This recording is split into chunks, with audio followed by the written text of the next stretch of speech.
Hello everyone, and welcome to VoxPapyrus, the best place to improve your listening skills. Today, we have a new story for A1 and A2 levels. Sit back, relax, and let's learn together. The Jungle Book by Rudyard Kipling. Mowgli's brothers. Now ran the kite brings home the night. That Mang the bat sets free. The herds are shut in byre and hut. For loose till dawn are we. This is the hour of pride and power. Talon and tush and claw. Oh, hear the call, good hunting all. That keep the jungle law. Night song in the jungle . It was 7 o'clock of a very warm evening in the Siani hills when Father Wolf woke up from his day's rest, scratched himself, yawned, and spread out his paws one after the other to get rid of the sleepy feeling in their tips. Mother Wolf lay with her big gray nose dropped across her. For tumbling, squealing cubs, and the moon shone into the mouth of the cave where they all lived. "Ogre," said Father Wolf, "it is time to hunt again." He was going to spring downhill when a little shadow with a bushy tail crossed the threshold and whined, "Good luck go with you, oh chief of the wolves. And good luck and strong white teeth go with noble children that they may never forget the hungry in this world." It was the jackal Tabaki, the dish licker and the wolves of India. Despise Tabaki because he runs about making mischief and telling tales and eating rags and pieces of leather from the village rubbish heaps.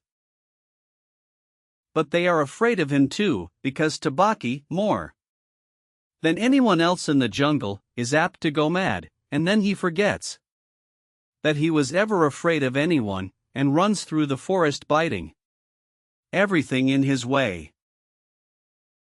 Even the tiger runs and hides when little Tabaki goes mad, for madness is the most disgraceful thing that can overtake a wild creature.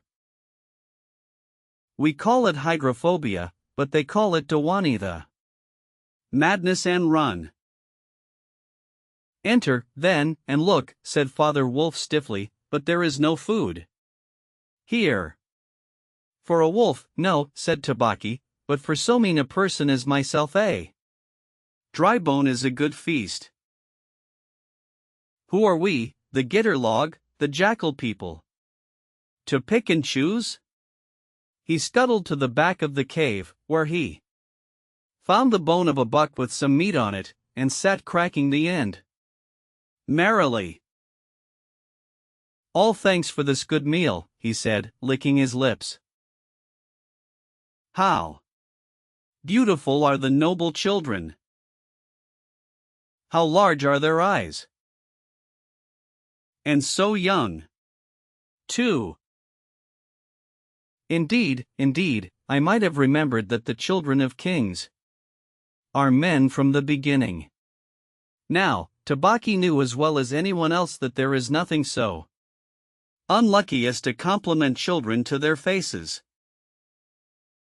It pleased him to see Mother and Father Wolf look uncomfortable. Tabaki sat still, rejoicing in the mischief that he had made, and then he said spitefully, "Shere Khan, the big one, has shifted his hunting grounds. He will hunt among these hills for the next moon, so he has told me." Shere Khan was the tiger who lived near the Waingunga River, 20 miles away.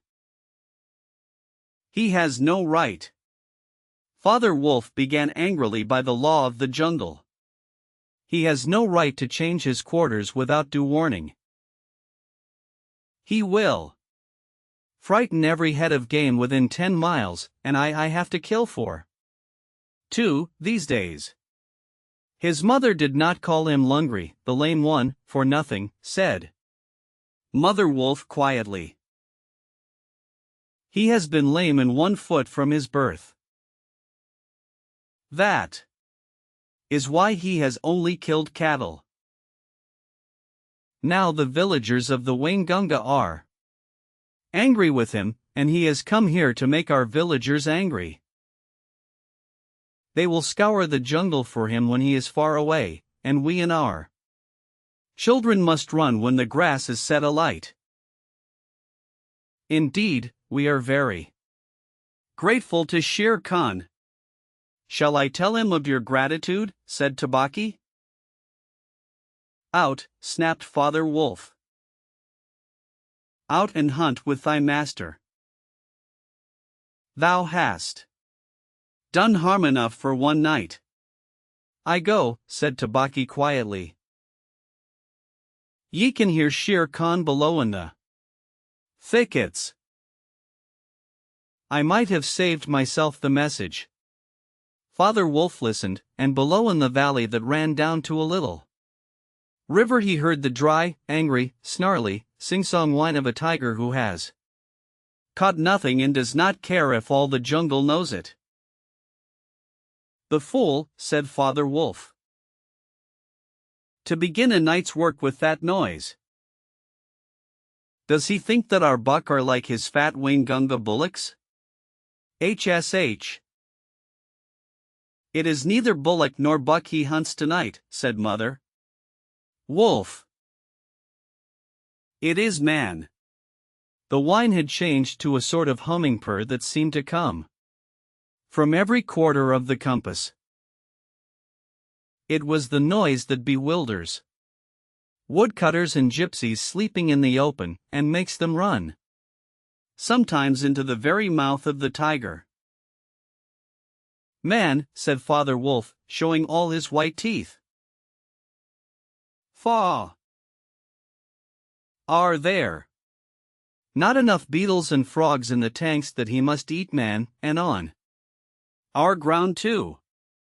The law of the jungle, which never orders anything without a reason, forbids every beast to eat man except when he is killing to show his children how to kill, and then he must hunt outside the hunting grounds of his pack or tribe.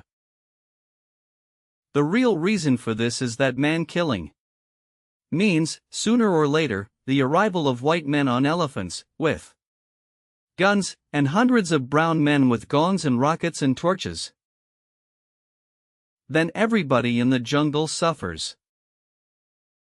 The reason the beasts give among themselves is that man is the weakest and most defenseless of all living things, and it is unsportsmanlike to touch him.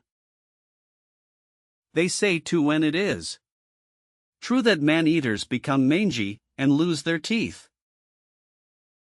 The purr grew louder, and ended in the full-throated air of the tiger's charge. Then there was a howlin' untigerish howl from Shere Khan. He has missed, said Mother Wolf. What is it? Father Wolf ran out a few paces and heard Shere Khan muttering and mumbling savagely as he tumbled about in the scrub. The fool has had no more sense than to jump at a woodcutter's campfire, and has burned his feet, said Father Wolf with a grunt. Tabaki is with him. Something is coming uphill, said Mother Wolf, twitching one ear. Gat ready. The bushes rustled a little in the thicket, and Father Wolf dropped with his haunches under him, ready for his leap. Then, if you had been watching, you would have seen the most wonderful thing in the world. The wolf checked in mid-spring. He made his bound before he saw what it was he was jumping at, and then he tried to stop himself. The result was that he shot up straight into the air for 4 or 5 feet, landing almost where he left ground. Man, he snapped. A man's cub. Look! Directly in front of him, holding on by a low branch, stood a naked brown baby who could just walk as soft and as dimpled a little atom as ever came to a wolf's cave at night. He looked up into Father Wolf's face and laughed. "Is that a man's cub?" said Mother Wolf. "I have never seen one." "Bring it here." A wolf accustomed to moving his own cubs can, if necessary, mouth an egg without breaking it, and though Father Wolf's jaws closed right on the child's back, not a tooth even scratched the skin as he laid it down among the cubs. "How little, how naked, and how bold," said Mother Wolf softly. The baby was pushing his way between the cubs to get close to the warm hide. "Ahai! He is taking his meal with the others. And so this is a man's cub." Now, was there ever a wolf that could boast of a man's cub among her children? I have heard now and again of such a thing, but never in our pack or in my time, said Father Wolf. He is altogether without hair, and I could kill him with a touch of my foot. But see, he looks up and is not afraid. The moonlight was blocked out of the mouth of the cave, for Shere Khan's great square head and shoulders were thrust into the entrance. Tabaki, behind him, was squeaking, my lord, it went in here." "Shere Khan does us great honor," said Father Wolf, but his eyes were very angry. "What does Shere Khan need? My quarry." "A man's cub went this way," said Shere Khan. "Its parents have run off. Give it to me." Shere Khan had jumped at a woodcutter's campfire, as Father Wolf had said, and was furious from the pain of his burned feet. But Father Wolf knew that the mouth of the cave was too narrow for a tiger to come in by. Even where he was, Shere Khan's shoulders and forepaws were cramped for want of room, as a man's would be if he tried to fight in a barrel. "The wolves are a free people," said Father Wolf. "They take orders from the head of the pack, and not from any striped cattle killer. The man's cub is ours to kill if we choose. Ye choose and ye do not choose." "What talk is this of choosing? By the bull that I killed, am I to stand nosing into your dog's den for my fair dues? It is I, Shere Khan, who speak." The tiger's roar filled the cave with thunder. Mother Wolf shook herself clear of the cubs and sprang forward, her eyes, like two green moons in the darkness, facing the blazing eyes of Shere Khan. "And it is I, Raksha, the demon, who answers. The man's cub is mine. Lungri mine to me. He shall not be killed. He shall live to run with the pack and to hunt with the pack, and in the end, look you, hunter of little naked cubs, frog-eater, fish killer, he shall hunt thee. Now get hence, or by the sambar that I killed, I eat no starved cattle, back. Thou goest to thy mother, burned beast of the jungle, lamer than ever thou camest into the world. Go!" Father Wolf looked on amazed. He had almost forgotten the days when he won Mother Wolf in fair fight from 5 other wolves, when she ran in the pack and was not called the demon for compliment's sake. Shere Khan might have faced Father Wolf, but he could not stand up against Mother Wolf, for he knew that where he was she had all the advantage of the ground, and would fight to the death. So he backed out of the cave mouth, growling, and when he was clear he shouted, "Each dog barks in his own yard. We will see what the pack will say to this fostering of man cubs. The cub is mine, and to my teeth he will come in the end, O bush-tailed thieves." Mother Wolf threw herself down panting among the cubs, and Father Wolf said to her gravely, "Shere Khan speaks this much truth. The cub must be shown to the pack. Wilt thou still keep him, mother?" "Keep him," she gasped. "He came naked, by night, alone and very hungry. Yet he was not afraid. Look, he has pushed one of my babes to one side already.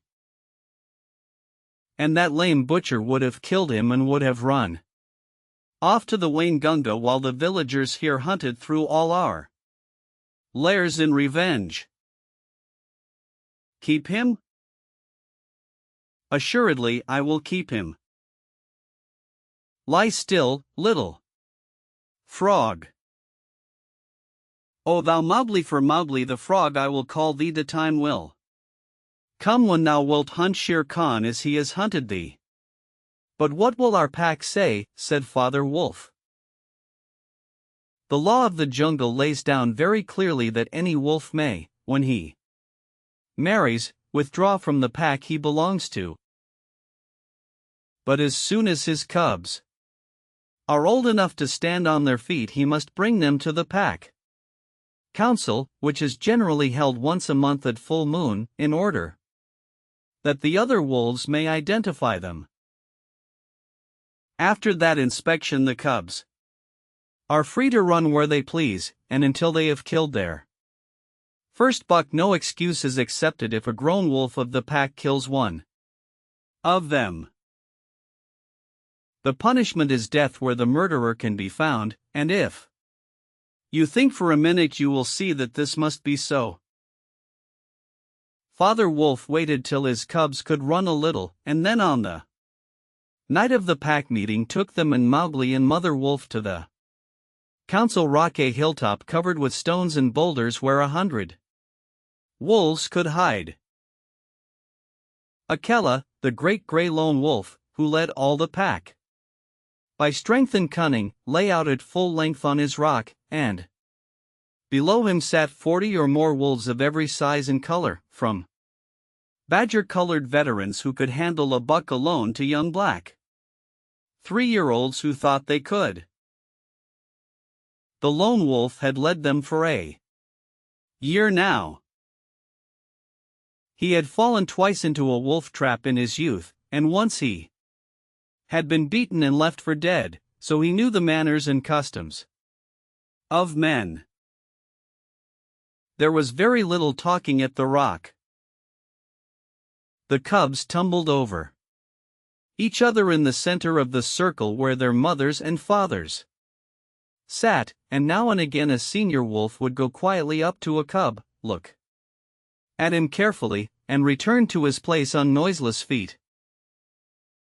Sometimes a mother would push her cub far out into the moonlight to be sure that he had not been overlooked. Akela from his rock would cry, "Ye know the law, ye know the law. Look well, O wolves." And the anxious mothers would take up the call, look well, O wolves." At last and Mother Wolf's neck bristles lifted as the time came. Father Wolf pushed Mowgli the frog, as they called him, into the center, where he sat laughing and playing with some pebbles that glistened in the moonlight. Akela never raised his head from his paws, but went on with a monotonous cry, "Look well." A muffled roar came up from behind the rocks, the voice of Shere Khan crying, "The cub is mine. Give him to me." What have the free people to do with a man's cub? Akela never even twitched his ears. All they said was, "Look well, O wolves." What have the free people to do with the orders of any save the free people? Look well. There was a chorus of deep growls, and a young wolf in his 4th year flung back Shere Khan's question to Akela: "What have the free people to do with a man's cub?" Now, the law of the jungle lays down that if there is any dispute as to the right of a cub to be accepted by the pack, he must be spoken for by at least 2 members of the pack who are not his father and mother. "Who speaks for this cub?" said Akela. "Among the free people who speaks?" There was no answer, and Mother Wolf got ready for what she knew would be her last fight, if things came to fighting. Then the only other creature who was allowed at the pack council, Baloo, the sleepy brown bear who teaches the wolf cubs the law of the jungle. Old Baloo, who can come and go where he pleases because he eats only nuts and roots and honey, rose upon his hind quarters and grunted. "The man's cub," he said. "I speak for the man's cub. There is no harm in a man's cub. I have no gift of words, but I speak the truth. Let him run with the pack, and be entered with the others. I myself will teach him." "We need yet another," said Akela. "Baloo has spoken, and he is our teacher for the young cubs." "Who speaks besides Baloo?" A black shadow dropped down into the circle. It was Bagheera the Black Panther, inky black all over, but with the panther markings showing up in certain lights like the pattern of watered silk. Everybody knew Bagheera, and nobody cared to cross his path, for he was as cunning as Tabaki, as bold as the wild buffalo, and as reckless as the wounded elephant. But he had a voice as soft as wild honey dripping from a tree, and a skin softer than down. "O Akela, and ye the free people," he purred, "I have no right in your assembly, but the law of the jungle says that if there is a doubt which is not a killing matter in regard to a new cub, the life of that cub may be bought at a price. And the law does not say who may or may not pay that price. Am I right?" "Good. Good," said the young wolves, who are always hungry. "Listen to Bagheera. The cub can be bought for a price. It is the law. Knowing that I have no right to speak here, I ask your leave." "Speak then," cried 20 voices. "To kill a naked cub is shame. Besides, he may make better sport for you when he is grown. Baloo has spoken in his behalf. Now to Baloo's word. I will add 1 bull, and a fat one, newly killed, not half a mile from here, if you will accept the man's cub according to the law." "Is it difficult?" There was a clamor of scores of voices, saying, "What matter? He will die in the winter rains. He will scorch in the sun. What harm can a naked frog do us? Let him run with the pack. Where is the bull? Bagheera? Let him be accepted." And then came Akela's deep bay, crying, look well, O wolves!"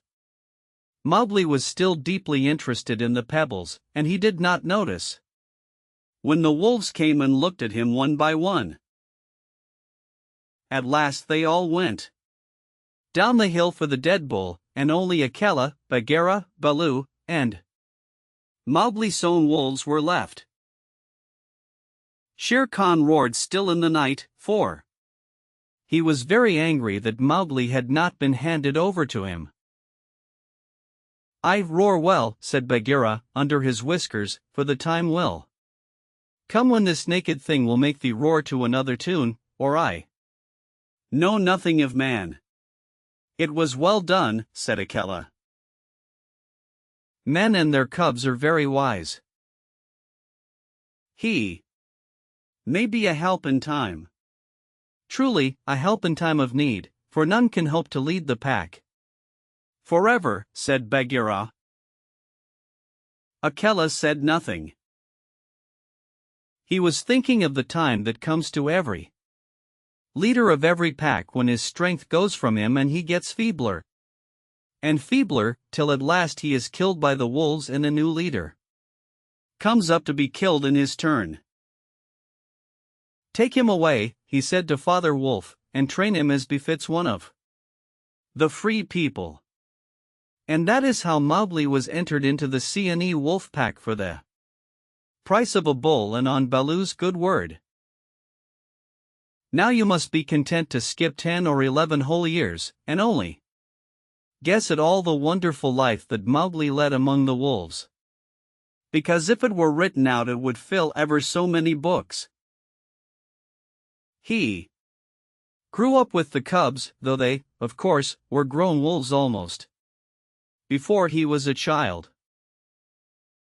And Father Wolf taught him his business, and the meaning of things in the jungle, till every rustle in the grass, every breath of the warm night air, every note of the owls above his head, every scratch of a bat's claws as it roosted for a while in a tree, and every splash of every little fish jumping in a pool meant just as much to him as the work of his office means to a businessman.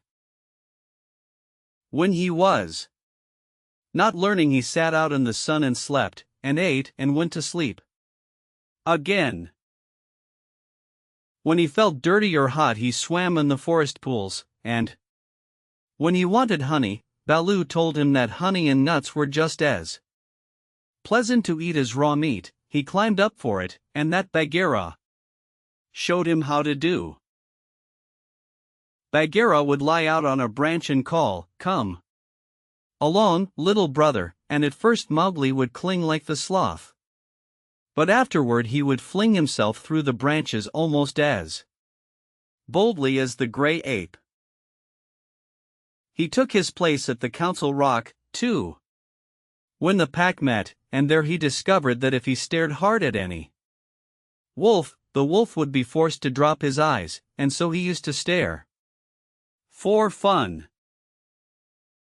At other times he would pick the long thorns out of the pads of his friends, for wolves suffer terribly from thorns and burrs in their coats.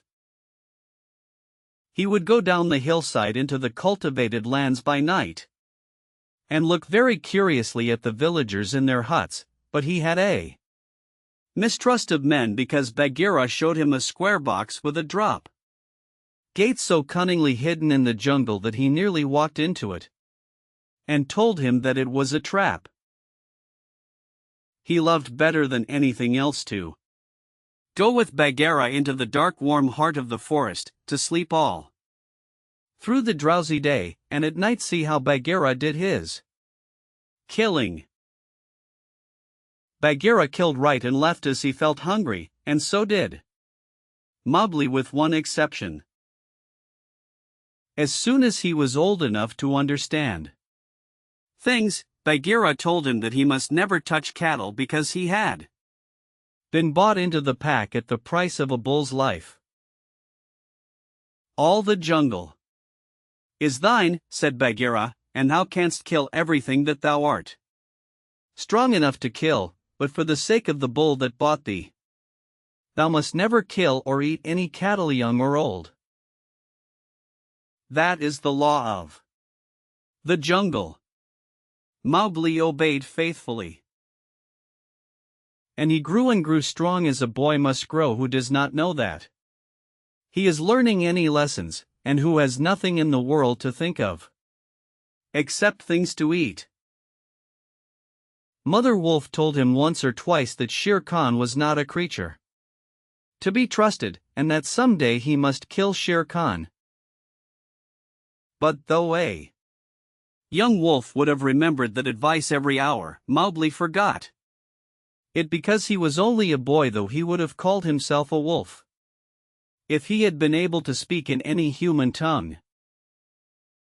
Shere Khan was always crossing his path in the jungle, for as Akela grew older and feebler, the lame tiger had come to be great friends with the younger wolves of the pack, who followed him for scraps, a thing Akela would never have allowed if he had dared to push his authority to the proper bounds. Then Shere Khan would flatter them and wonder that such fine young hunters were content to be led by a dying wolf and a man's cub. They tell me, Shere Khan would say, that at council ye dare not look him between the eyes. And the young wolves would growl and bristle. Bagheera, who had eyes and ears everywhere, knew something of this, and once or twice he told Mowgli in so many words that Shere Khan would kill him some day. Mowgli would laugh and answer, I have the pack and I have and Baloo, though he is so lazy, might strike a blow or two for my sake. Why should I be afraid? It was one very warm day that a new notion came to Bagheera, born of something that he had heard. Perhaps Ikki the porcupine had told him. But he said to Mowgli when they were deep in the jungle, as the boy lay with his head on Bagheera's beautiful black skin, Little brother, how often have I told thee that Shere Khan is thy enemy? As many times as there are nuts on that palm, said Mowgli, who naturally could not count. What of it? I am sleepy, Bagheera, and Shere Khan is all long tail and loud talk like Mao, the peacock. But this is no time for sleeping. Baloo knows it, I know it, the pack know it, and even the foolish deer know. Tabaki has told thee too. Ho! Ho, said Mowgli. Tabaki came to me not long ago with some rude talk that I was a naked man's cub and not fit to dig pignuts. But I caught Tabaki by the tail and swung him twice against a palm tree to teach him better manners. That was foolishness, for though Tabaki is a mischief maker, he would have told thee of something that concerned thee closely. Open those eyes, little brother. Shere Khan dare not kill thee in the jungle. But remember, Akela is very old, and soon the day comes when he cannot kill his buck, and then he will be leader no more. Many of the wolves that looked thee over when thou wast brought to the council first are old too, and the young wolves believe, as Shere Khan has taught them, that a man-cub has no place with the pack. In a little time thou wilt be a man. And what is a man that he should not run with his brothers, said Mowgli. I was born in the jungle. I have obeyed the law of the jungle. And there is no wolf of ours from whose paws I have not pulled a thorn. Surely they are my brothers. Bagheera stretched himself at full length and half shut his eyes. Little brother, said he, feel under my jaw. Mowgli put up his strong brown hand, and just under Bagheera's silky chin, where the giant rolling muscles were all hid by the glossy hair, he came upon a little bald spot. There is no one in the jungle that knows that I, Bagheera, carry that mark, the mark of the collar, and yet, little brother, I was born among Men, and it was among men that my mother died in the cages of the king's palace at Udaipur. It was because of this that I paid the price. For thee at the council when thou wast a little naked cub. Yes, I too was born among men. I had never seen the jungle. They fed me behind bars from an iron pan till one night I felt that I was Bagheera the panther and no man's plaything, and I broke the silly lock with one blow of my paw and came away. And because I had learned the ways of men, I became more terrible in the jungle than Shere Khan. Is it not so? Yes, said Mowgli, all the jungle fear Bagheera, all except Mowgli. Oh, thou art a man's cub, said the Black Panther very tenderly. And even as I return to my jungle, so thou must go back to men at last to the men who are thy brothers if thou art not killed in the council. But why should any wish to kill me, said Mowgli. Look at me, said Bagheera. And Mowgli looked at him steadily between the eyes. The big panther turned his head away in half a minute. That is why, he said, shifting his paw on the leaves. Not even I can look thee between the eyes, and I was born among men, and I love thee, little brother. The others they hate thee because their eyes cannot meet thine, because thou art wise, because thou hast pulled out thorns from their feet, because thou art a man. I did not know these things, said Mowgli sullenly, and he frowned under his heavy black eyebrows. What is the law of the jungle? Strike first and then give tongue. By thy very carelessness they know that thou art a man. But be wise. It is in my heart that when Akela misses his next kill and at each hunt it costs him more to pin the buck, the pack will turn against him and against thee. They will hold a jungle council at the rock, and then I have it, said Bagheera, leaping up. Go thou down quickly to the men's huts in the valley, and take some of the red flower which they grow there, so that when the time comes thou mayest have even a stronger friend than I or Baloo or those of the pack that love thee. Get the red flower. By red flower Bagheera meant fire, only no creature in the jungle will call fire by its proper name. Every beast lives in deadly fear of it, and invents 100 ways of describing it. The red flower, said Mowgli. That grows outside their huts in the twilight. I will get some. There speaks the man's cub, said Bagheera proudly. Remember that it grows in little pots. Get one swiftly, and keep it by thee for time of need. Good, said Mowgli.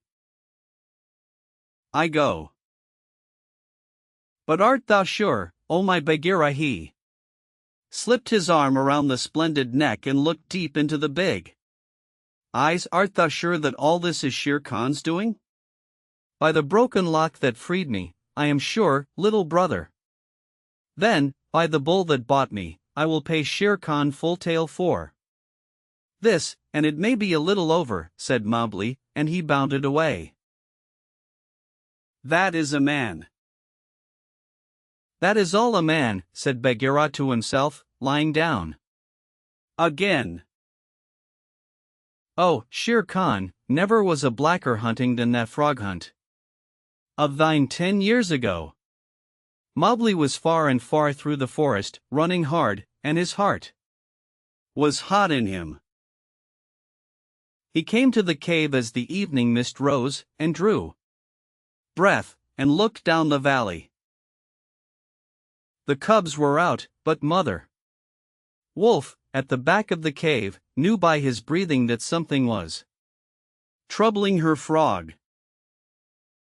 "What is it, son?" she said. "Some bats chatter at Shere Khan," he called back. "I hunt among the plowed fields tonight," and he plunged downward through the bushes, to the stream at the bottom of the valley. There he checked, for he heard the yell of the pack hunting, heard the bellow of a hunted sambar, and the snort as the buck turned at bay. Then there were wicked, bitter howls from the young wolves. Akela! Akela! Let the lone wolf show his strength. Room for the leader of the pack. Spring, Akela! The lone wolf must have sprung and missed his hold, for Mowgli heard the snap of his teeth and then a yelp as the sambar knocked him over with his forefoot. He did not wait for anything more, but dashed on, and the yells grew fainter behind him as he ran into the croplands where the villagers lived. Bagheera spoke truth, he panted, as he nestled down in some cattle fodder by the window of a hut. Tomorrow is one day both for Akela and for me. Then he pressed his face close to the window and watched the fire on the hearth. He saw the husbandman's wife get up and feed it in the night with black lumps. And when the morning came and the mists were all white and cold, he saw the man's child pick up a wicker pot plastered inside with earth, fill it with lumps of red-hot charcoal, put it under his blanket, and go out to tend the cows in the byre. "Is that all?" said Mowgli. "If a cub can do it, there is nothing to fear." So he strode round the corner and met the boy, took the pot from his hand, and disappeared into the mist while the boy howled with fear. "They are very like me," said Mowgli, blowing into the pot as he had seen the woman do. "This thing will die if I do not give it things to eat," and he dropped twigs and dried bark on the red stuff. Halfway up the hill he met Bagheera with the morning dew shining like moonstones on his coat. "Akela has missed," said the panther. "They would have killed him last night, but they needed thee also. They were looking for thee on the hill.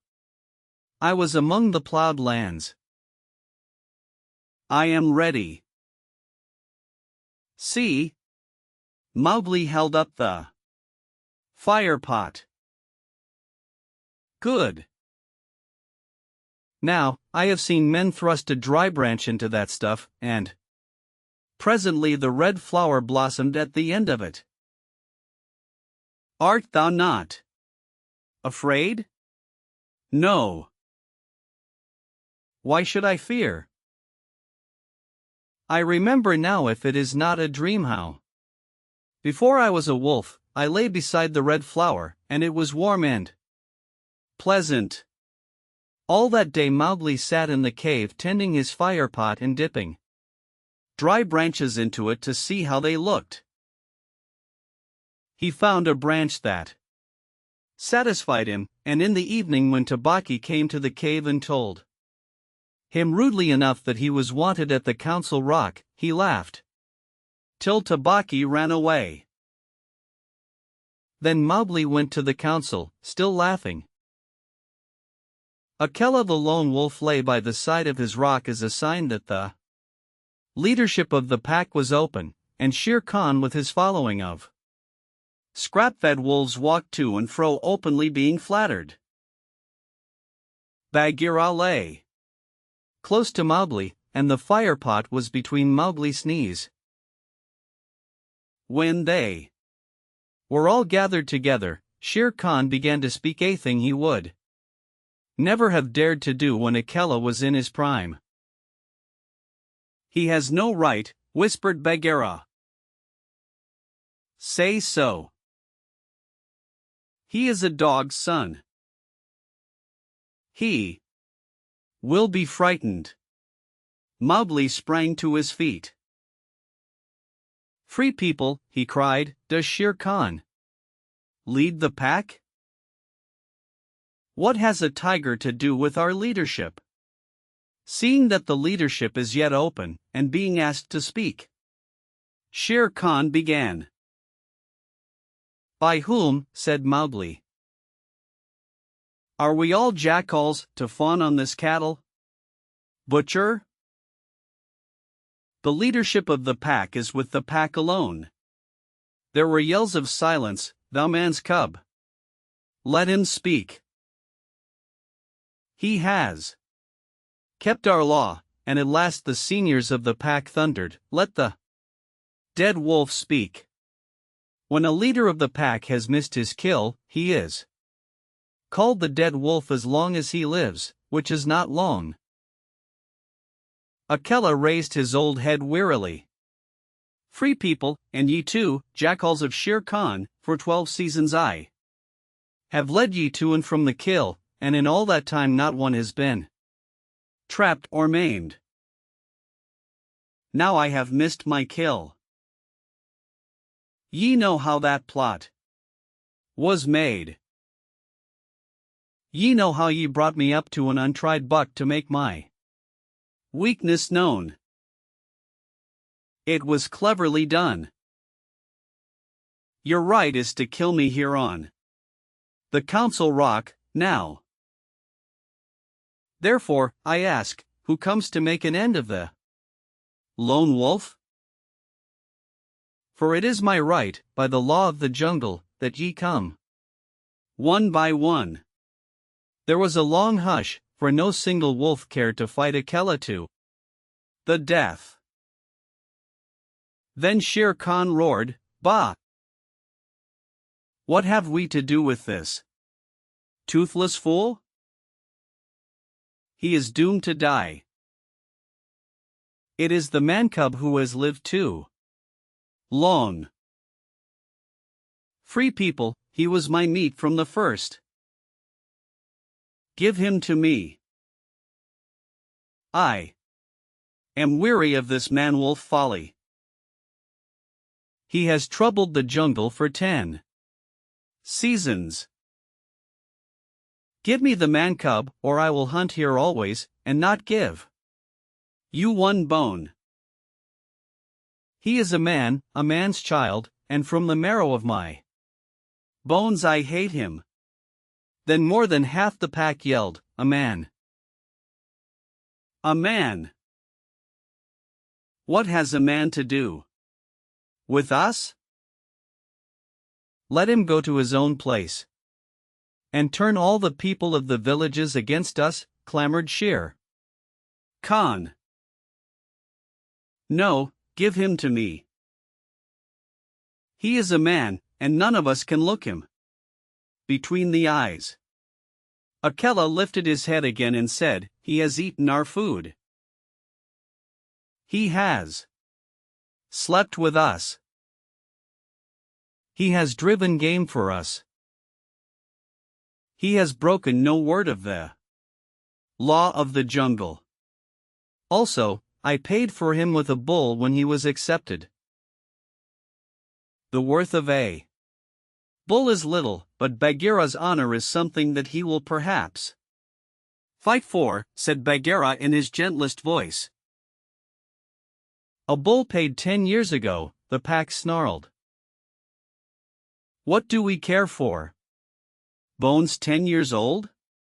Or for a pledge, said Bagheera, his white teeth bared under his lip. Well are ye called the free people.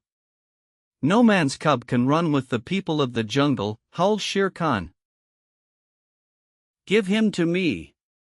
He is our brother in all but blood, Akela went on, and ye would kill him here. In truth, I have lived too long Some of ye are eaters of cattle, and of others I have heard that, under Shere Khan's teaching, ye go by dark night and snatch children from the villager's doorstep. Therefore I know ye to be cowards, and it is to cowards I speak. It is certain that I must die, and my life is of no worth, or I would offer that in the man-cub's place. But for the sake of the honor of the pack, a little matter that by being without a leader ye have forgotten, I promise that if ye let the man-cub go to his own place, I will not, when my time comes to die, bear one tooth against ye. I will die without fighting. That will at least save the pack 3 lives. More I cannot do, but if ye will, I can save ye the shame that comes of killing a brother against whom there is no fault, a brother spoken for and bought into the pack according to the law of the jungle. He is a man, a man, a man, snarled the pack. And most of the wolves began to gather round Shere Khan, whose tail was beginning to switch. Now the business is in thy hands, said Bagheera to Mowgli. We can do no more except fight. Mowgli stood upright, the fire pot in his hands. Then he stretched out his arms, and yawned in the face of the council, but he was furious with rage and sorrow, for, wolf-like, the wolves had never told him how they hated him. Listen you, he cried. There is no need for this dog's jabber.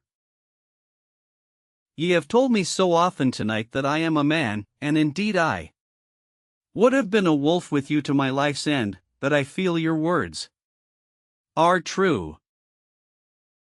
So I do not call ye my brothers any more, but sag, dogs, as a man should.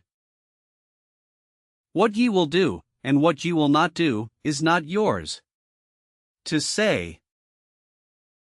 That matter is with me, and that we may see the matter more plainly, I, the man, have brought here a little of the red flower which ye, dogs, fear. He flung the fire pot on the ground, and some of the red coals lit a tuft of dried moss that flared up, as all the council drew back in terror before the leaping flames. Mowgli thrust his dead branch into the fire till the twigs lit and crackled, and whirled it above his head among the cowering wolves. Thou art the master, said Bagheera in an undertone. Save Akela from the death. He was ever thy friend. Akela, the grim old wolf who had never asked for mercy in his life, gave one piteous look at Mowgli as the boy stood all naked, his long black hair tossing over his shoulders in the light of the blazing branch that made the shadows jump and quiver. Good, said Mowgli, staring round slowly. I see that ye are dogs. I go from you to my own people if they be my own people.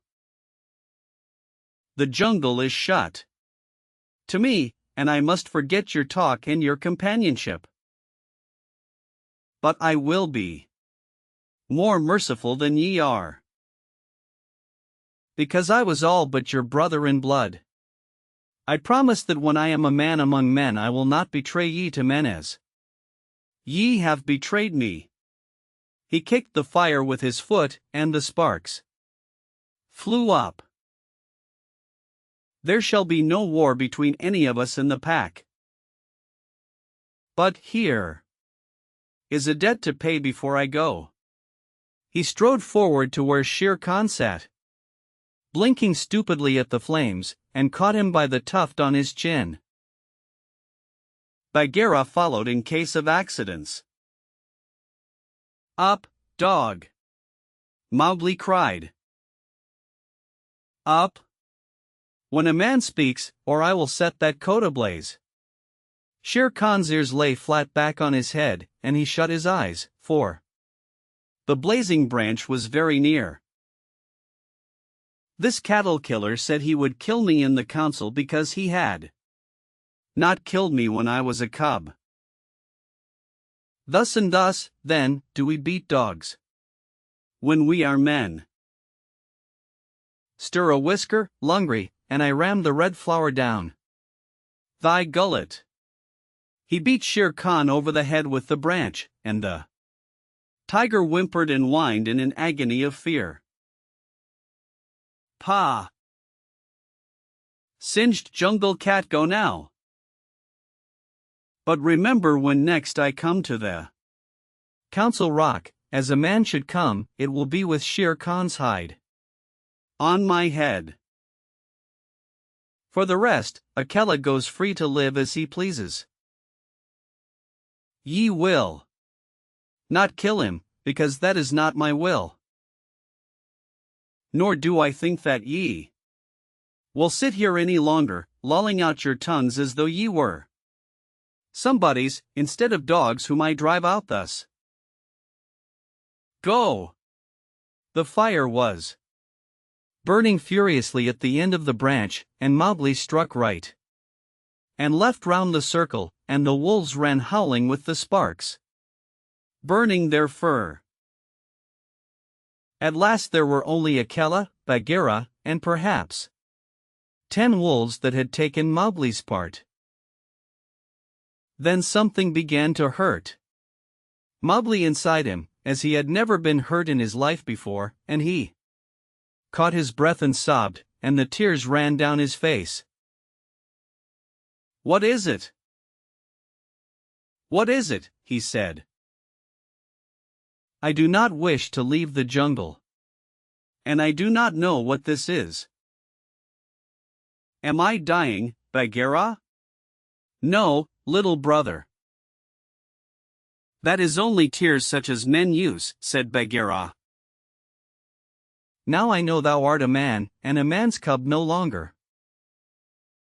The jungle is shut indeed to thee henceforward. Let them fall, Mowgli. They are only tears.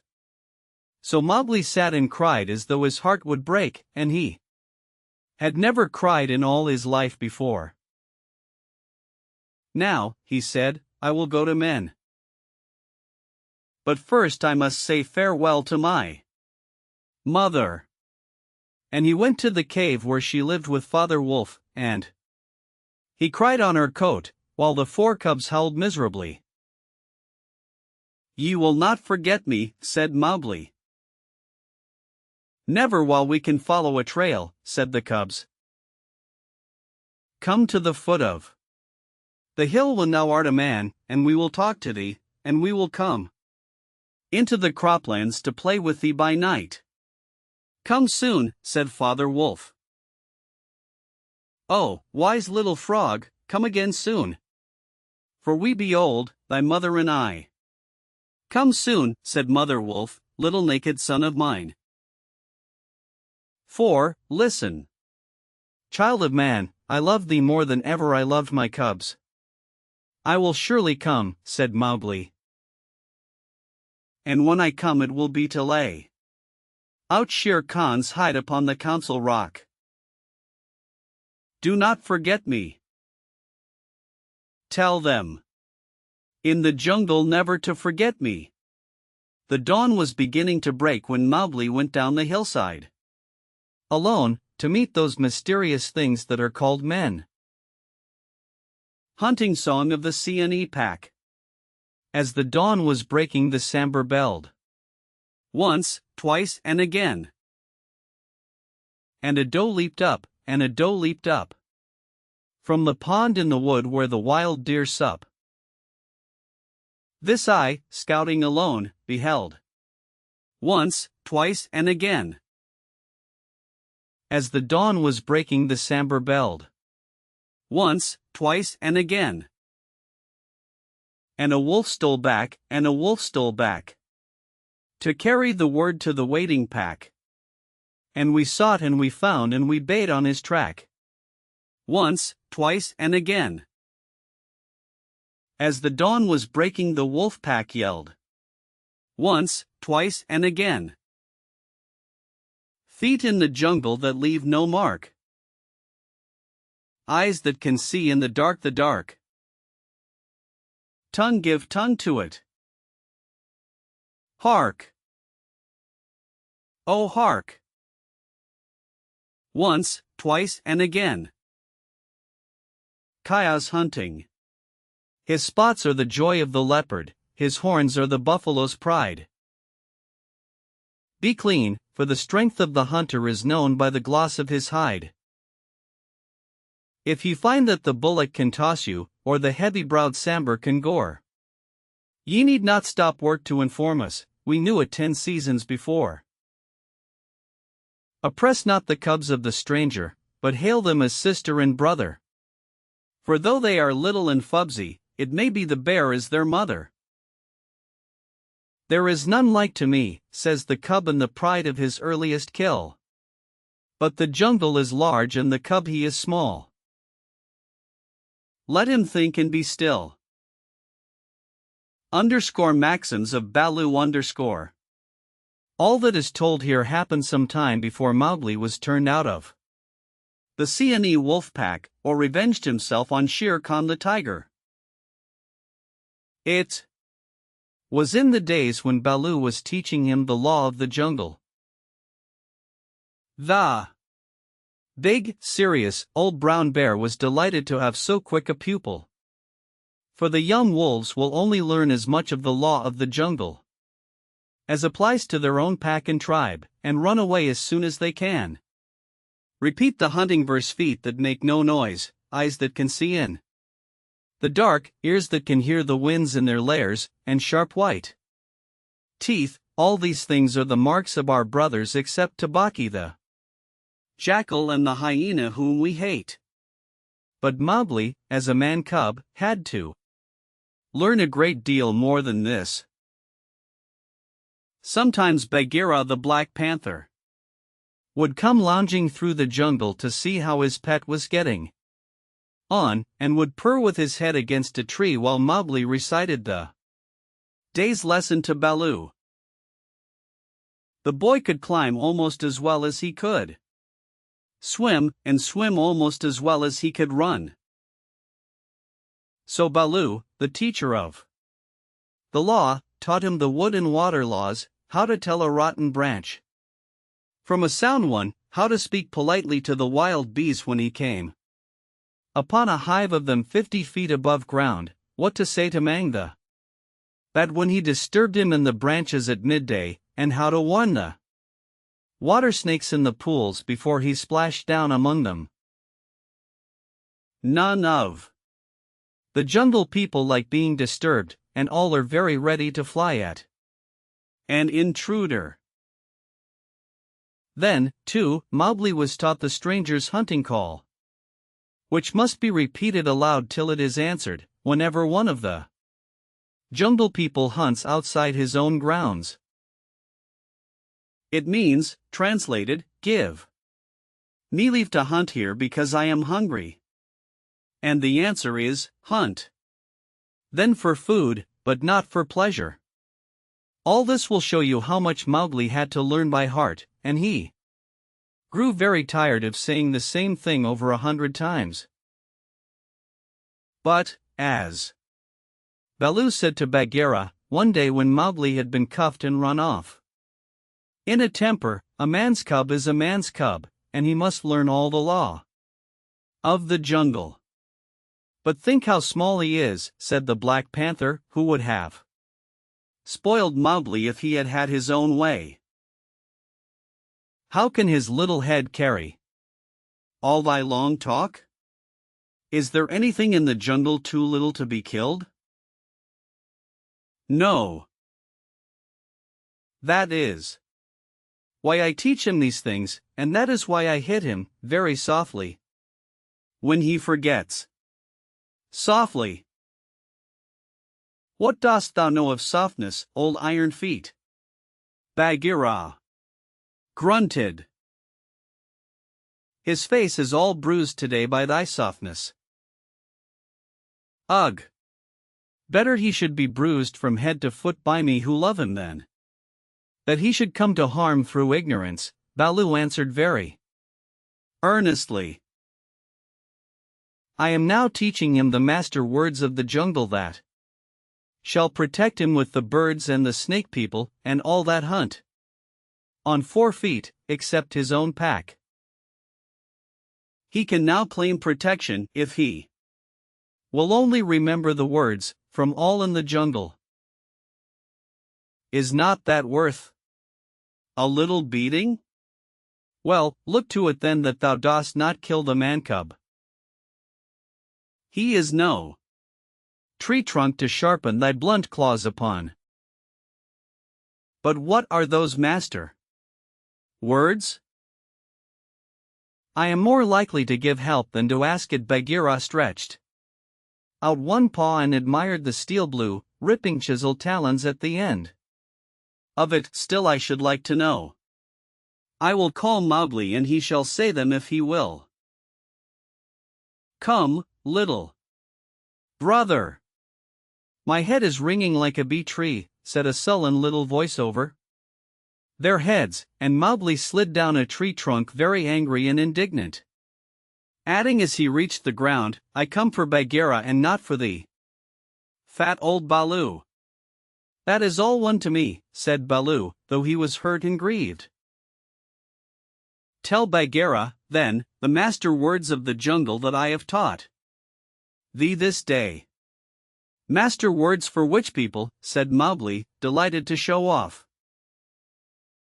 The jungle has many tongues.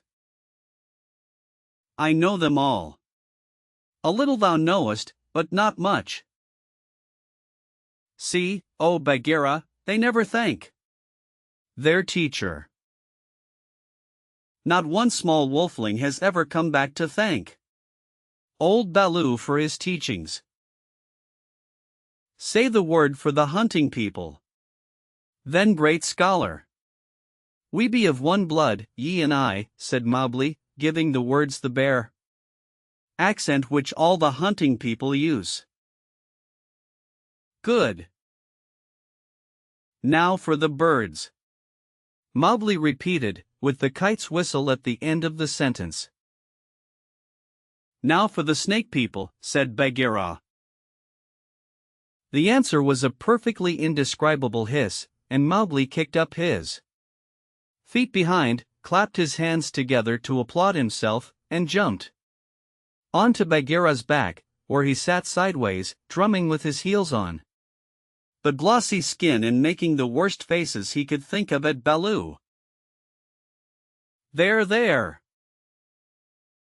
That was worth a little bruise, said the brown bear tenderly. Some day thou wilt remember me.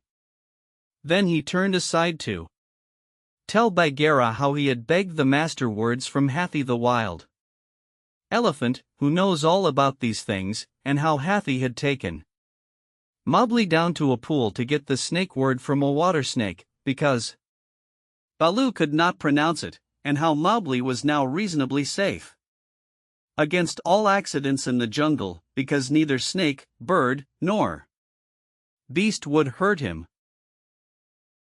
No one then is to be feared, Baloo wound up, patting his big furry stomach with pride. Except his own tribe, said Bagheera, under his breath, and then aloud. To Mowgli, have a care for my ribs, little brother. What is all this? Dancing up and down? Mowgli had been trying to make himself heard by pulling at Bagheera's shoulder fur and kicking hard. When the two listened to him, he was shouting at the top of his voice, and so I shall have a tribe of my own, and lead them through the branches all day long. What is this new folly, little dreamer of dreams? Said Bagheera. Yes, and throw branches and dirt at old Baloo, Mowgli went on. They have promised me this. Ah! Hoof! Baloo's big paw scooped Mowgli off Bagheera's back, and as the boy lay between the big forepaws, he could see the bear was angry. "Mowgli," said Baloo, "thou hast been talking with the Bandar Log, the monkey people." Mowgli looked at Bagheera to see if the panther was angry too, and Bagheera's eyes were as hard as jade stones. "Thou hast been with the monkey people, the grey apes, the people without a law, the eaters of everything. That is great shame." "When Baloo hurt my head," said Mowgli, "he was still on his back. I went away, and the grey apes came down from the trees and had pity on me. No one else cared." He snuffled a little. "The pity of the monkey people." Baloo snorted. "The stillness of the mountain stream. The cool of the summer sun. And then, man cub? And then, they gave me nuts and pleasant things to eat, and they carried me in their arms up to the top of the trees and said I was their blood brother, except that I had no tail, and should be their leader some day." "They have no leader," said Bagheera. "They lie. They have always lied. They were very kind and bade me come again. Why have I never been taken among the monkey people? They stand on their feet as I do. They do not hit me with their hard paws. They play all day. Let me get up." "Bad. Baloo, let me up. I will play with them again." "Listen, man cub," said the bear, and his voice rumbled like thunder on a hot night. "I have taught thee all the law of the jungle for all the peoples of the jungle except the monkey folk who live in the trees. They have no law. They are outcasts. They have no speech of their own, but use the stolen words which they overhear when they listen, and peep, and wait up above in the branches. Their way is not our way. They are without leaders. They have no remembrance. They boast and chatter and pretend that they are a great people about to do great affairs in the jungle, but the falling of a nut turns their minds to laughter and all is forgotten. We of the jungle have no dealings with them. We do not drink where the monkeys drink, we do not go where the monkeys go, we do not hunt where they hunt, we do not die where they die. Hast thou ever heard me speak of the Bandar Log till today?" "No," said Mowgli in a whisper, for the forest was very still now. Baloo had finished. "The jungle people put them out of their mouths and out of their minds. They are very many, evil, dirty, shameless, and they desire, if they have any fixed desire, to be noticed by the jungle people. But we do not notice them even when they throw nuts and filth on our heads." He had hardly spoken when a shower of nuts and twigs spattered down through the branches, and they could hear coughings and howlings and angry jumpings high up in the air among the thin branches. "The monkey people are forbidden," said Baloo, "forbidden to the jungle people. Remember." "Forbidden," said Bagheera, "but I still think Baloo should have warned thee against them." Aye. How was I to guess he would play with such dirt? The monkey people.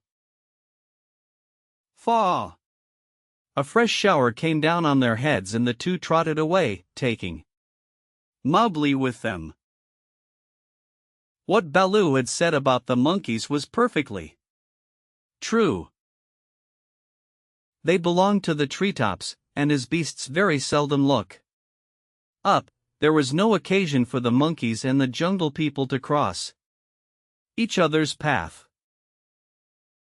But whenever they found a sick wolf, or a wounded tiger or bear, the monkeys would torment him, and would throw sticks and nuts at any beast for fun and in the hope of being noticed.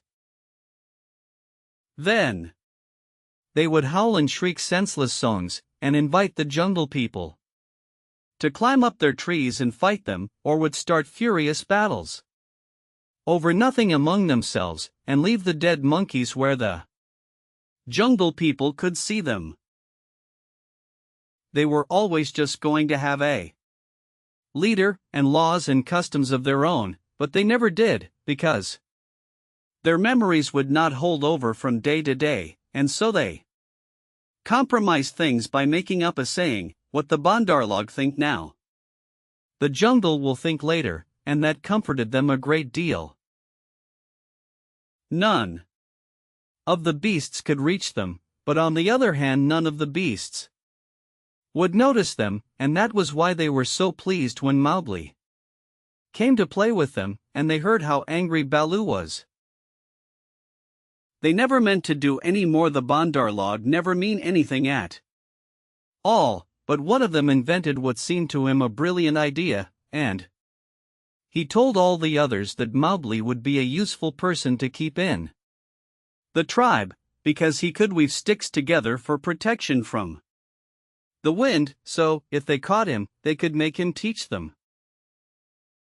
Of course Mowgli, as a woodcutter's child, inherited all sorts of instincts, and used to make little huts of fallen branches without thinking how he came to do it. The monkey people, watching in the trees, considered his play most wonderful. This time, they said, they were really going to have a leader and become the wisest people in the jungle, so wise that everyone else would notice and envy them. Therefore, they followed Baloo and Bagheera and Mowgli through the jungle very quietly till it was time for the midday nap, and Mowgli, who was very much ashamed of himself, slept between the panther and the bear, resolving to have no more to do with the monkey people. The next thing he remembered was feeling hands on his legs and arms, hard, strong, little hands, and then a swash of branches in his face, and then he was staring down through the swaying boughs as Baloo woke the jungle with his deep cries and Bagheera bounded up the trunk with every tooth bared. The Bandarlog howled with triumph and scuffled away to the upper branches where Bagheera dared not follow, shouting, "He has noticed us! Bagheera has noticed us! All the jungle people admire us for our skill and our cunning." Then they began their flight. And the flight of the monkey people through treeland is one of the things nobody can describe. They have their regular roads and crossroads, up hills and down hills, all laid out from 50 to 70 or 100 feet above ground, and by these they can travel even at night if necessary. Two of the strongest monkeys caught Mowgli under the arms and swung off with him through the treetops, 20 feet at a bound. Had they been alone they could have gone twice as fast, but the boy's weight held them back. Sick and giddy as Mowgli was, he could not help enjoying the wild rush, though the glimpses of earth far down below frightened him, and the terrible check and jerk at the end of the swing over nothing but empty air brought his heart between his teeth. His escort would rush him up a tree till he felt the thinnest topmost branches crackle and bend under them, and then with a cough and a whoop would fling themselves into the air outward and downward, and bring up Hanging by their hands were their feet to the lower limbs of the next tree. Sometimes he could see for miles and miles across the still green jungle, as a man on the top of a mast can see for miles across the sea. And then the branches and leaves would lash him across the face, and he and his two guards would be almost down to earth again. So, bounding and crashing and whooping and yelling, the whole tribe of Bandar Log swept along the tree roads with Mowgli their prisoner. For a time he was afraid of being dropped. Then he grew angry but knew better than to struggle, and then he began to think. The first thing was to send back word to Baloo and Bagheera, for, at the pace the monkeys were going, he knew his friends would be left far behind. It was useless to look down, for he could only see the topsides of the branches, so he stared upward and saw, far away in the blue, ran the kite balancing and wheeling as he kept watch over the jungle waiting for things to die. Ran saw that the monkeys were carrying something, and dropped a few hundred yards to find out whether their load was good to eat. He whistled with surprise when he saw Mowgli being dragged up to a treetop, and heard him give the kite call for "We be of one blood, thou and I." The waves of the branches closed over the boy, but Ran balanced away to the next tree in time to see the little brown face come up again. "Mark my trail!" Mowgli shouted. "Tell Baloo of the C&E pack and Bagheera of the Council Rock." "In whose name, brother?" Ran had never seen Mowgli before, though of course he had heard of him. "Mowgli, the frog. Man cub they call me. Mark my trail." The last words were shrieked as he was being swung through the air, but Ran nodded and rose up till he looked no bigger than a speck of dust. And there he hung, watching with his telescope eyes the swaying of the treetops as Mowgli's escort whirled along. "They never go far," he said with a chuckle. "They never do what they set out to do. Always pecking at new things are the Bandar Log.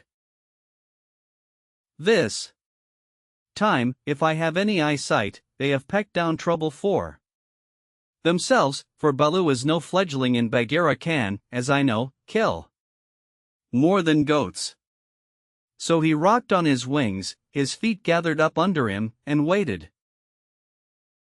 Meantime, Baloo and Bagheera were furious with rage and grief.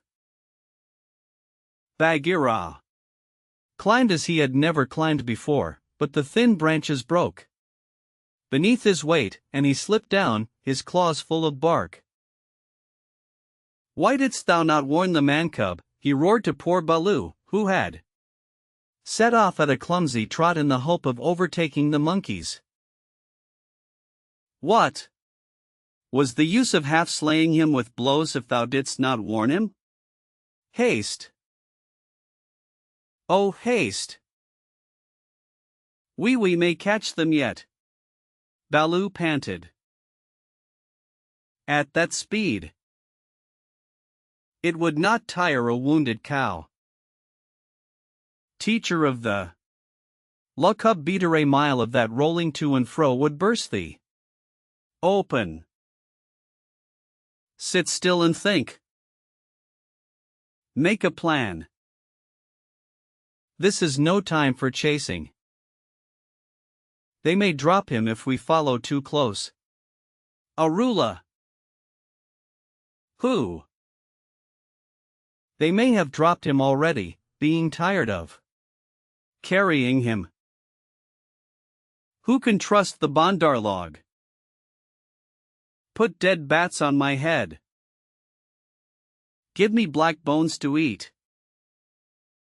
Roll me into the hives of the wild bees, that I may be stung to death, and bury me with the hyena, for I am most miserable of bears. Aralala. Wahoo! O Mowgli, Mowgli! Why did I not warn thee against the monkey folk instead of breaking thy head? Now, perhaps I may have knocked the day's lesson out of his mind, and he will be alone in the jungle without the master words. Baloo clasped his paws over his ears and rolled to and fro moaning. At least he gave me all the words correctly a little time ago, said Bagheera impatiently. Baloo, thou hast neither memory nor respect. What would the jungle think if I, the Black Panther, curled myself up like Ikki the porcupine, and howled? What do I care what the jungle thinks? He may be dead by now. Unless and until they drop him from the branches and sport, or kill him. Out of idleness, I have no fear for the man-cub. He is wise and well taught, and above all he has the eyes that make the jungle people afraid. But, and it is a great evil, he is in the power of the Bandarlog, and they, because they live in trees, have no fear of any of our people. Bagheera licked one forepaw thoughtfully. Fool that I am.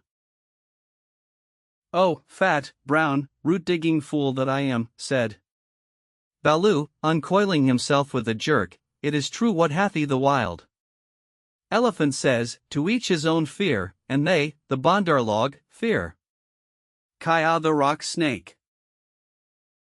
He can climb as well as they can. He steals the young monkeys in the night. The whisper of his name makes their wicked tails cold. Let us go to Kaa. What will he do for us? He is not of our tribe, being footless and with most evil eyes, said Bagheera. He is very old and very cunning. Above all, he is always hungry, said Baloo hopefully. Promise him many goats. He sleeps for a full month after he has once eaten. He may be asleep now, and even were he awake, what if he would rather kill his own goats? Bagheera, who did not know much about Kaa, was naturally suspicious. Then in that case, thou and I together, old hunter, might make him see reason. Here Baloo rubbed his faded brown shoulder against the panther. And they went off to look for Kaa the rock python. They found him stretched out on a warm ledge in the afternoon sun, admiring his beautiful new coat, for he had been in retirement for the last 10 days changing his skin, and now he was very splendid, darting his big blunt-nosed head along the ground, and twisting the 30 feet of his body into fantastic knots and curves, and licking his lips as he thought of his dinner to come. He has not eaten, said Baloo, with a grunt of relief, as soon as he saw the beautifully modeled brown and yellow jacket. Be careful, Bagheera. He is always a little blind after he has changed his skin, and very quick to strike.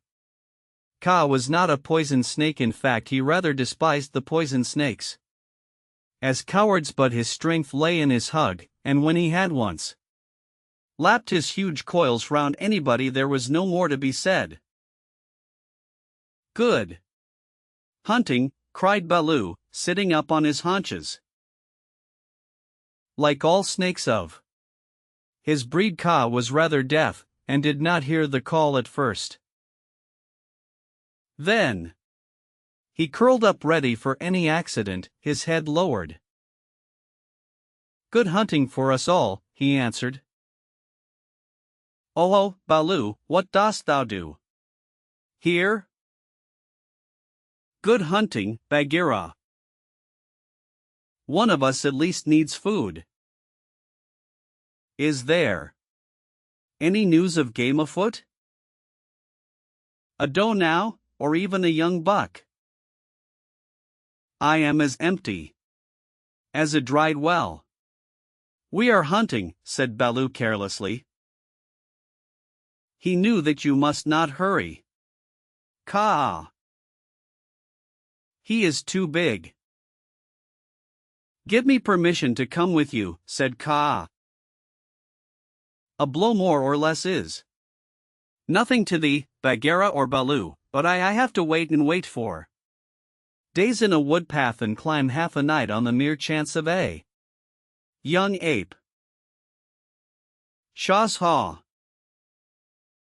The branches are not what they were when I was young.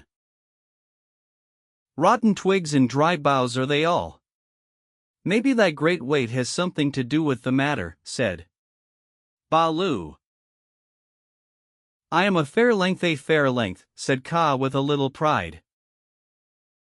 But, for all that, it is the fault of this new-grown timber. I came very near to falling on my last hunt, very near indeed, and the noise of my slipping, for my tail was not tight wrapped around the tree, waked the Bandar log, and they called me most evil names. Footless, yellow earthworm, said Bagheera under his whiskers, as though he were trying to remember something. SSSSS. Have they ever called me that? Said Kaa. Something of that kind it was that they shouted to us last moon, but we never noticed them.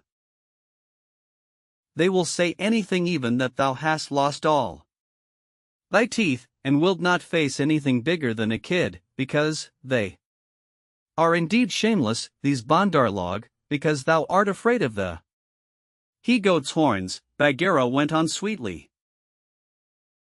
Now a snake, especially a wary old python like Kaa, very seldom shows that he is angry, but Baloo and Bagheera could see the big swallowing muscles on either side of Kaa's throat ripple and bulge. The Bandar log have shifted their grounds, he said quietly.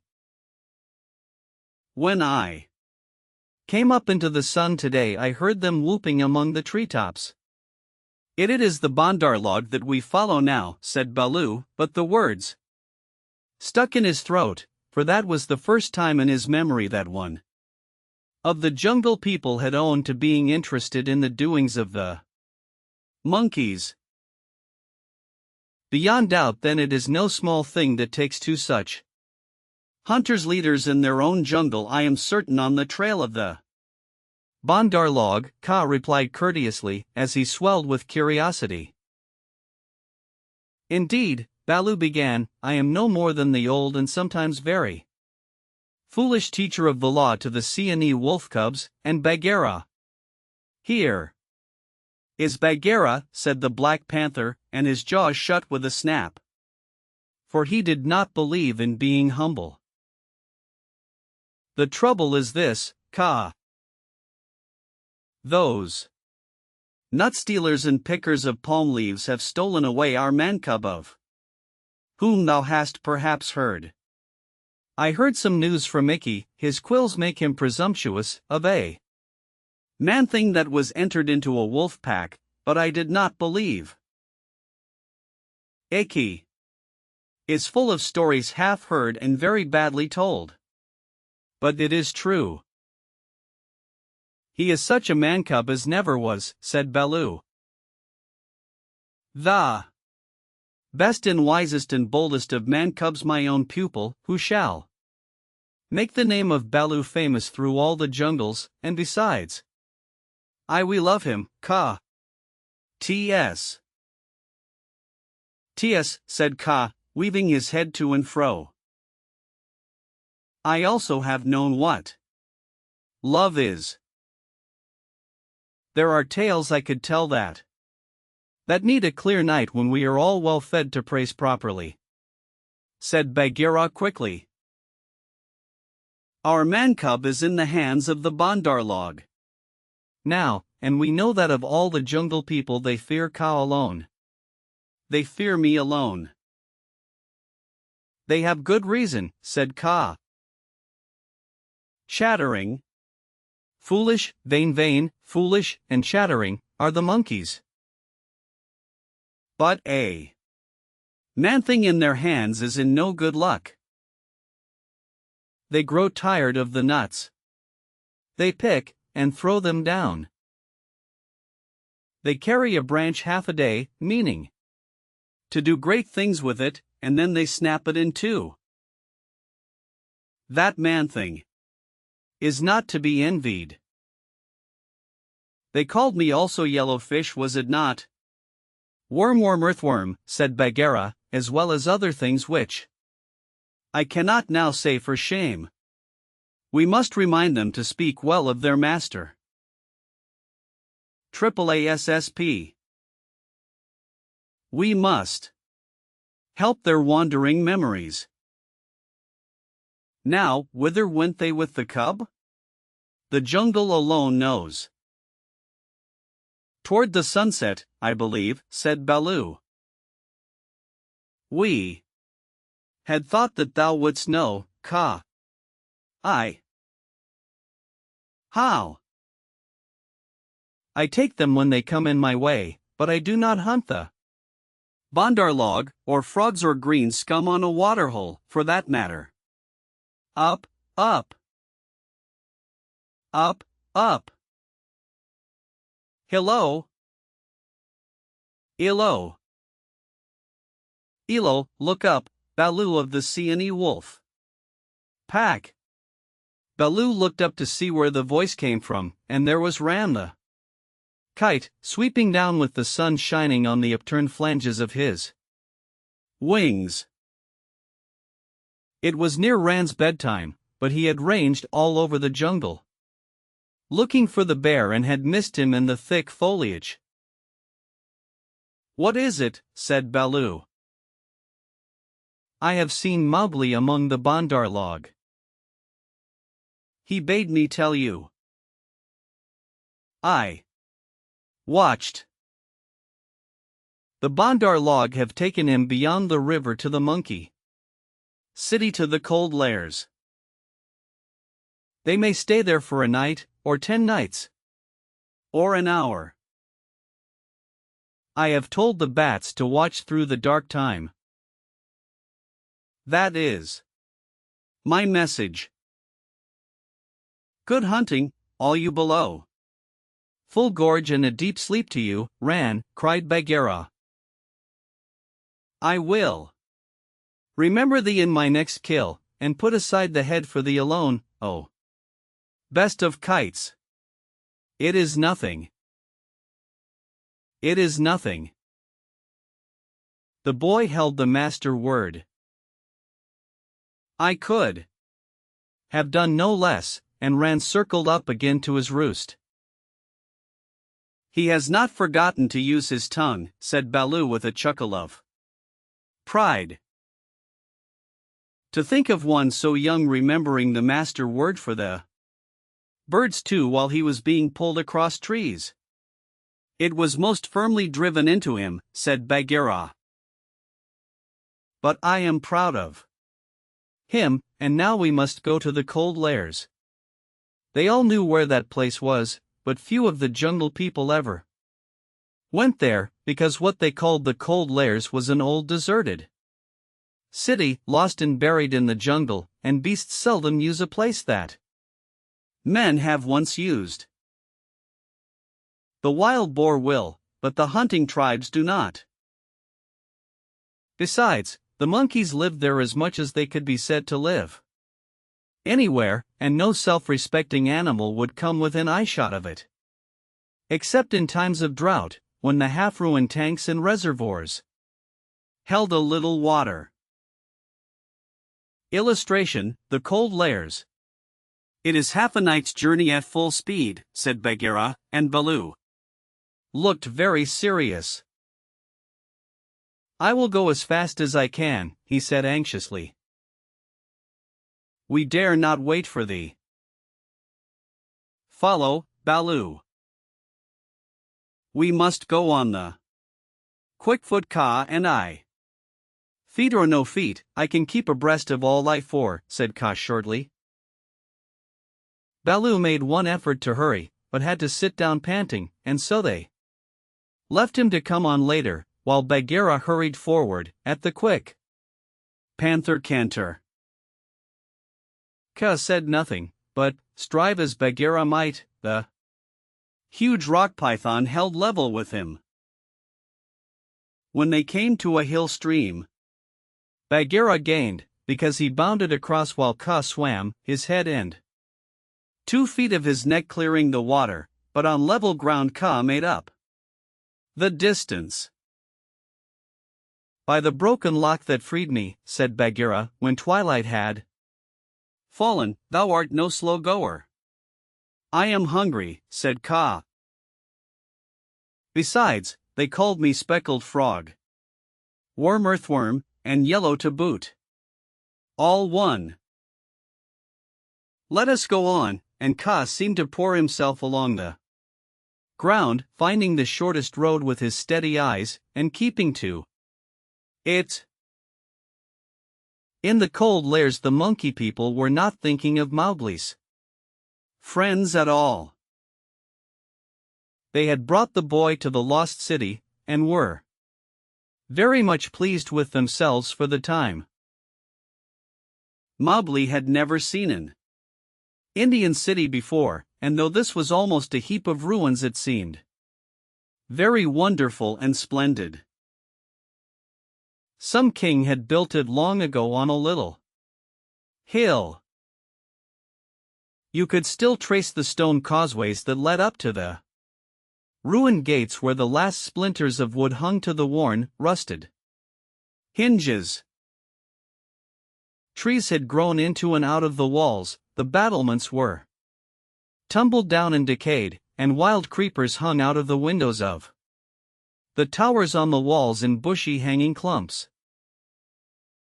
A great roofless palace crowned the hill, and the marble of the courtyards and the fountains was split, and stained with red and green. And the very cobblestones in the courtyard where the king's elephants used to live had been thrust up and apart by grasses and young trees. From the palace you could see the rows and rows of roofless houses that made up the city, looking like empty honeycombs filled with blackness.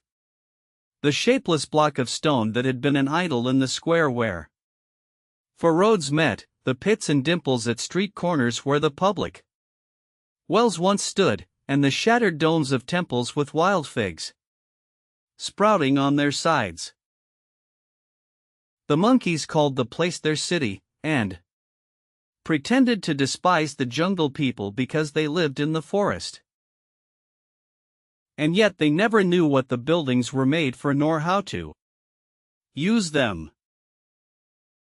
They would sit in circles on the hall of the king's council chamber, and scratch for fleas and pretend to be men, or they would run in and out of the roofless houses and collect pieces of plaster and old bricks in a corner, and forget where they had hidden them, and fight and cry in scuffling crowds, and then break off to play up and down the terraces of the king's garden, where they would shake the rose trees and the oranges in sport to see the fruit and flowers fall.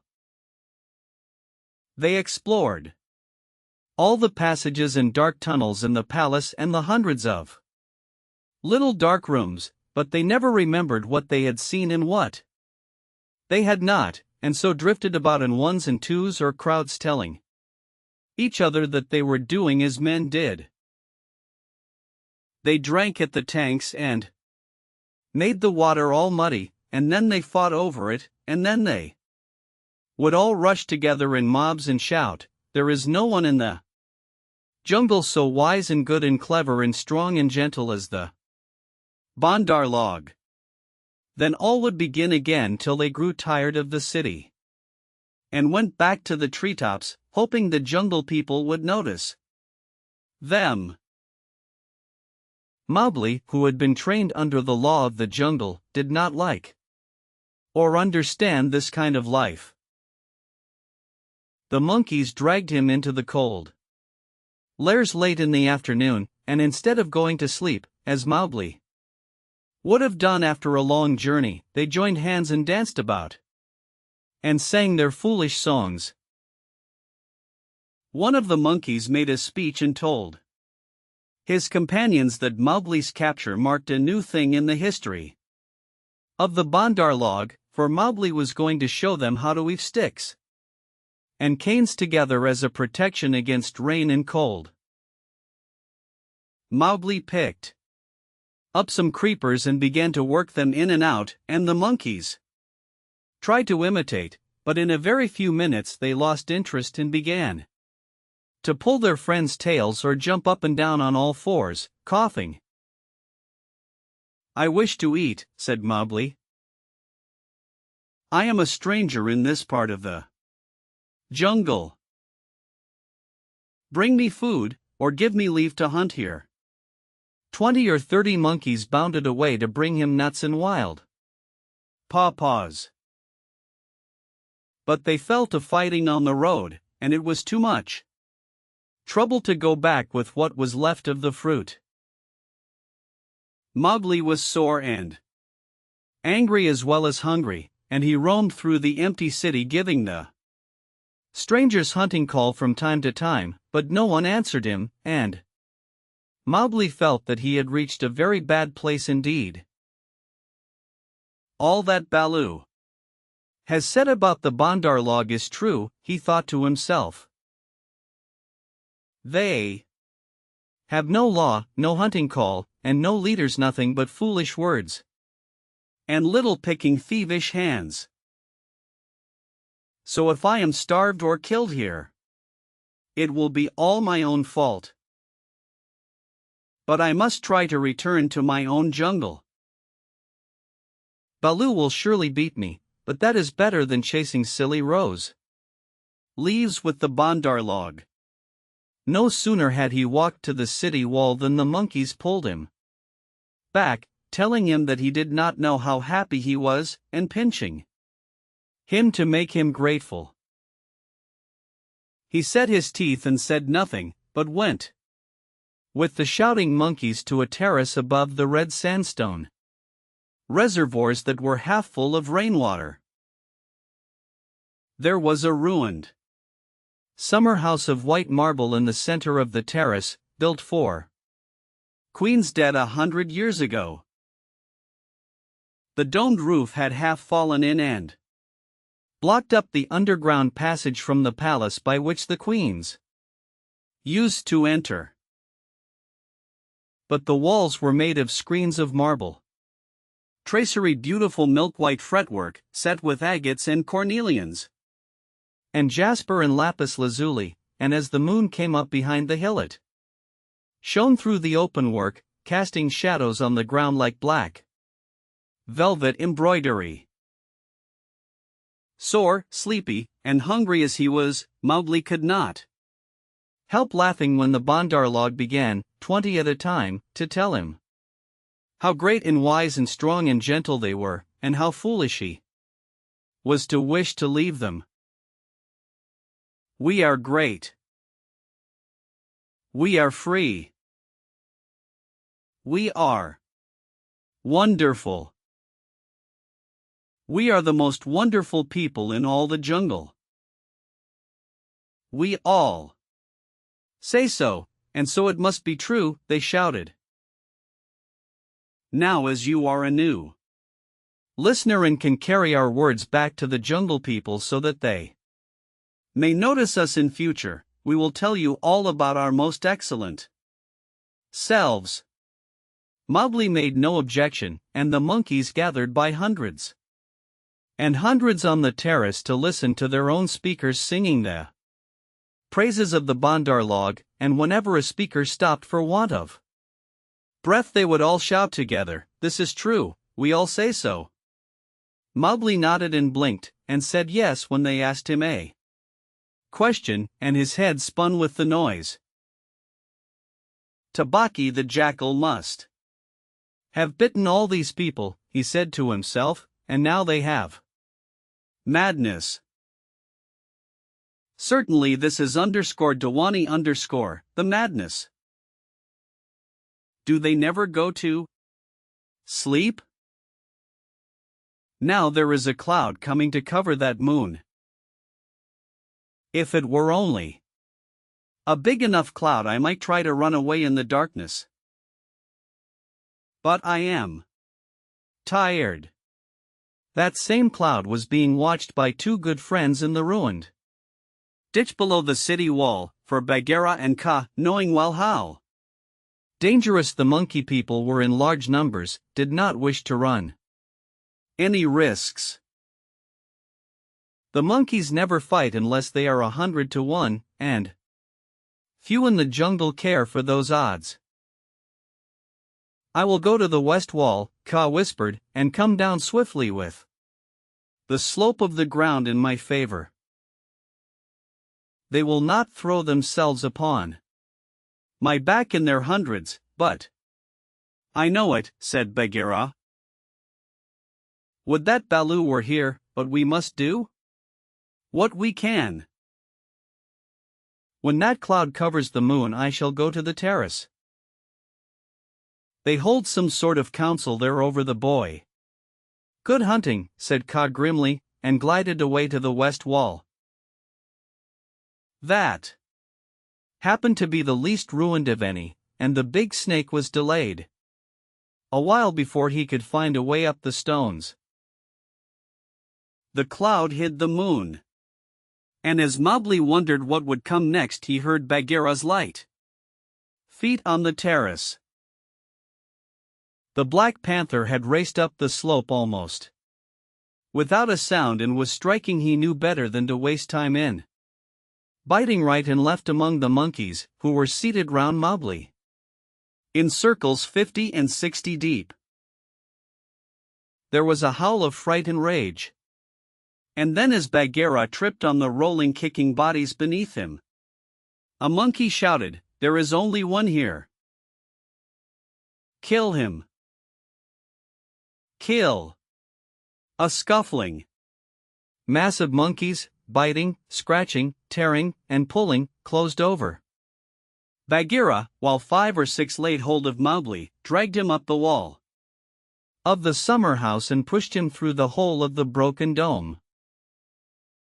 A man-trained boy would have been badly bruised, for the fall was a good 15 feet, but Mowgli fell as Baloo had taught him to fall, and landed on his feet. "Stay there," shouted the monkeys, "till we have killed thy friends, and later we will play with thee if the poison people leave thee alive." "We be of one blood, ye and I," said Mowgli, quickly giving the snake's call. He could hear rustling and hissing in the rubbish all round him, and gave the call a second time, to make sure.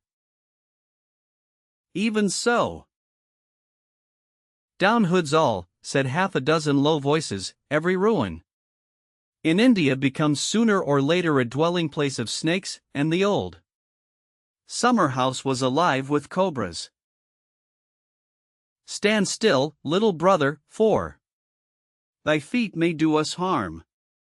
Mowgli stood as quietly as he could, peering through the open work and listening to the furious din of the fight round the black panther, the yells and chatterings and scufflings, and Bagheera's deep, hoarse cough as he backed and bucked and twisted and plunged under the heaps of his enemies. For the first time since he was born, Bagheera was fighting for his life. Baloo must be at hand. Bagheera would not have come alone, Mowgli thought. And then he called aloud, to the tank, "Bagheera, roll to the water tanks. Roll and plunge. Get to the water." Bagheera heard, and the cry that told him Mowgli was safe gave him new courage. He worked his way desperately, inch by inch, straight for the reservoirs, halting in silence. Then from the ruined wall nearest the jungle rose up the rumbling warshout of Baloo.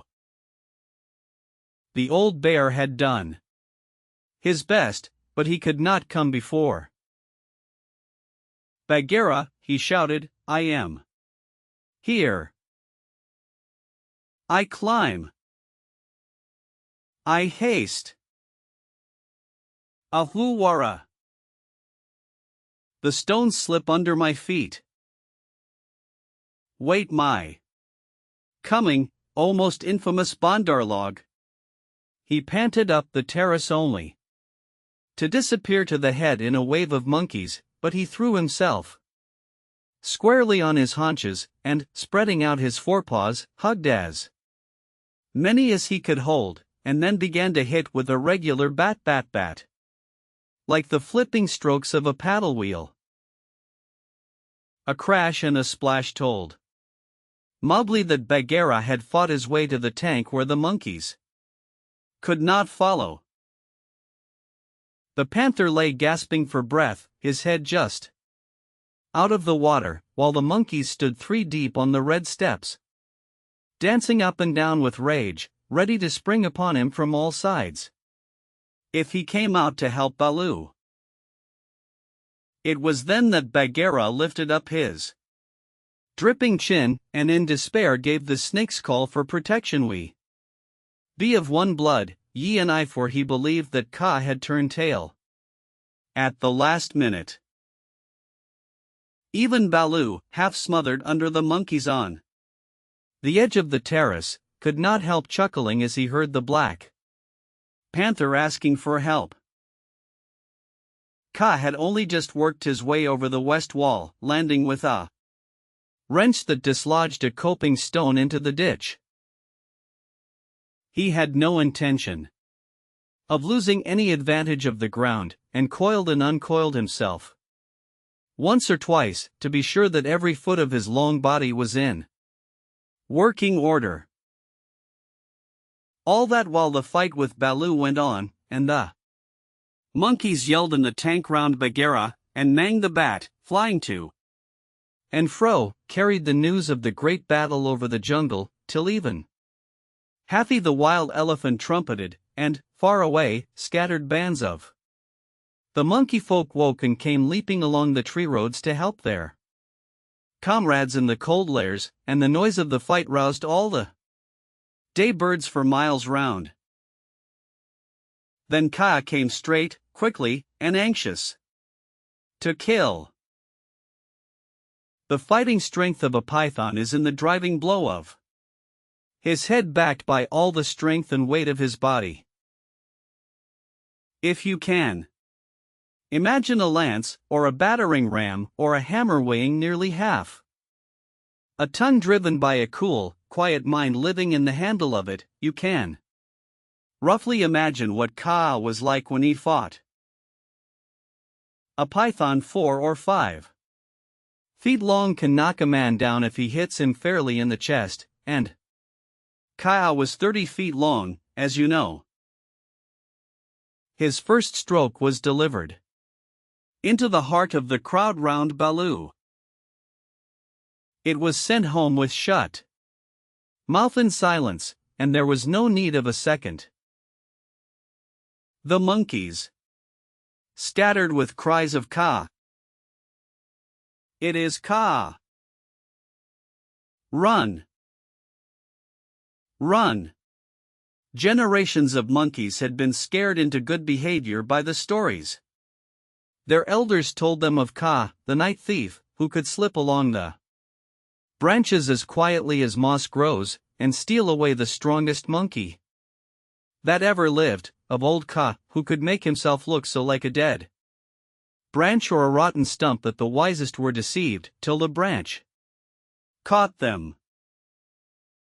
Kaa was everything that the monkeys feared in the jungle.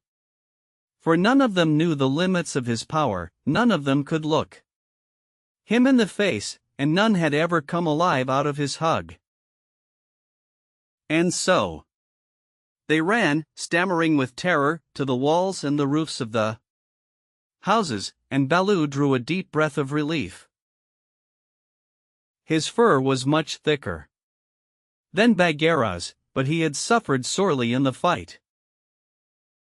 Then Kaa opened his mouth for the first time and spoke one long hissing word, and the faraway monkeys, hurrying to the defense of the cold lairs, stayed where they were, cowering, till the loaded branches bent and crackled under them. The monkeys on the walls and the empty houses stopped their cries, and in the stillness that fell upon the city Mowgli heard Bagheera shaking his wet sides as he came up from the tank. Then the clamor broke out again. The monkeys leaped higher up the walls. They clung around the necks of the big stone idols and shrieked as they skipped along the battlements, while Mowgli, dancing in the summer house, put his eye to the screenwork and hooted owl-fashion between his front teeth to show his derision and contempt. "Get the man-cub out of that trap, I can do no more," Bagheera gasped. "Let us take the man-cub and go. They may attack again. They will not move till I order them." "Stay you so," Kaa hissed, and the city was silent once more. "I could not come before, brother, but I think I heard thee call." This was to Bagheera. I may have cried out in the battle," Bagheera answered. "Baloo, art thou hurt?" "I am not sure that they did not pull me into 100 little bullings," said Baloo, gravely shaking one leg after the other. "Wow! I am sore. Ka, we owe thee, I think, our lives, Bagheera and I." "No matter. Where is the manling?" "Here, in a trap." "I cannot climb out," cried Mowgli. The curve of the broken dome was above his head. "Take him away. He dances like Mao the peacock. He will crush our young," said the cobras inside. "Ha," said Kaa with a chuckle, "he has friends everywhere, this manling. Stand back, manling, and hide you, O poison people. I break down the wall." Kaa looked carefully till he found a discolored crack in the marble. Tracery showing a weak spot, made 2 or 3 light taps with his head to get the distance, and then lifting up 6 feet of his body clear of the ground, sent home half a dozen full-power smashing blows. Nose first. The screenwork broke and fell away in a cloud of dust and rubbish, and Mowgli leaped through the opening and flung himself between Baloo and Bagheera, an arm around each big neck. "Art thou hurt?" said Baloo, hugging him softly. "I am sore, hungry, and not a little bruised. But, oh, they have handled ye grievously, my brothers. Ye bleed." "Others also," said Bagheera, licking his lips and looking at the monkey dead on the terrace and round the tank. It is nothing, if thou art safe, oh, my pride of all little frogs," whimpered Baloo. "Of that we shall judge later," said Bagheera, in a dry voice that Mowgli did not at all like. "But here is Kaa, to whom we owe the battle, and thou owest thy life. Thank him according to our customs, Mowgli." Mowgli turned and saw the great python's head swaying a foot above his own. "So this is the manling," said Kaa. "Very soft is his skin, and he is not unlike the Bandar log. Have a care, manling, that I do not mistake thee for a monkey some twilight when I have newly changed my coat." "We be one blood, thou and I," Mowgli answered. I take my life from thee tonight. My kill shall be thy kill if ever thou art hungry, O Kaa. All thanks, little brother, said Kaa, though his eyes twinkled. And what may so bold a hunter kill? I ask that I may follow when next he goes abroad. I kill nothing, I am too little, but I drive goats towards such as can use them. When thou art empty, come to me and see if I speak the truth.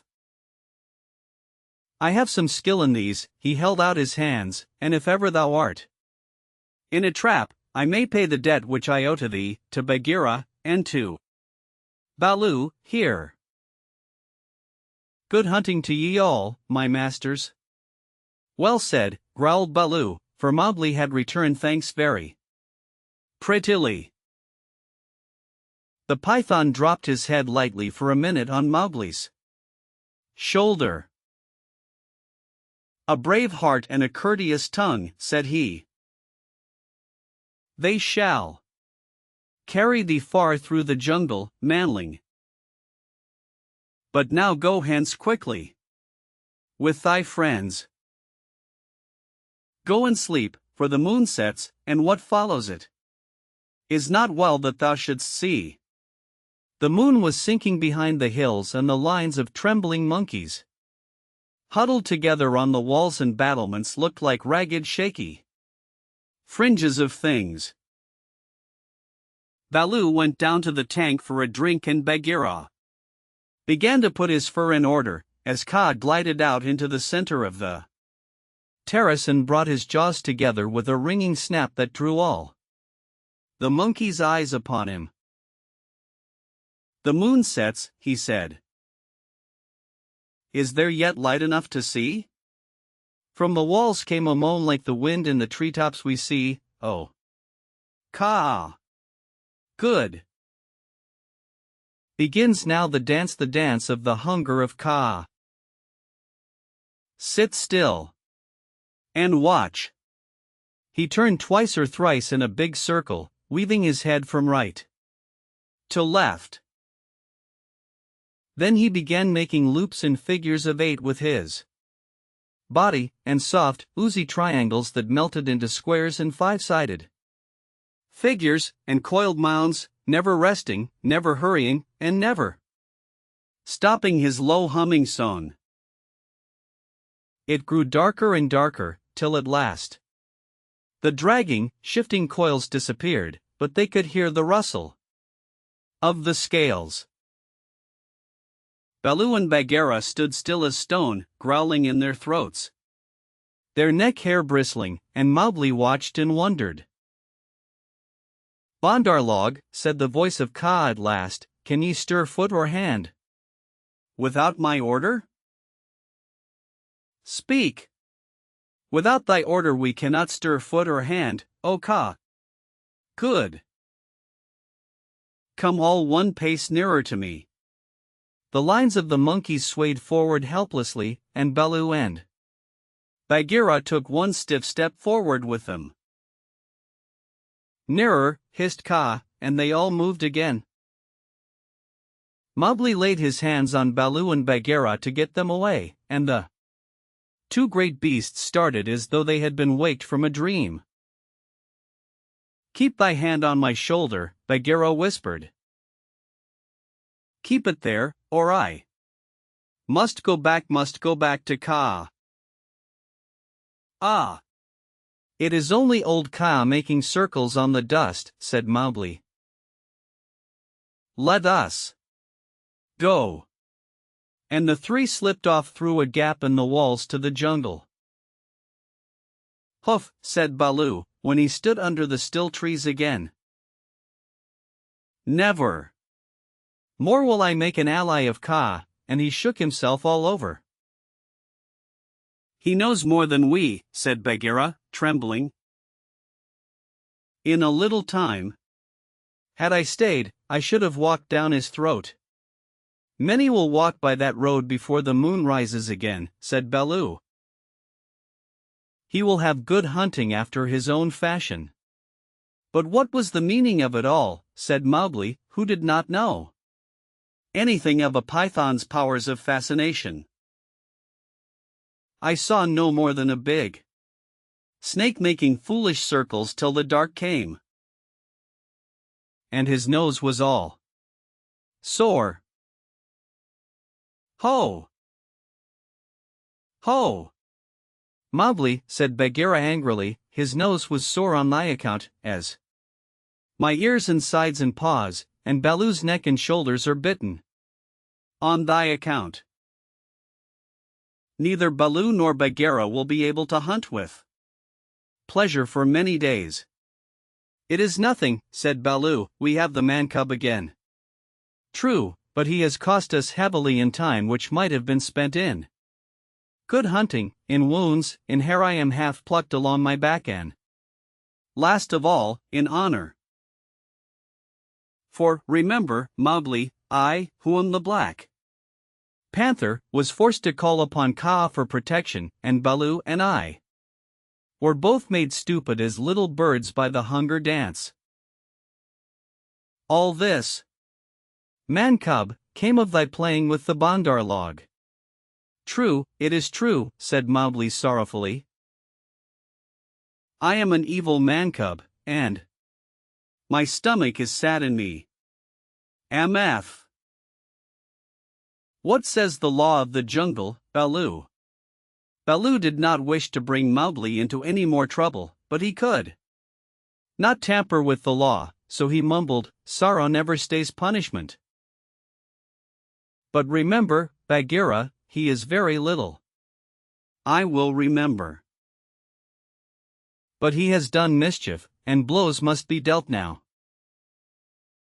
Mowgli, hast thou anything to say? Nothing. I did wrong. Baloo and thou are wounded. It is just. Bagheera gave him half a dozen love taps from a panther's point of view. They would hardly have waked one of his own cubs, but for a 7-year-old boy they amounted to as severe a beating as you could wish to avoid. When it was all over, Mowgli sneezed, and picked himself up without a word. Now, said Bagheera, jump on my back, little brother, and we will go home. One of the beauties of jungle law is that punishment settles all scores. There is no nagging afterward. Mowgli laid his head down on Bagheera's back and slept so deeply that he never waked when he was put down in the home cave. Road Song of the Bandar Log. Here we go in a flung festoon, halfway up to the jealous moon. Don't you envy our pranceful bands? Don't you wish you had extra hands?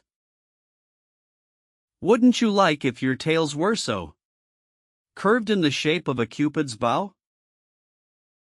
Now you're angry, but never mind. Underscore brother, thy tail hangs down behind, underscore. Here we sit in a branchy row, thinking of beautiful things we know, dreaming of deeds that we mean to do. All complete, in a minute or two. Something noble and wise and good, done by merely wishing we could. We've forgotten, but never mind. Underscore brother, thy tail hangs down behind, underscore. All the talk we ever have heard, uttered by bat or beast or bird, hide or fin or scale or feather, jabber it quickly and all together. Excellent. Wonderful. Once again. Now we are talking just like men. Let's pretend we are. Never mind. Underscore brother, thy tail hangs down behind, underscore. This is the way of the monkey kind. Underscore then join our leaping lines that scumfish through the pines. That rocket by where, light and high, the wild grape swings. By the rubbish in our wake, and the noble noise we make. Be sure, we're going to do some splendid things, underscore. Tiger. Tiger. What of the hunting, hunter bold? Brother, the watch was long and cold. What of the quarry ye went to kill? Brother, he crops in the jungle still. Where is the power that made your pride? Brother, it ebbs from my flank and side. Where is the haste that ye hurry by? Brother, I go to my lair to die. Now we must go back to the first tale. When Mowgli left the wolf's cave. After the fight with the pack at the Council Rock, he went down to the plowed lands where the villagers lived, but he would not stop there. Because it was too near to the jungle, and he knew that he had made at least one bad enemy at the council. So he hurried on, keeping to the rough road that ran down the valley, and followed it at a steady jog-trot for nearly 20 miles, till he came to a country that he did not know. The valley opened out into a great plain dotted over with rocks and cut up by ravines. At one end stood a little village, and at the other the thick jungle came down in a sweep to the grazing grounds, and stopped there as though it had been cut off with a hoe. All over the plain, cattle and buffaloes were grazing, and when the little boys in charge of the herd saw Mowgli they shouted and ran away, and the yellow pariah dogs that hang about every Indian village barked. Mowgli walked on, for he was feeling hungry, and when he came to the village gate he saw the big thorn bush that was drawn up before the gate at twilight pushed to one side. He said, for he had come across more than one such barricade in his night rambles after things to eat. So men are afraid of the people of the jungle here also. He sat down by the gate, and when a man came out he stood up, opened his mouth, and pointed down it to show that he wanted food. The man stared, and ran back up the one street of the village shouting for the priest, who was a big, fat man dressed in white, with a red and yellow mark on his forehead. The priest came to the gate, and with him at least 100 people, who stared and talked, and shouted and pointed at Mowgli. They have no manners, these men folk, said Mowgli to himself. Only the gray ape would behave as they do. So he threw back his long hair and frowned at the crowd. What is there to be afraid of, said the priest. Look at the marks on his arms and legs. They are the bites of wolves. He is but a wolf child, run away from the jungle. Of course, in playing together, the cubs had often nipped Mowgli harder than they intended, and there were white scars all over his arms and legs. But he would have been the last person in the world to call these bites, for he knew what real biting meant. "Arr! Arr," said 2 or 3 women together. To be bitten by wolves. Poor child. He is a handsome boy. He has eyes like red fire. By my honor, Messua, he is not unlike thy boy that was taken by the tiger. Let me look, said a woman with heavy copper rings on her wrists and ankles, and she peered at Mowgli under the palm of her hand. Indeed he is not. He is thinner, but he has the very look of my boy. The priest was a clever man, and he knew that Messua was wife to the richest villager in the place. So he looked up at the sky for a minute, and said solemnly, "What the jungle has taken the jungle has restored. Take the boy into thy house, my sister, and forget not to honor the priest who sees so far into the lives of men." "By the bull that bought me," said Mowgli to himself, "but all this talking is like another looking over by the pack. Well, if I am a man I must become." The crowd parted as the woman beckoned Mowgli to her hut, where there was a red lacquered bedstead, a great earthen grain chest with funny raised patterns on it, half a dozen copper cooking pots, an image of a Hindu god in a little alcove, and on the wall a real-looking glass, such as they sell at the country fairs. She gave him a long drink of milk and some bread, and then she laid her hand on his head and looked into his eyes, for she thought perhaps that he might be her real son come back from the jungle where the tiger had taken him. So she said, "Nathu, O Nathu." Mowgli did not show that he knew the name. "Dost thou not remember the day when I gave thee thy new shoes?" She touched his foot, and it was almost as hard as horn.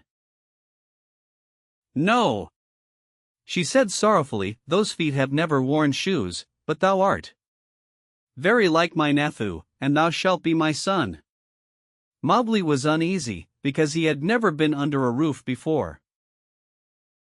But as he looked at the thatch, he saw that he could tear it out any time if he wanted to get away, and that the window had no fastenings. "What is the good of a man," he said to himself at last, "if he does not understand man's talk? Now I am as silly and dumb as a man would be with us in the jungle. I must speak their talk." It was not for fun that he had learned while he was with the wolves to imitate the challenge of bucks in the jungle and the grunt of the little wild pig. So, as soon as Nesua pronounced a word, Mowgli would imitate it almost perfectly, and before dark he had learned the names of many things in the hut. There was a difficulty at bedtime, because Mowgli would not sleep under anything that looked so like a panther trap as that hut, and when they shut the door he went through the window. "Give him his will," said Nesua's husband. "Remember, he can never till now have slept on a bed. If he is indeed sent in the place of our son, he will not run away." So Mowgli stretched himself in some long, clean grass at the edge of the field, but before he had closed his eyes a soft gray nose poked him under the chin. "Phew," said Gray Brother, he was the eldest of Mother Wolf's cubs. "This is a poor reward for following thee 20 miles. Thou smellest of wood smoke and cattle altogether like a man already. Wake, little brother, I bring news." "Are all well in the jungle?" said Mowgli, hugging him. "All except the wolves that were burned with the red flower. Now, listen. Shere Khan has gone away to hunt far off till his coat grows again, for he is badly singed. When he returns he swears that he will lay thy bones in the Waingunga. There are 2 words to that. I also have made a little promise. But news is always good. I am tired tonight, very tired with new things. Gray Brother, but bring me the news always. Thou wilt not forget that thou art a wolf? Men will not make thee forget," said Gray Brother anxiously. "Never. I will always remember that I love thee and all in our cave. But Also I will always remember that I have been cast out of the pack, and that thou mayest be cast out of another pack. Men are only men, little brother, and their talk is like the talk of frogs in a pond. When I come down here again, I will wait for thee in the bamboos at the edge of the grazing ground. For 3 months after that night Mowgli hardly ever left the village gate, he was so busy learning the ways and customs of men. First he had to wear a cloth round him, which annoyed him horribly, and then he had to learn about money, which he did not in the least understand, and about plowing, of which he did not see the use. Then the little children in the village made him very angry. Luckily, the law of the jungle had taught him to keep his temper, for in the jungle life and food depend on keeping your temper. But when they made fun of him because he would not play games or fly kites, or because he mispronounced some word, only the knowledge that it was unsportsmanlike to kill little naked cubs kept him from picking them up and breaking them in two. He did not know his own strength in the least. In the jungle he knew he was weak compared with the beasts, but in the village people said that he was as strong as a bull. And Mowgli had not the faintest idea of the difference that caste makes between man and man. When the potter's donkey slipped in the clay pit, Mowgli hauled it out by the tail, and helped to stack the pots for their journey to the market at Kanhiwara. That was very shocking, too, for the potter is a low-caste man, and his donkey is worse. When the priest scolded him, Mowgli threatened to put him on the donkey too, and the priest told Messua's husband that Mowgli had better be set to work as soon as possible, and the village headman told Mowgli that he would have to go out with the buffaloes next day, and herd them while they grazed. No one was more pleased than Mowgli, and that night, because he had been appointed a servant of the village, as it were, he went off to a circle that met every evening on a masonry platform under a great fig tree. It was the village club, and the headman and the watchman and the barber, who knew all the gossip of the village, and old Baloo, the village hunter, who had a tower musket, met and smoked. The monkeys sat and talked in the upper branches, and there was a hole under the platform where a cobra lived, and he had his little platter of milk every night because he was sacred, and the old men sat around the tree and talked, and pulled at the big hookahs, the water pipes, till far into the night. They told wonderful tales of gods and men and ghosts, and Baldio told even more wonderful ones of the ways of beasts in the jungle, till the eyes of the children sitting outside the circle bulged out of their heads. Most of the tales were about animals, for the jungle was always at their door. The deer and the wild pig grubbed up their crops, and now and again the tiger carried off a man at twilight, within sight of the village gates. Mowgli, who naturally knew something about what they were talking of, had to cover his face not to show that he was laughing, while Baldio, the tower musket across his knees, climbed on from one wonderful story to another, and Mowgli's shoulders shook. Baldio was explaining how the tiger that had carried away Messua's son was a ghost tiger, and his body was inhabited by the ghost of a wicked old moneylender who had died some years ago.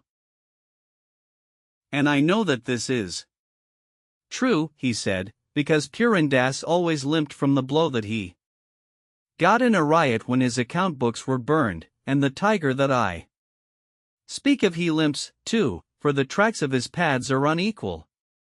True, true, that must be the truth, said the greybeards, nodding together. Are all these tales such cobwebs and moon talk? Said Mowgli. That tiger limps because he was born lame, as everyone knows.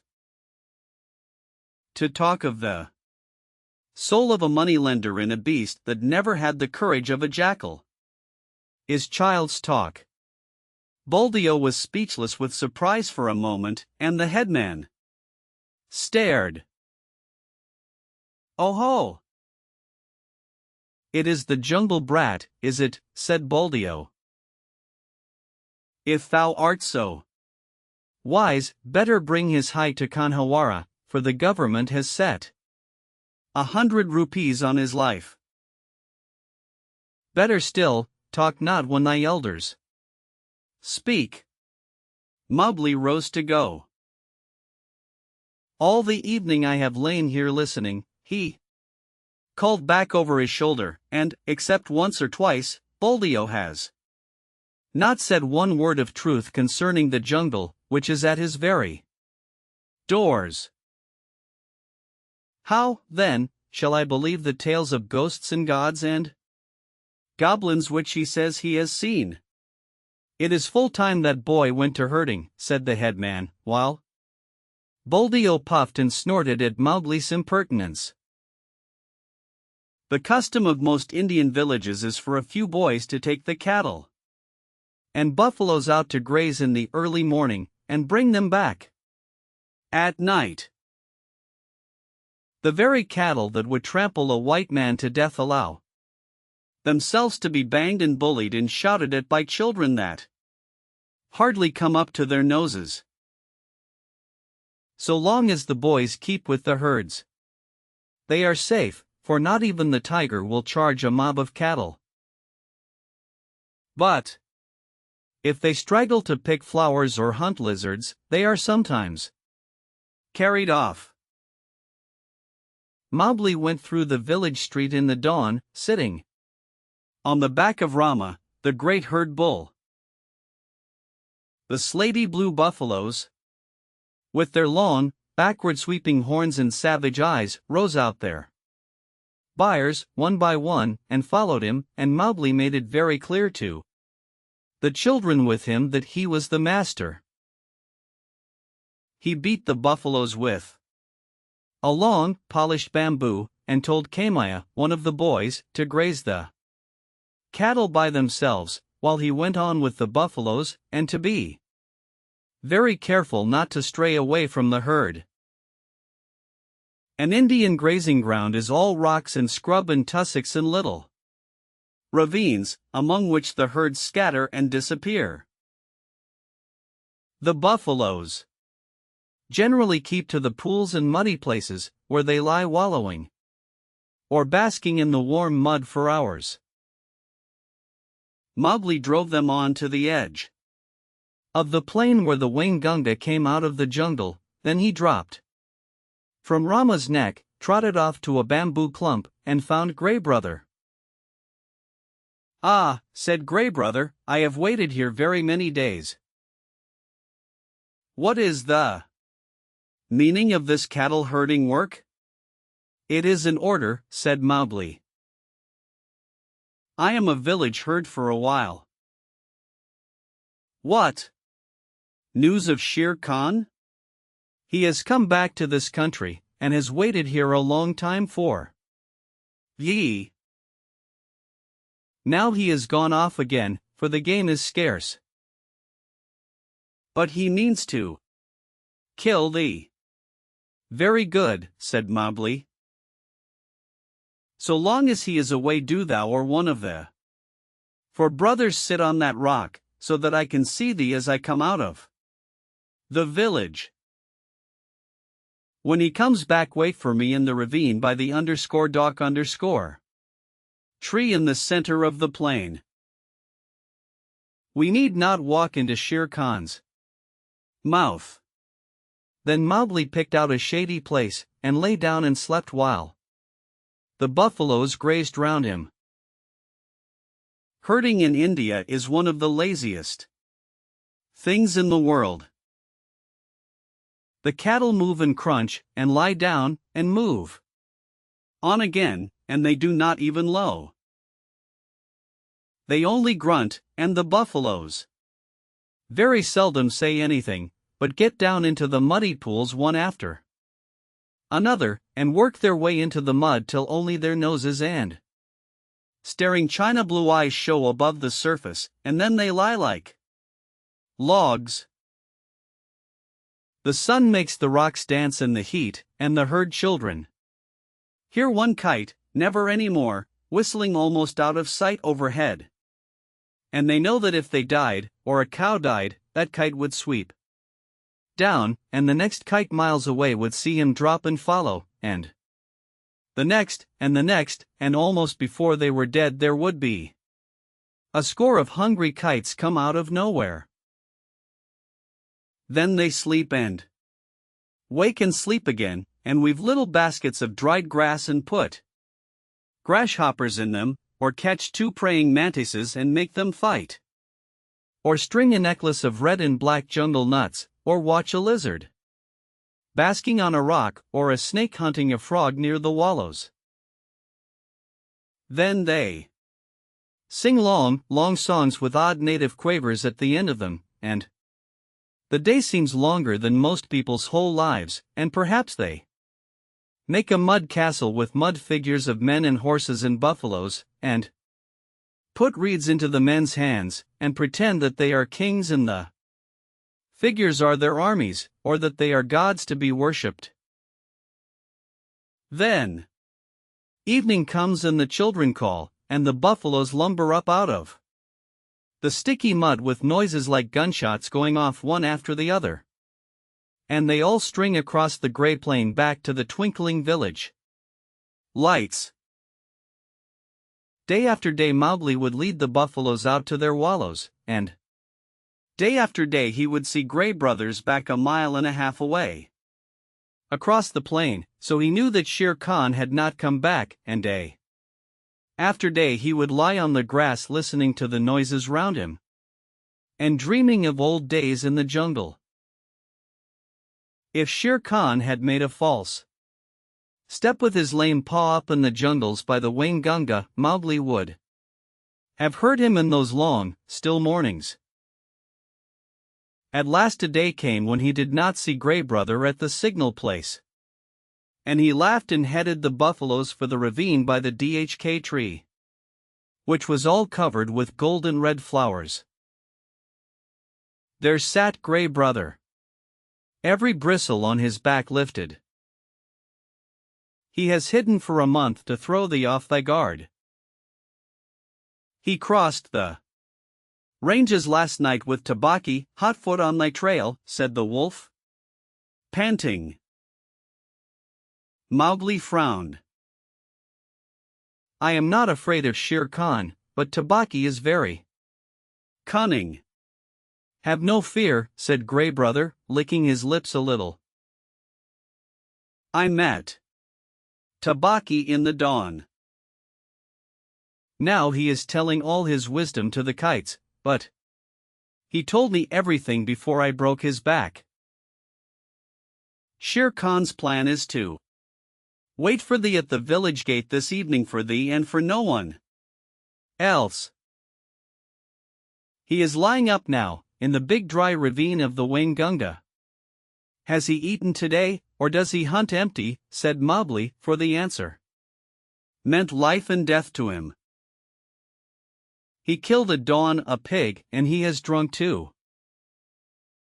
Remember, Shere Khan could never fast, even for the sake of revenge. Oh!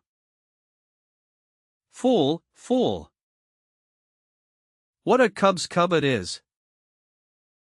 Eaten and drunk too, and he thinks that I shall wait till he has slept.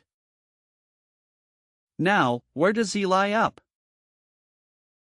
If there were but 10 of us we might pull him down as he lies. These buffaloes will not charge unless they wind him, and I cannot speak their language. Can we get behind his track so that they may smell it? He swam far down the Waingunga to cut that off, said Grey Brother. Tabaki told him that, I know.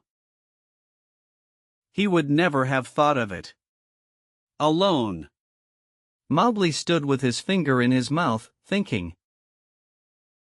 The big ravine of the Waingunga. That opens out on the plain not half a mile from here. I can take the herd round through the jungle to the head of the ravine and then sweep down, but he would slink out at the foot. We must block that end. Grey Brother, canst thou cut the herd in two for me? Not I, perhaps, but I have brought a wise helper. Grey Brother trotted off and dropped into a hole. Then there lifted up a huge grey head that Mowgli knew well, and the hot air was filled with the most desolate cry of all the jungle, the hunting howl of a wolf at midday. Akela! Akela, said Mowgli, clapping his hands. I might have known that thou wouldst not forget me. We have a big work in hand. Cut the herd in two, Akela. Keep the cows and calves together, and the bulls and the plough buffaloes by themselves. The two wolves ran, ladies' chain fashion, in and out of the herd, which snorted and threw up its head, and separated into two clumps. In one, the cow buffaloes stood with their calves in the center, and glared and pawed, ready, if a wolf would only stay still, to charge down and trample the life out of him. In the other, the bulls and the young bulls snorted and stamped, but though they looked more imposing, they were much less dangerous, for they had no calves to protect. No 6 men could have divided the herd so neatly. What orders? Panted Akela. They are trying to join again. Mowgli slipped onto Rama's back. Drive the bulls away to the left. Akela. Grey Brother, when we are gone, hold the cows together, and drive them into the foot of the ravine. How far? Said Grey Brother, panting and snapping. Till the sides are higher than Shere Khan can jump, shouted Mowgli. Keep them there till we come down. The bulls swept off as Akela bade, and Grey Brother stopped in front of the cows. They charged down on him, and he ran just before them to the foot of the ravine, as Akela drove the bulls far to the left. Well done. Another charge and they are fairly started. Careful. Now careful, Akela. A snap too much and the bulls will charge. Hooja. This is wilder work than driving blackbuck. Didst thou think these creatures could move so swiftly? Mowgli called. I have hunted these two in my time, gasped Akela in the dust. Shall I turn them into the jungle? I. Turn. Swiftly turn them. Rama is mad with rage. Oh, if I could only tell him what I need of him today. The bulls were turned, to the right this time, and crashed into the standing thicket. The other herd children, watching with the cattle half a mile away, hurried to the village as fast as their legs could carry them, crying that the buffaloes had gone mad and run away. But Mowgli's plan was simple enough. All he wanted to do was to make a big circle uphill and get at the head of the ravine, and then take the bulls down it and catch Shere Khan between the bulls and the cows, for He knew that after a meal and a full drink Shere Khan would not be in any condition to fight or to clamber up the sides of the ravine. He was soothing the buffaloes now by voice, and Akela had dropped far to the rear, only whimpering once or twice to hurry the rearguard. It was a long circle, for they did not wish to get too near the ravine and give Shere Khan warning. At last Mowgli rounded up the bewildered herd at the head of the ravine on a grassy patch that sloped steeply down to the ravine itself. From that height you could see across the tops of the trees down to the plain below, but what Mowgli looked at was the sides of the ravine, and he saw with a great deal of satisfaction that they ran nearly straight up and down, while the vines and creepers that hung over them would give no foothold to a tiger who wanted to get out. "Let them breathe, Akela," he said, holding up his hand. "They have not winded him yet. Let them breathe. I must tell Shere Khan who comes. We have him in the trap." He put his hands to his mouth and shouted down the ravine. It was almost like shouting down a tunnel, and the echoes jumped from rock to rock. After a long time there came back the drawling, sleepy snarl of a full-fed tiger just wakened. "Who calls?" said Shere Khan, and a splendid peacock fluttered up out of the ravine screeching. "I, Mowgli. Cattle thief, it is time to come to the council rock. Down, hurry them down, Akela. Down, Rama, down." The herd paused for an instant at the edge of the slope, but Akela gave tongue in the full hunting yell, and they pitched over one after the other, just as steamers shoot rapids, the sand and stones spurting up round them. Once started, there was no chance of stopping, and before they were fairly in the bed of the ravine, Rama winded Shere Khan and bellowed. "Ha! Ha!" said Mowgli, on his back. "Now thou knowest," and the torrent of black horns, foaming muzzles, and staring eyes whirled down the ravine just as boulders go down in flood time, the weaker buffaloes being shouldered out to the sides of the ravine where they tore through the creepers.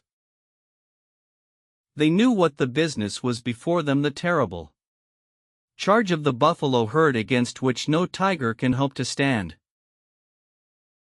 Shere Khan heard the thunder of their hoofs, picked himself up, and lumbered down the ravine, looking from side to side for some way of escape, but the walls of the ravine were straight and he had to hold on, heavy with his dinner and his drink, willing to do anything rather than fight. The herd splashed through the pool he had just left, bellowing till the narrow cut rang.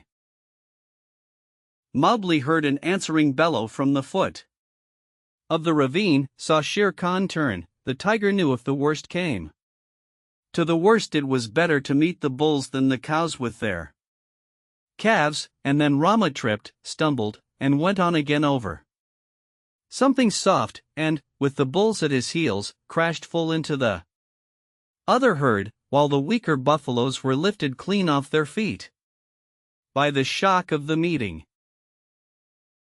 That charge carried both herds out into the plain, goring and stamping and snorting. Mowgli watched his time, and slipped off Rama's neck, laying about him right and left with his stick. "Quick, Akela! Break them up! Scatter them, or they will be fighting one another. Drive them away, Akela! Hi, Rama! Hi, hi, hi! My children! Softly now, softly. It is all over. Akela and Grey Brother ran to and fro nipping the buffalo's legs. And though the herd wheeled once to charge up the ravine again, Mowgli managed to turn Rama, and the others followed him to the wallows. Shere Khan needed no more trampling. He was dead, and the kites were coming for him already. Brothers, that was a dog's death, said Mowgli, feeling for the knife. He always carried in a sheath round his neck now that he lived with men. But he would never have shown fight. His hide will look well on the Council Rock. We must get to work swiftly. A boy trained among men would never have dreamed of skinning a 10-foot tiger alone, but Mowgli knew better than anyone else how an animal's skin is fitted on, and how it can be taken off. But it was hard work. And Mowgli slashed and tore and grunted for an hour, while the wolves lolled out their tongues, or came forward and tugged as he ordered them. Presently a hand fell on his shoulder, and looking up he saw Buldeo with the Tower musket. The children had told the village about the buffalo stampede, and Buldeo went out angrily, only too anxious to correct Mowgli for not taking better care of the herd. The wolves dropped out of sight as soon as they saw the man coming. "What is this folly?" said Buldeo angrily. "To think that thou canst skin a tiger. Where did the buffaloes kill him?" "It is the lame tiger, too, and there is 100 rupees on his head." "Well, well, we will overlook thy letting the herd run off, and perhaps I will give thee one of the rupees of the reward when I have taken the skin to Kanhiwara." He fumbled in his waistcloth for flint and steel, and stooped down to singe Shere Khan's whiskers. Most native hunters always singe a tiger's whiskers to prevent his ghost from haunting them. Said Mowgli, half to himself as he ripped back the skin of a forepaw. "So thou wilt take the hide to Kanhiwara for the reward, and perhaps give me 1 rupee? Now it is in my mind that I need the skin for my own use." "Ha! Old man, take away that fire. What talk is this to the chief hunter of the village? Thy luck and the stupidity of thy buffaloes have helped thee to this kill. The tiger has just fed, or he would have gone 20 miles by this time. Thou canst not even skin him properly, little beggar brat, and forsooth I, Buldeo, must be told not to singe his whiskers. Mowgli, I will not give thee 1 anna of the reward, but only a very big beating. Leave the carcass." "By the bull that bought me," said Mowgli, who was trying to get at the shoulder, "must I stay babbling to an old ape all noon? Here, Akela. This man plagues me." Buldeo, who was still stooping over Shere Khan's head, found himself sprawling on the grass, with a grey wolf standing over him, while Mowgli went on skinning as though he were alone in all India. "Yes," he said, between his teeth. "Thou art altogether right, Buldeo. Thou wilt never give me 1 anna of the reward. There is an old war between this lame tiger and myself, a very old war, and I have won." To do Buldeo justice, if he had been 10 years younger he would have taken his chance with Akela had he met the wolf in the woods, but a wolf who obeyed the orders of this boy who had private wars with man-eating tigers was not a common animal. It was sorcery, magic of the worst kind, thought Baldio, and he wondered whether the amulet round his neck would protect him. He lay as still, expecting every minute to see Mowgli turn into a tiger too. Maharaj! Great King, he said at last in a husky whisper. Yes, said Mowgli, without turning his head, chuckling a little. I am an old man. I did not know that thou wast anything more than a herd's boy. May I rise up and go away, or will thy servant tear me to pieces? Go, and peace go with thee. Only, another time do not meddle with my game. Let him go, Akela. Baldio hobbled away to the village as fast as he could, looking back over his shoulder in case Mowgli should change into something terrible. When he got to the village, he told a tale of magic and enchantment and sorcery that made the priest look very grave. Mowgli went on with his work, but it was nearly twilight before he and the wolves had drawn the great gay skin clear of the body. Now we must hide this and take the buffaloes home. Help me to herd them, Akela. The herd rounded up in the misty twilight, and when they got near the village, Mowgli saw lights, and heard the conchas and bells in the temple blowing and banging. Half the village seemed to be waiting for him by the gate. That is because I have killed Shere Khan, he said to himself.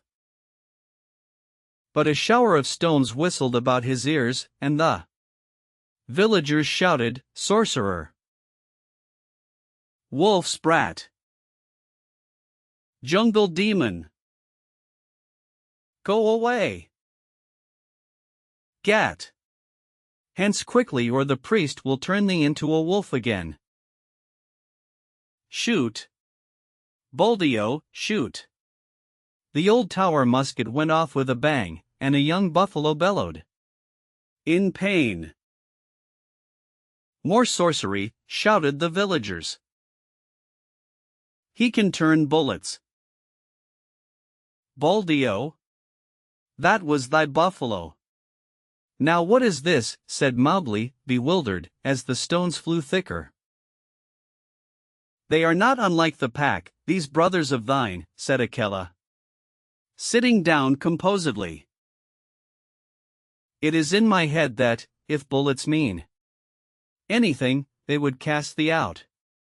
Wolf! Wolf's cub! Go away, shouted the priest, waving a sprig of the sacred tulsi plant. Again? Last time it was because I was a man. This time it is because I am a wolf. Let us go, Akela. A woman, it was Mesua, ran across to the herd, and cried, Oh, my son! My son! They say thou art a sorcerer who can turn himself into a beast at will. I do not believe, but go away or they will kill thee. Baldio says thou art a wizard, but I know thou hast avenged Nathu's death. Come back, Mesua, shouted the crowd. Come back, or we will stone ye. Mowgli laughed a little short ugly laugh, for a stone had hit him in the mouth. Run back, Mesua. This is one of the foolish tales they tell under the big tree at dusk. I have at least paid for thy son's life. Farewell, and run quickly, for I shall send the herd in more swiftly than their brickbats. I am no wizard, Mesua. Farewell. Now, once more, Akela, he cried. Bring the herd in. The buffaloes were anxious enough to get to the village. They hardly needed Akela's yell, but charged through the gate like a whirlwind, scattering the crowd right and left. "Keep count," shouted Mowgli scornfully. "It may be that I have stolen one of them. Keep count, for I will do your herding no more." "Fare you well, children of men, and thank Mesua that I do not come in with my wolves and hunt you up and down your street." He turned on his heel and walked away with the lone wolf, and as he looked up at the stars he felt happy. No more sleeping in traps for me, Akela. Let us get Shere Khan's skin and go away. No, we will not hurt the village, for Mesua was kind to me.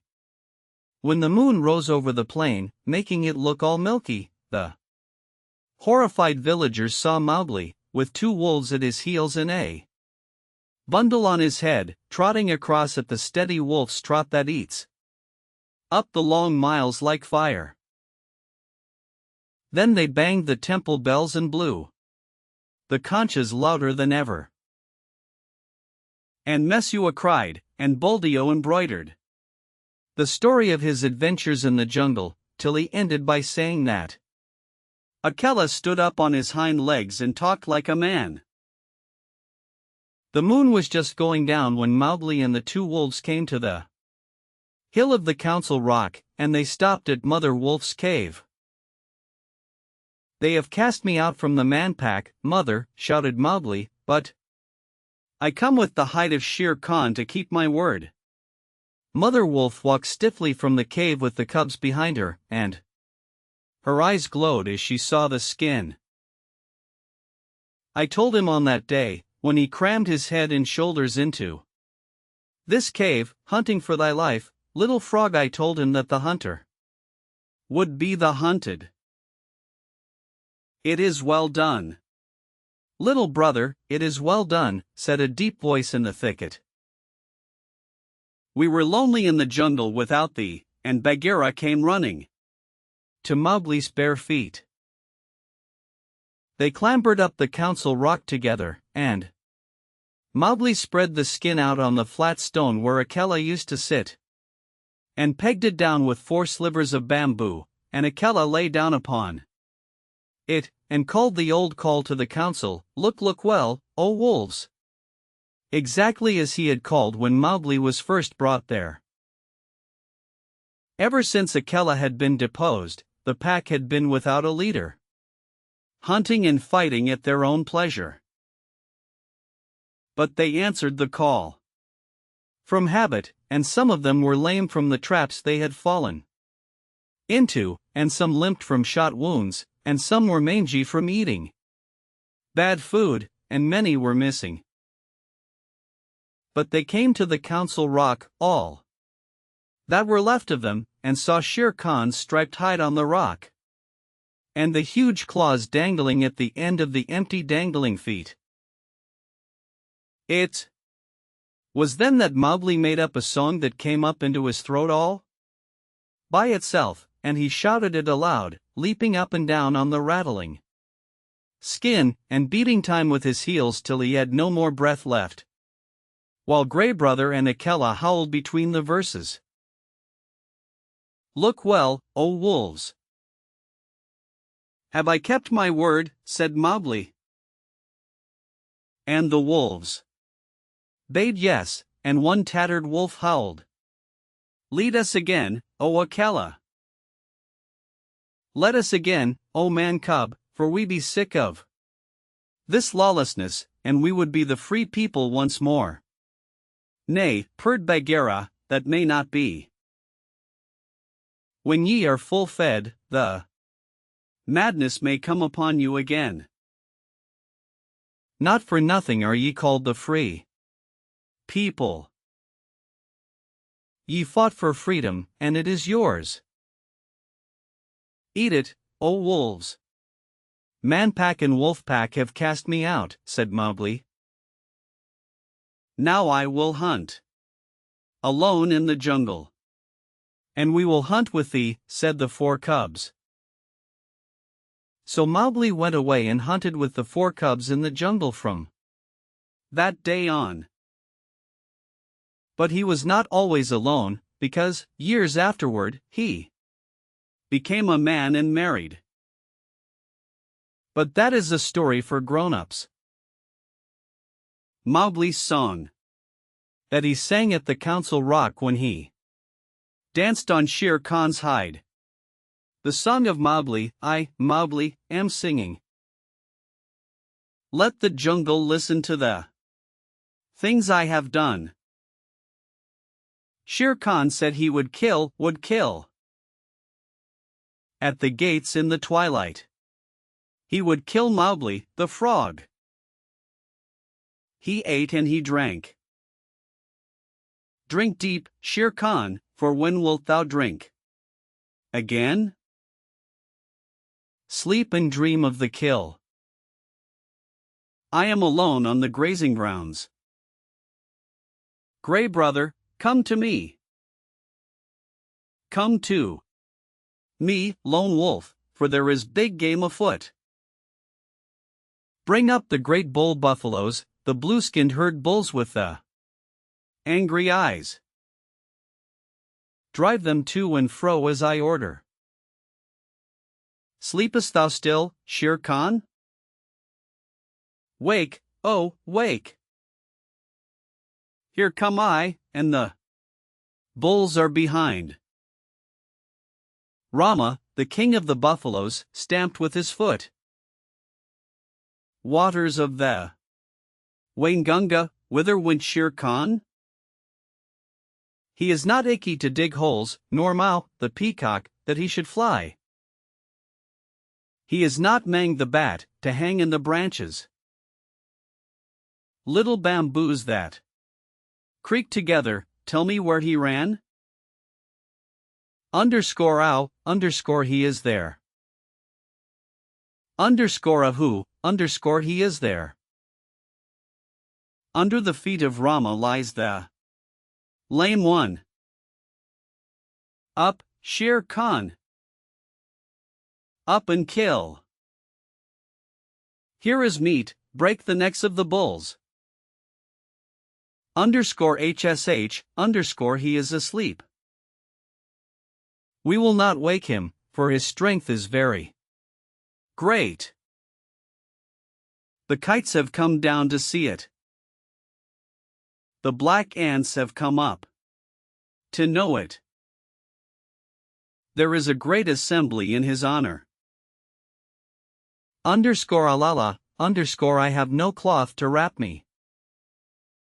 The kites will see that I am naked. I am ashamed to meet all these people. Lend me thy coat, Shere Khan. Lend me thy gay striped coat that I may go to the council rock. By the bull that bought me I made a promise, a little promise. Only thy coat is lacking before I keep my word. With the knife that men use, with the knife of the hunter, I will stoop down for my gift. Waters of the Waingunga, Shere Khan gives me his coat for the love that he bears me. Pull, Grey brother. Pull, Akela. Heavy is the hide of Shere Khan. The man pack are angry. They throw stones and talk child's talk. My mouth is bleeding. Let me run away. Through the hot night, run swiftly with me, my brothers. We will leave the lights of the village and go to the low moon. Waters of the Waingunga, the man pack have cast me out.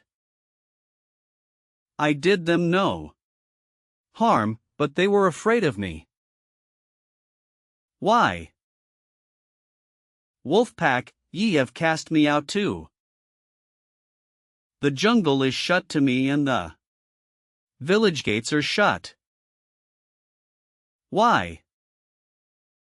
As Mang flies between the beasts and birds, so fly I between the village and the jungle. Why?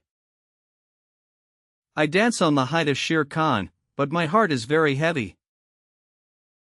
My mouth is cut and wounded with the stones from the village, but my heart is very light, because I have come back to the jungle.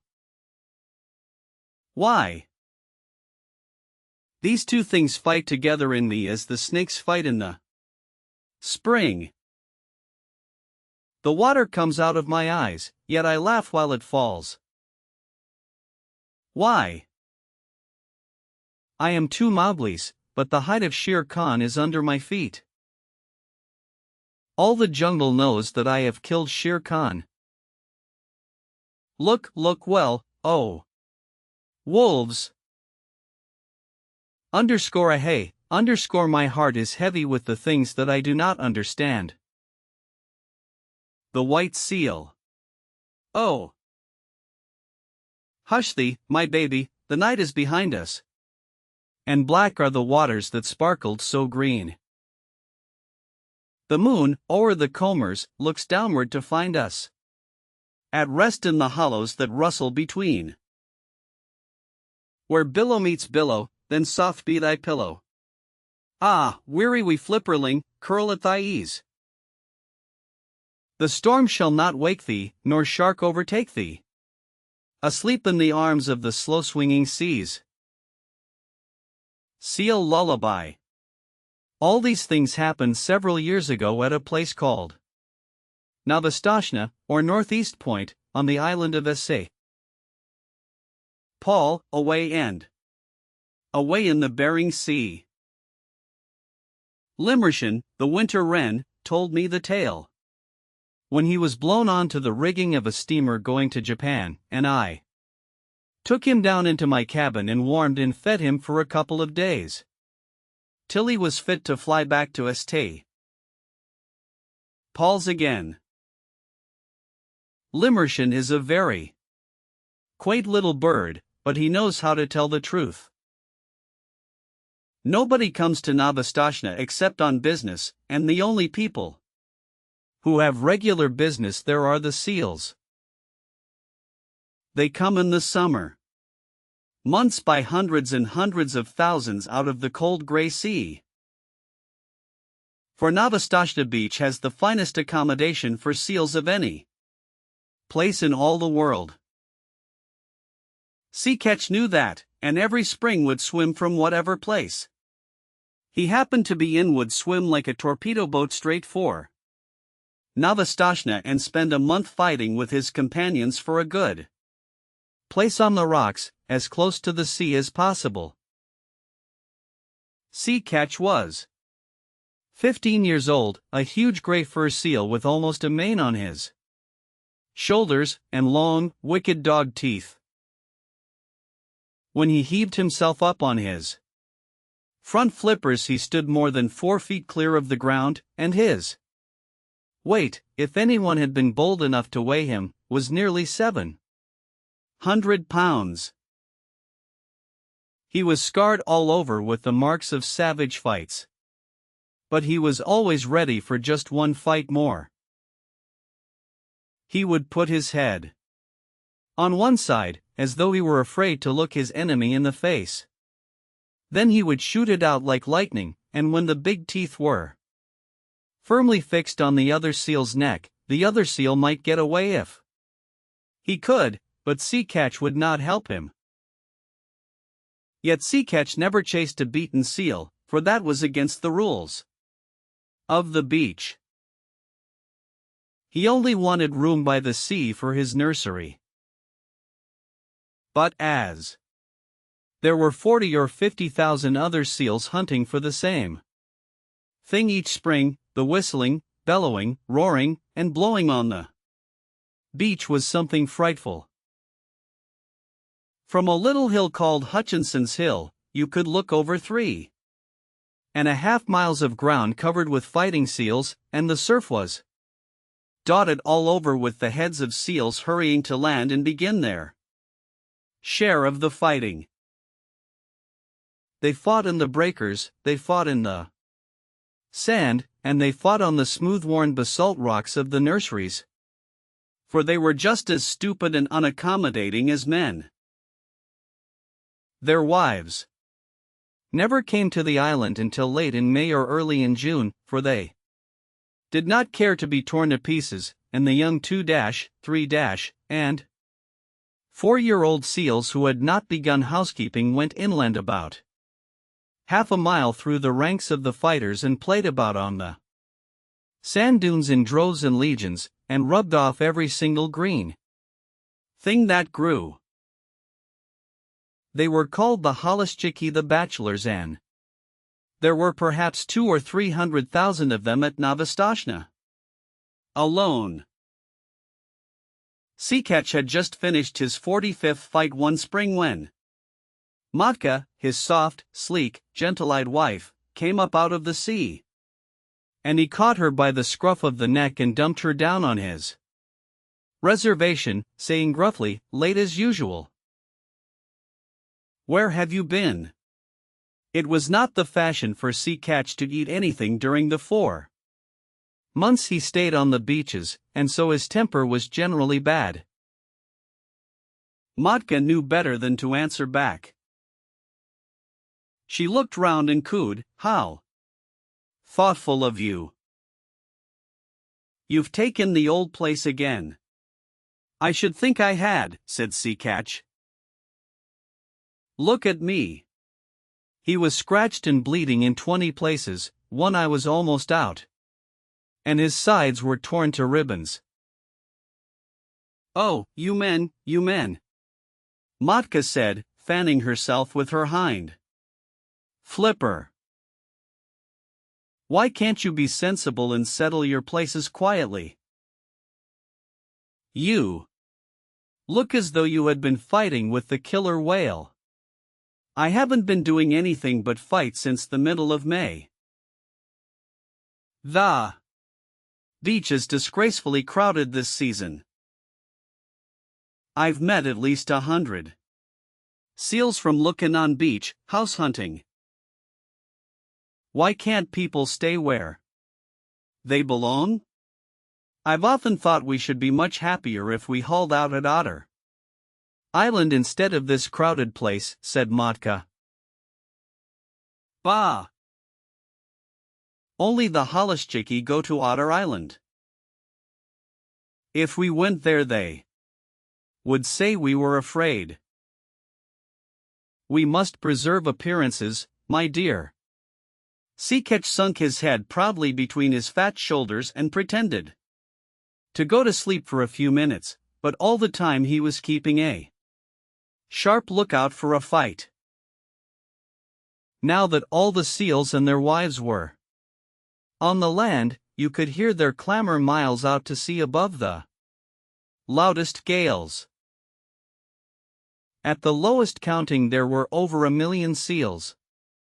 On the beach old seals, mother seals, tiny babies, and Hollischickie. Fighting, scuffling, bleeding, crawling, and playing together, going down to the sea and coming up from it in gangs and regiments, lying over every foot of ground as far as the eye could reach, and skirmishing about in brigades through the fog. It is nearly always foggy at Novastoshnah, except when the sun comes out and makes everything look all pearly and rainbow-colored for a little while.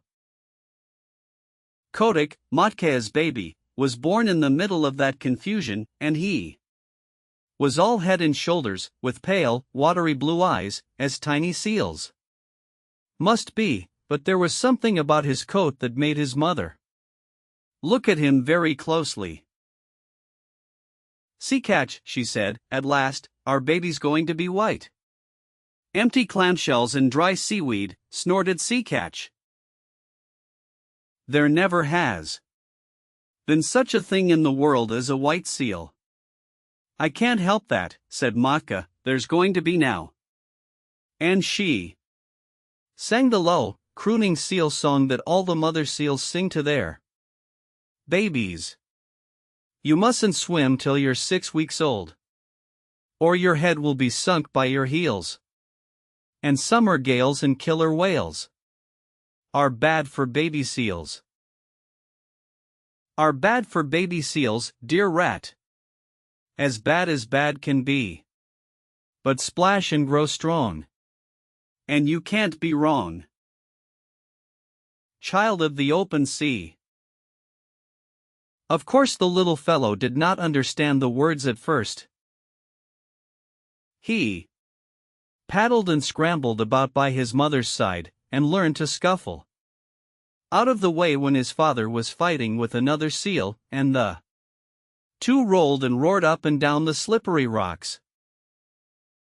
Matka used to go to sea to get things to eat, and the baby was fed only once in 2 days. But then he ate all he could and throve upon it.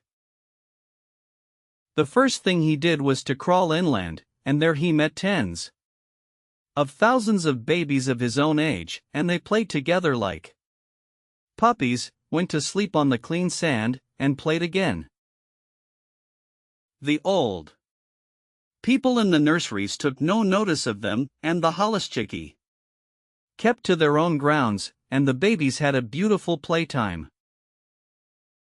When Matka came back from her deep-sea fishing, she would go straight to their playground and call as a sheep calls for a lamb, and wait until she heard Kotick bleat.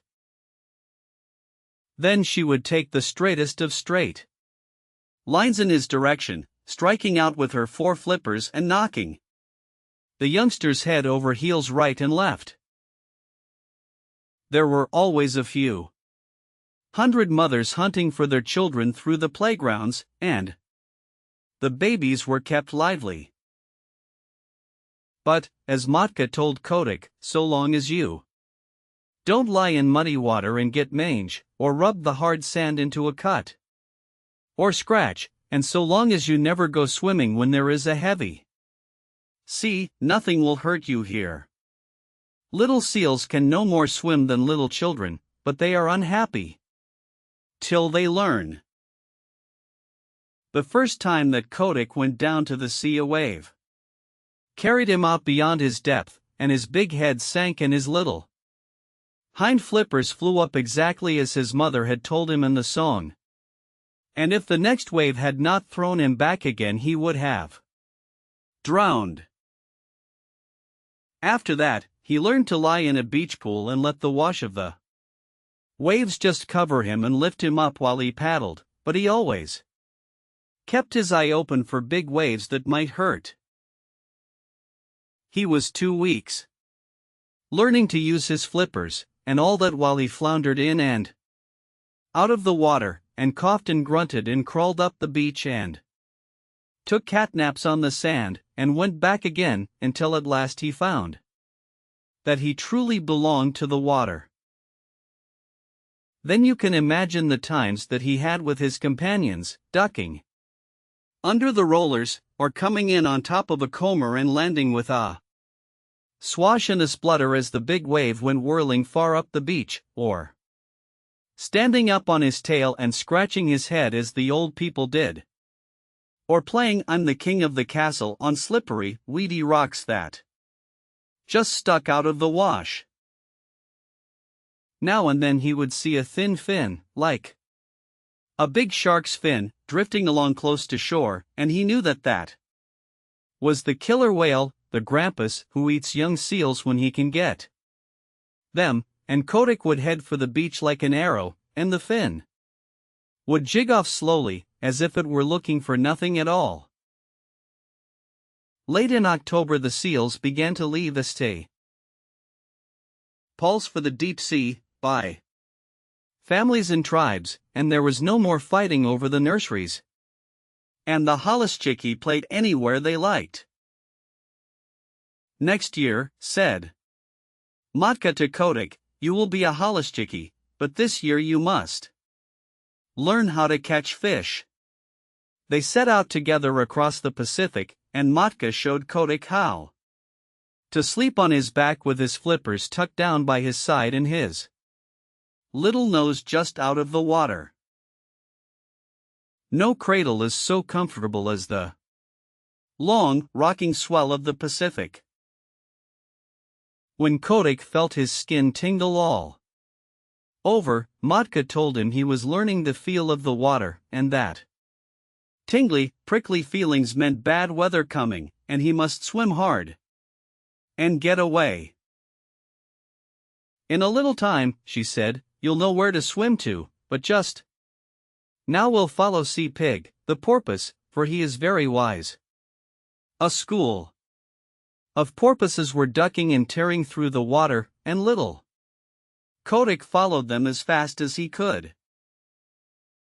How do you know where to go to? He panted. The leader of the school rolled his white eye and ducked under. My tail tingles, youngster, he said. That means there's a gale behind me. Come along.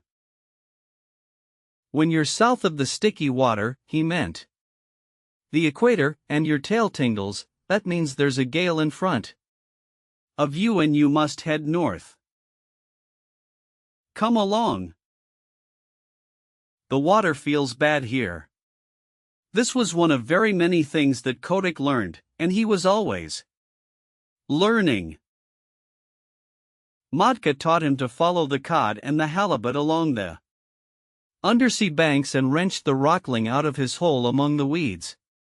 How to skirt the wrecks lying 100 fathoms below water and dart like a rifle bullet in at one porthole and out at another as the fishes ran. How to dance on the top of the waves when the lightning was racing all over the sky, and wave his flipper politely to the stumpy-tailed albatross and the man-of-war hawk as they went down the wind. How to jump 3 or 4 feet clear of the water like a dolphin, flippers close to the side and tail curved, to leave the flying fish alone because they are all bony, to take the shoulder piece out of a cod at full speed 10 fathoms deep, and never to stop and look at a boat or a ship, but particularly a rowboat. At the end of 6 months, what Kotick did not know about deep-sea fishing was not worth the knowing. And all that time he never set flipper on dry ground. One day, however, as he was lying half asleep in the warm water somewhere off the island of Juan Fernandez, he felt faint and lazy all over, just as human people do when the spring is in their legs, and he remembered the good firm beaches of Novastoshnah 7,000 miles away, the games his companions played, the smell of the seaweed, the seal roar, and the fighting.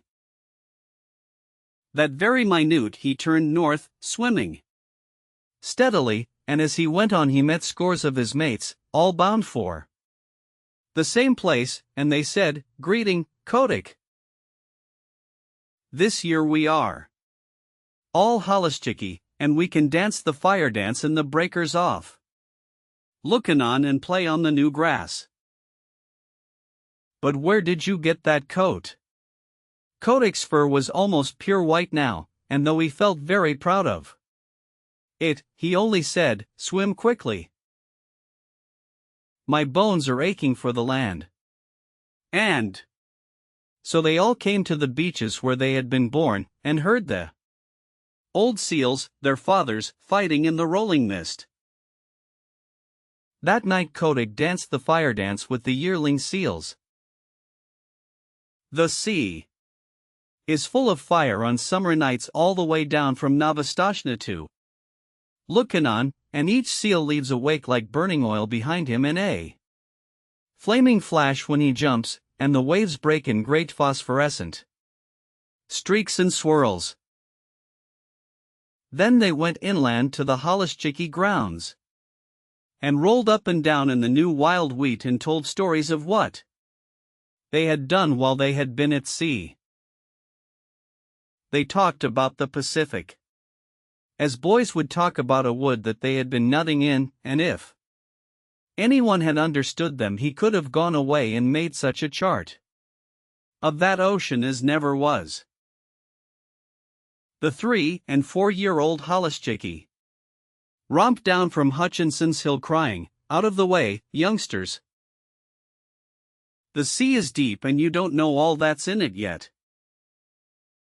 Wait till you've rounded the Horn. Hi, you yearling, where did you get that white coat?" "I didn't get it," said Kotick. "It grew." And just as he was going to roll the speaker over, a couple of black-haired men with flat red faces came from behind a sand dune, and Kotick, who had never seen a man before, coughed and lowered his head. The Hollischickie just bundled off a few yards and sat staring stupidly. The men were no less than Carrick, Bootarin, the chief of the seal hunters on the island, and Patalamon, his son. They came from a little village not half a mile from the sea nurseries, and they were deciding what seals they would drive up to the killing pens, for the seals were driven just like sheep to be turned into sealskin jackets later on. "Ho," said Patalamon. "Look! There's a white seal." Carrick Bootarin turned nearly white under his oil and smoke, for he was an Aleut, and Aleuts are not clean people. Then he began to mutter a prayer. "Don't touch him, Patalamon. There has never been a white seal since I was born. Perhaps it is old Zaharef's ghost. He was lost last year in the big gale." "I'm not going near him," said Patalamon. "He's unlucky." "Do you really think he is old Zaharef come back? I owe him for some gull's eggs."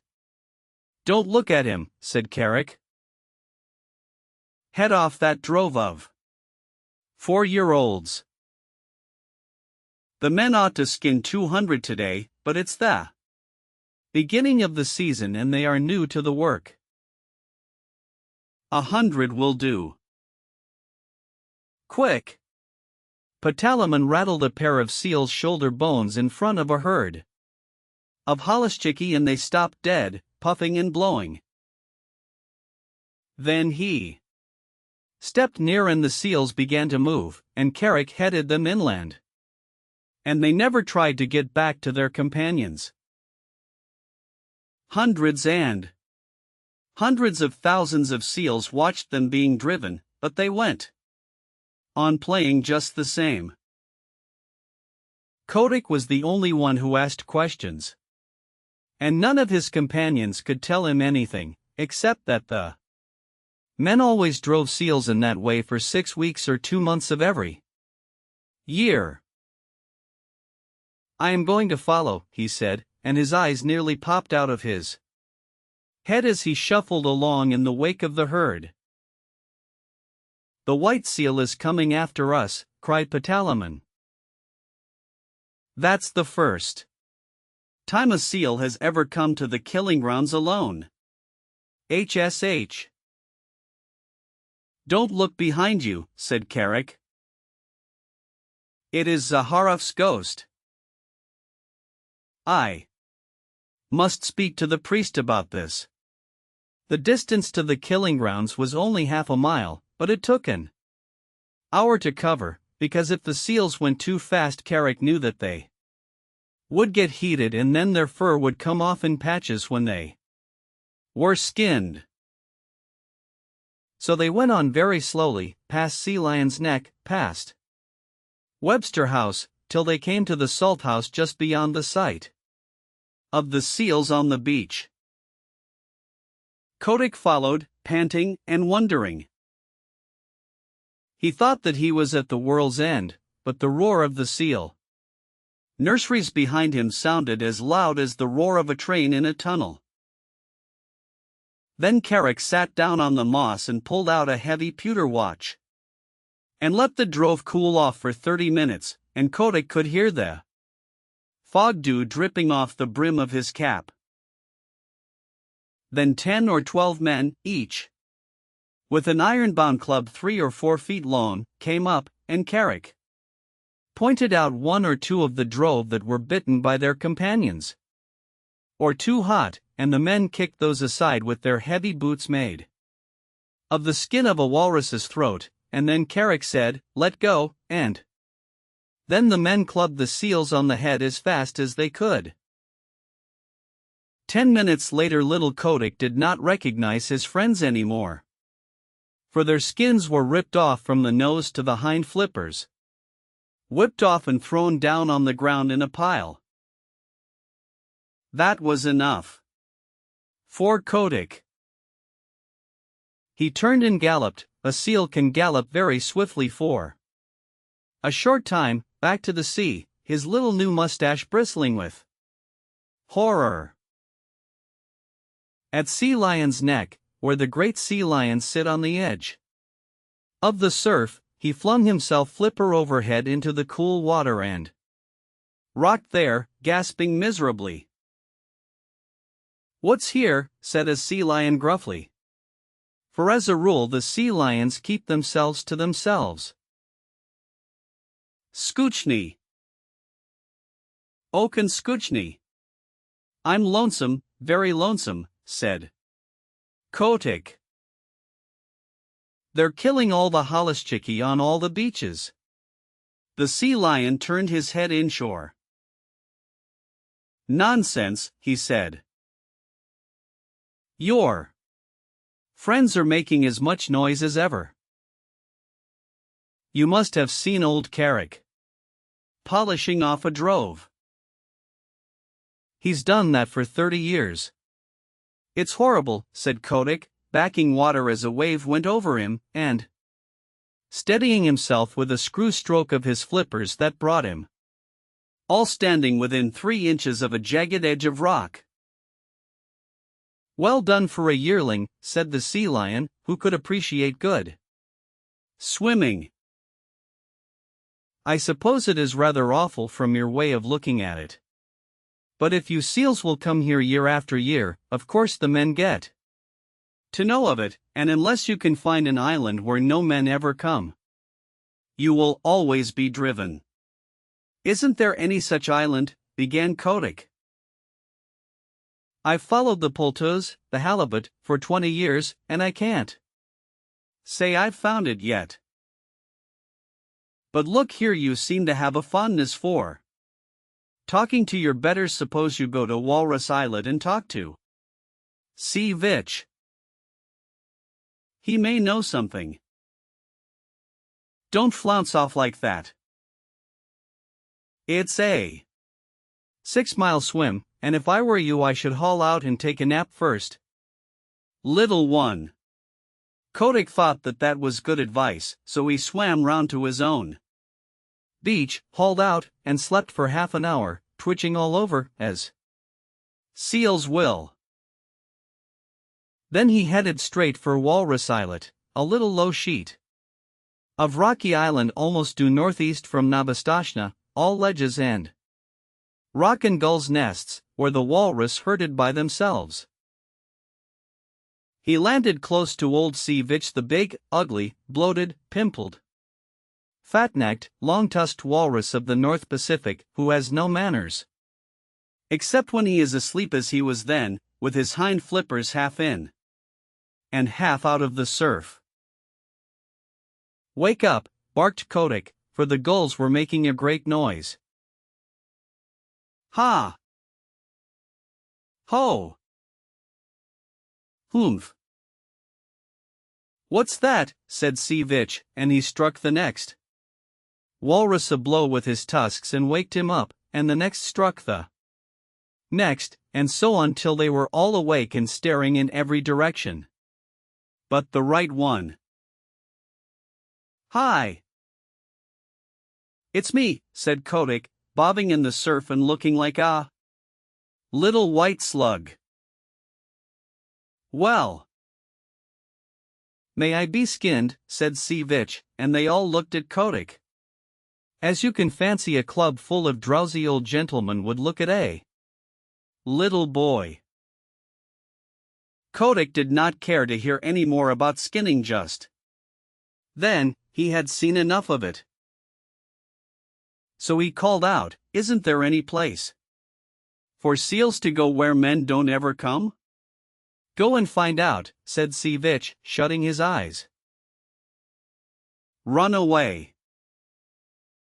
We're busy here." Kotick made his dolphin jump in the air and shouted as loud as he could, "Clam eater!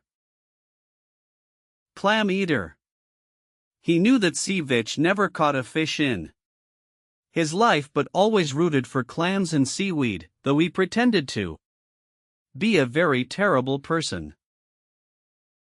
Naturally, the chickies and the guvaruskis, and the apatkas, the burgomaster gulls and the kittiwakes and the puffins, who are always looking for a chance to be rude, took up the cry. "Anso Limmershin told me for nearly 5 minutes you could not have heard a gun fired on Walrus Islet." All the population was yelling and screaming, "Clam eater! Stareek, old man," while Sea Vitch rolled from side to side, grunting and coughing. "Now will you tell?" said Kotick, all out of breath. "Go and ask Sea Cow," said Sea Vitch. "If he is living still, he'll be able to tell you." "How shall I know Sea Cow when I meet him?" said Kotick, sheering off. "He's the only thing in the sea uglier than Sea Vitch," screamed a burgomaster gull, wheeling under Sea Vitch's nose. "Uglier, and with worse manners. Stareek!" Kotick swam back to Novastoshnah, leaving the gulls to scream. There he found that no one sympathized with him in his little attempt to discover a quiet place for the seals. They told him that men had always driven the holluschickie. It was part of the day's work, and that if he did not like to see ugly things, he should not have gone to the killing grounds. But none of the other seals had seen the killing, and that made the difference between him and his friends. Besides, Kotick was a white seal. "What you must do," said old Sea Catch, after he had heard his sons' adventures, "is to grow up and be a big seal like your father, and have a nursery on the beach, and then they will leave you alone. In another 5 years you ought to be able to fight for yourself. Even gentle Matka," his mother, said, "you will never be able to stop the killing. Go and play in the sea, Kotick." And Kotick went off and danced the fire dance with a very heavy little heart. That autumn he left the beach as soon as he could, and set off alone, because of a notion in his bullet head. He was going to find Sea Cow, if there was such a person in the sea, and he was going to find a quiet island with good firm beaches for seals to live on, where men could not get at them. So he explored and explored by himself from the north to the South Pacific, swimming as much as 300 miles in a day and a night. He met with more adventures than can be told, and narrowly escaped being caught by the basking shark, and the spotted shark, and the hammerhead, and he met all the untrustworthy ruffians that loaf up and down the seas, and the heavy polite fish, and the scarlet-spotted scallops that are moored in one place for hundreds of years, and grow very proud of it. But he never met Sea Cow, and he never found an island that he could fancy.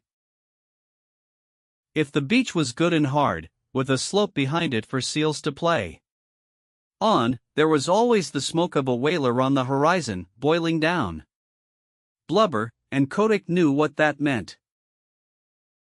Or else he could see that seals had once visited the island and been killed off, and Kotick knew that where men had come once they would come again. He picked up with an old stumpy-tailed albatross, who told him that Kerguelen Island was the very place for peace and quiet, and when Kotick went down there he was all but smashed to pieces against some wicked black cliffs in a heavy sleet storm with lightning and thunder.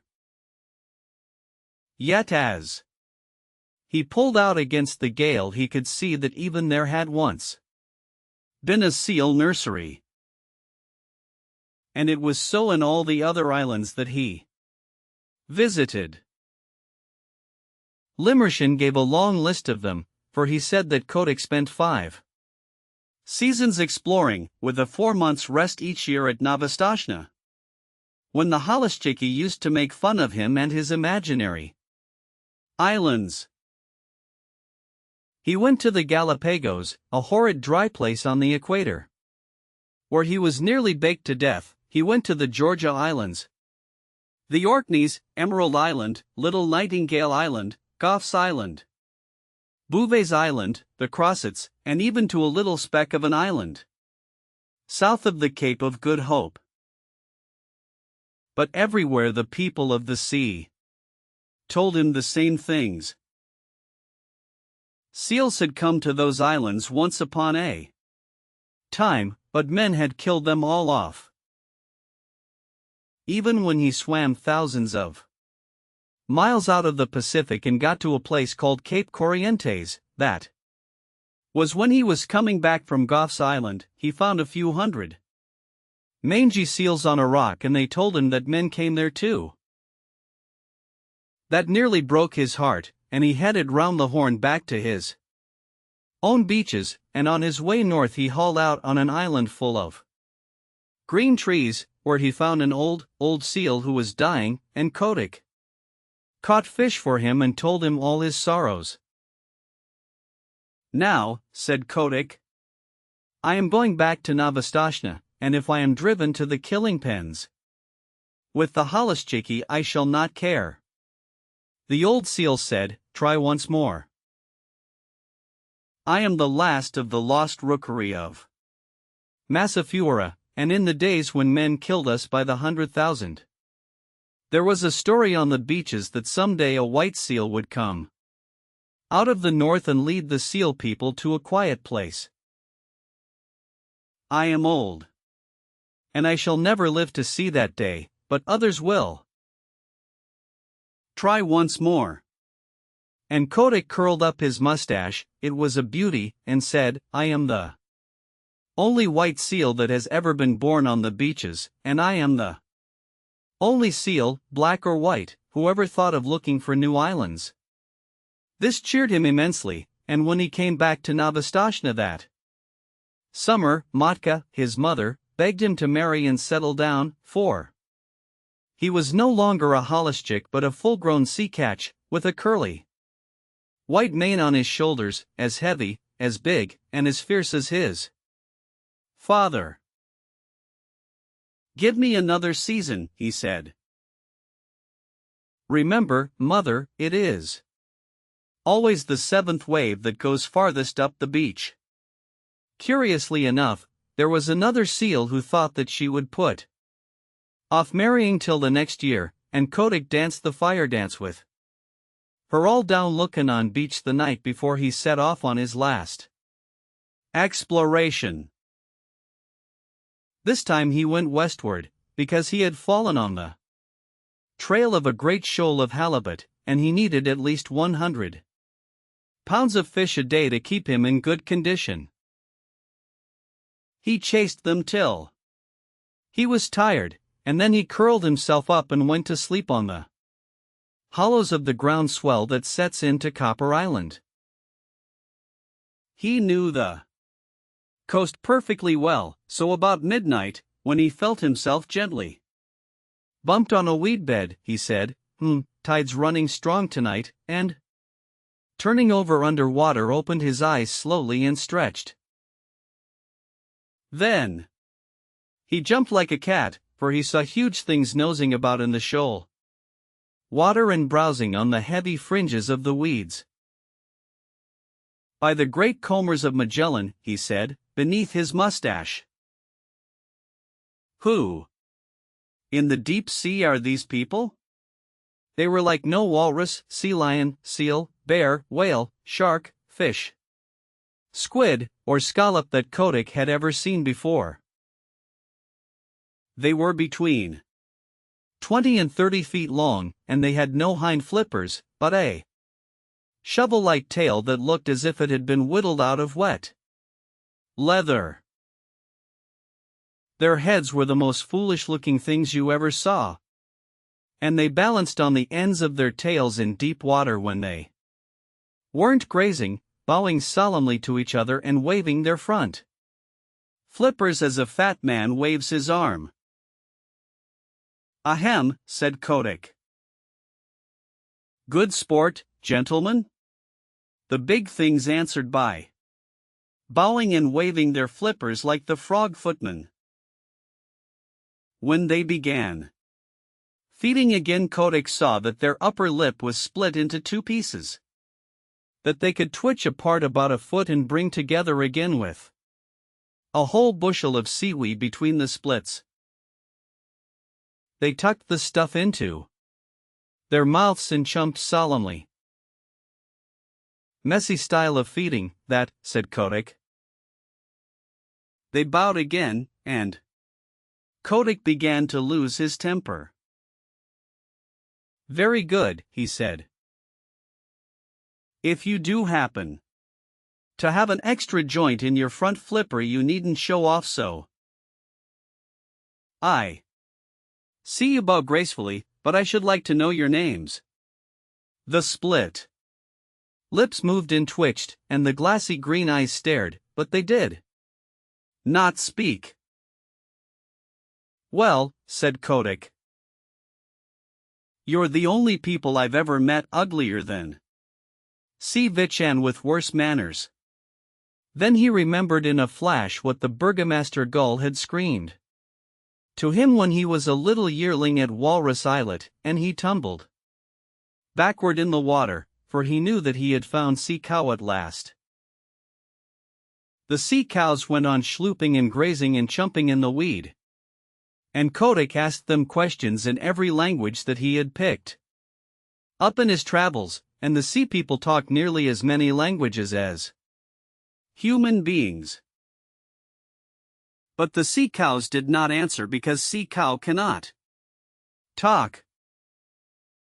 He has only 6 bones in his neck where he ought to have 7. And they say under the sea that prevents him from speaking even to his companions. But, as you know, he has an extra joint in his foreflipper, and by waving it up and down and about he makes what? Answers to a sort of clumsy telegraphic code. By daylight Kotick's mane was standing on end and his temper was gone. Where the dead crabs go. Then the sea cow began to travel northward very slowly, stopping to hold absurd bowing councils from time to time, and Kotick followed them, saying to himself, "People who are such idiots as these would have been killed long ago if they hadn't found out some safe island. And what is good enough for the sea cow is good enough for the sea catch. All the same, I wish they'd hurry." It was weary work for Kotick. The herd never went more than 40 or 50 miles a day, and stopped to feed at night, and kept close to the shore all the time, while Kotick swam round them, and over them, and under them, but he could not hurry them up 1/2 mile. As they went farther north they held a bowing council every few hours, and Kotick nearly bit off his mustache with impatience till he saw that they were following up a warm current of water, and then he respected them more. One night they sank through the shiny water, sank like stones in for the first time since he had known them, began to swim quickly. Kotick followed, and the pace astonished him, for he never dreamed that sea cow was anything of a swimmer. They headed for a cliff by the Shere cliff. That ran down into deep water, and plunged into a dark hole at the foot of it, 20 fathoms under the sea. It was a long, long swim, and Kotick badly wanted fresh air before he was out of the dark tunnel they led him through. "My wig," he said, when he rose, gasping and puffing, into open water at the farther end. It was a long dive, but it was worth it. The sea cows had separated and were browsing lazily along the edges of the finest beaches that Kotick had ever seen. There were long stretches of smooth-worn rock running for miles, exactly fitted to make seal nurseries, and there were playgrounds of hard sand sloping inland behind them, and there were rollers for seals to dance in, and long grass to roll in, and sand dunes to climb up and down, and, best of all, Kotick knew by the feel of the water, which never deceives a true sea catch, that no men had ever come there. The first thing he did was to assure himself that the fishing was good. And then he swam along the beaches and counted up the delightful low sandy islands half hidden in the beautiful rolling fog. Away to the northward, out to sea, ran a line of bars and shoals and rocks that would never let a ship come within 6 miles of the beach, and between the islands and the mainland was a stretch of deep water that ran up to the perpendicular cliffs, and somewhere below the cliffs was the mouth of the tunnel. "It's Novastoshnah over again, but 10 times better," said Kotick. "Sea cow must be wiser than I thought. Men can't come down the cliffs, even if there were any men, and the shoals to seaward would knock a ship to splinters. If any place in the sea is safe, this is it."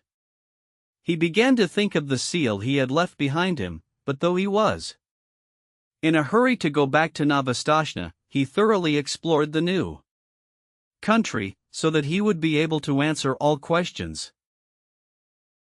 Then he dived and made sure of the mouth of the tunnel, and raced through to the southward. No one but a sea cow or a seal would have dreamed of there being such a place, and when he looked back at the cliffs, even Kotick could hardly believe that he had been under them. He was 6 days going home, though he was not swimming slowly, and when he hauled out just above Sea Lion's neck, the first person he met was the seal who had been waiting for him, and she saw by the look in his eyes that he had found his island at last. But the holluschickie and sea catch, his father, and all the other seals laughed at him when he told them what he had discovered, and a young seal about his own age said, "This is all very well, Kotick, but you can't come from no one knows where and order us off like this. Remember, we've been fighting for our nurseries, and that's a thing you never did. You preferred prowling about in the sea." The other seals laughed at this, and the young seal began twisting his head from side to side. He had just married that year, and was making a great fuss about it. "I've no nursery to fight for," said Kotick.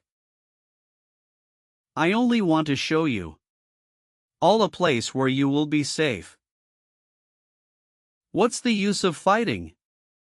"Oh, if you're trying to back out, of course I've no more to say," said the young seal with an ugly chuckle. "Will you come with me if I win?" said Kotick.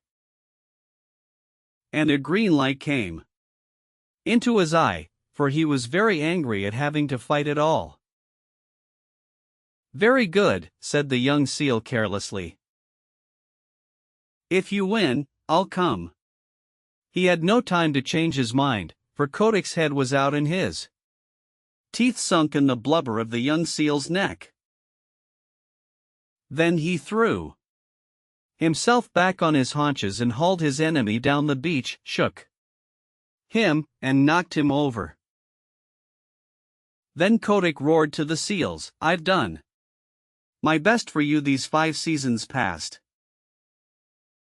I've found you the island where you'll be safe, but unless your heads are dragged off your silly necks, you won't believe. I'm going to teach you now. Look out for yourselves." Limmershin told me that never in his life in Limmershin sees 10,000 big seals fighting every year, never in all his little life. Did he see anything like Kotick's charge into the nurseries?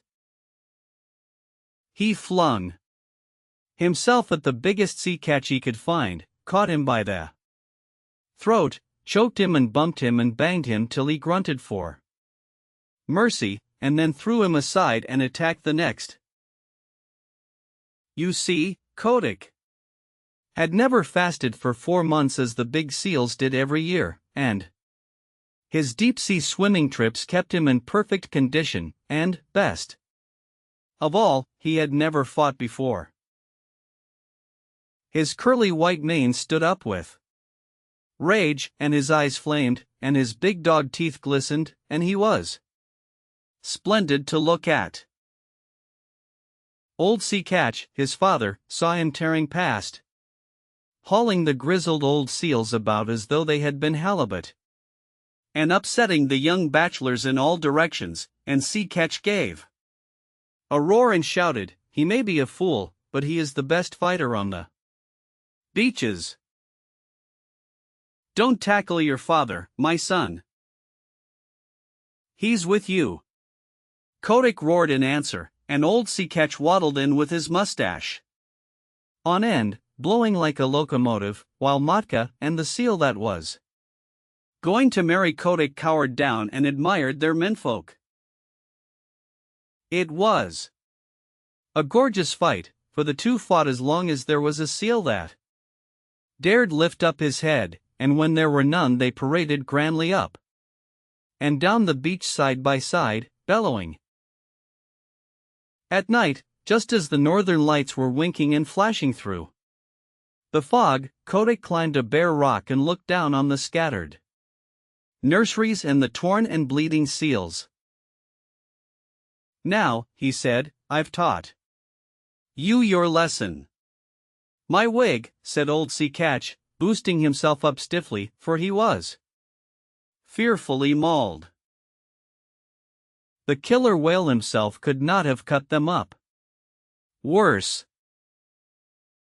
"Son, I'm proud of you, and what's more, I'll come with you to your island if there is such a place.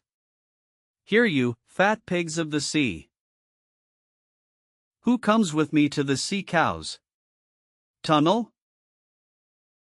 Answer, or I shall teach you again," roared Kotick. There was a murmur like the ripple of the tide all up and down the beaches. "We will come," said thousands of tired voices. "We will follow Kotick, the white seal." Then Kotick dropped his head between his shoulders and shut his eyes proudly. He was not a white seal anymore, but red from head to tail. All the same, he would have scorned to look at or touch one of his wounds. A week later he and his army, nearly 10,000 Hollischickie and old seals, went away north to the sea cow's tunnel, Kotick leading them. And the seals that stayed at Novastoshnah called them idiots. But next spring, when they all met off the fishing banks of the Pacific, Kotick's seals told such tales of the new beaches beyond Sea Cow's tunnel that more and more seals left Novastoshnah. Of course, it was not all done at once, for the seals are not very clever, and they need a long time to turn things over in their minds, but year after year more seals went away from Novastoshnah, and Lukannon, and the other nurseries, to the Quiet, sheltered beaches where Kotick sits all the summer through. Getting bigger and fatter and stronger each year, while the Halashchiki play around him, in that sea where no man comes. Lukanan. This is the great deep sea song that all the St. Paul seals sing when they are heading back to their beaches in the summer. It is a sort of very sad seal national anthem. I met my mates in the morning, and, oh, but I am old. Where roaring on the ledges the summer groundswell rolled. I heard them lift the chorus that drowned the breakers' song. The beaches of Lukanan, 2,000,000 voices strong. Underscore the song of pleasant stations beside the salt lagoons. The song of blowing squadrons that shuffled down the dunes. The song of midnight dances that churned the sea to flame. The beaches of Lukanan, before the sealers came, underscore.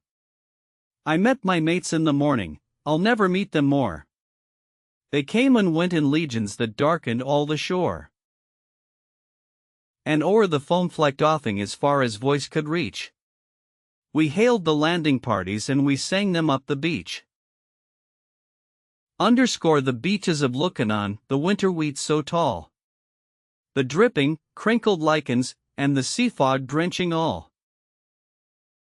The platforms of our playground, all shining smooth and worn. The beaches of Lukanan, the home where we were born, underscore. I met my mates in the morning, a broken, scattered band. Men shoot us in the water and club us on the land. Men drive us to the salt house like silly sheep and tame. And still we sing Lukanan before the sealers came. Underscore will down to southward, oh, Govaruska, go. And tell the deep sea viceroys the story of our woe. Air, empty as the shark's egg the tempest flings ashore. The beaches of Lukanan shall know their sons no more, underscore. Rikki-Tikki-Tavi. At the hole where he went in, Red-Eye called to Wrinkleskin. Hear what little Red-Eye saith. Nag, come up and dance with death. Eye to eye and head to head. Underscore keep the measure, Nag underscore. This shall end when one is dead. Underscore at thy pleasure, Nag underscore. Turn for turn and twist for twist. Underscore run and hide thee, Nag underscore. Ha! The hooded death has missed. Underscore woe betide thee, Nag underscore. This is the story of the great war that Rikki-Tikki-Tavi fought. Single-handed, through the bathrooms of the big bungalow in Segoli Cantonment. Darzi, the tailor bird, helped him, and Chuchundra, the muskrat, who never comes out into the middle of the floor, but always creeps round by the wall, gave him advice, but Rikki-Tikki did the real fighting. He was a mongoose, rather like a little cat in his fur and his tail, but quite like a weasel in his head and his habits. His eyes and the end of his restless nose were pink. He could scratch himself anywhere he pleased with any leg, front or back, that he chose to use. He could fluff up his tail till it looked like a bottle brush, and his war cry as he scuttled through the long grass was Rik-Tik-Tikki-Tikki-Tchk. One day, a high summer flood washed him out of the burrow where he lived with his father and mother, and carried him, kicking and clucking, down a roadside ditch. He found a little wisp of grass floating there, and clung to it till he lost his senses. When he revived, he was lying in the hot sun on the middle of a garden path, very draggled indeed, and a small boy was saying, "Here's a dead mongoose. Let's have a funeral." "No," said his mother, "let's take him in and dry him." perhaps he isn't really dead. They took him into the house, and a big man picked him up between his finger and thumb and said he was not dead but half choked. So they wrapped him in cotton wool, and warmed him over a little fire, and he opened his eyes and sneezed. Now, said the big man, he was an Englishman who had just moved into the bungalow, don't frighten him, and we'll see what he'll do. It is the hardest thing in the world to frighten a mongoose, because he is eaten up from nose to tail with curiosity. The motto of all the mongoose family is run and find out, and Rikki-Tikki was a true mongoose. He looked at the cotton wool, decided that it was not good to eat, ran all round the table, sat up and put his fur in order, scratched himself, and jumped on the small boy's shoulder. Don't be frightened, Teddy, said his father. That's his way of making friends. Ouch. He's tickling under my chin, said Teddy. Rikki-Tikki looked down between the boy's collar and neck, snuffed at his ear, and climbed down to the floor, where he sat rubbing his nose. Good gracious, said Teddy's mother, and that's a wild creature. I suppose he's so tame because we've been kind to him. All mongooses are like that, said her husband. If Teddy doesn't pick him up by the tail, or try to put him in a cage, he'll run in and out of the house all day long. Let's give him something to eat. They gave him a little piece of raw meat. Rikki-Tikki liked it immensely, and when it was finished he went out into the veranda and sat in the sunshine and fluffed up his fur to make it dry to the roots. Then he felt better. There are more things to find out about in this house, he said to himself, than all my family could find out in all their lives. I shall certainly stay and find out. He spent all that day roaming over the house. He nearly drowned himself in the bathtubs, put his nose into the ink on a writing table, and burned it on the end of the big man's cigar, for he climbed up in the big man's lap to see how writing was done. At nightfall he ran into Teddy's nursery to watch how kerosene lamps were lighted, and when Teddy went to bed, Rikki-Tikki climbed up too. But he was a restless companion, because he had to get up and attend to every noise all through the night, and find out what made it. Teddy's mother and father came in the last thing, to look at their boy, and Rikki-Tikki was awake on the pillow. I don't like that, said Teddy's mother. He may bite the child. He'll do no such thing, said the father. Teddy's safer with that little beast than if he had a bloodhound to watch him. If a snake came into the nursery now. But Teddy's mother wouldn't think of anything so awful. Early in the morning Rikki-Tikki came to early breakfast in the veranda, riding on Teddy's shoulder, and they gave him banana and some boiled egg. He sat on all their laps one after the other, because every well-brought-up mongoose always hopes to be a house mongoose someday, and have rooms to run about in, and Rikki-Tikki's mother, she used to live in the general's house at Sigoli, had carefully told Rikki what to do if ever he came across white men. Then Rikki-Tikki went out into the garden to see what was to be seen. It was a large garden, only half cultivated, with bushes as big as summer houses, of Marshall Neil roses, lime and orange trees, clumps of bamboos, and thickets of high grass. Rikki-Tikki licked his lips.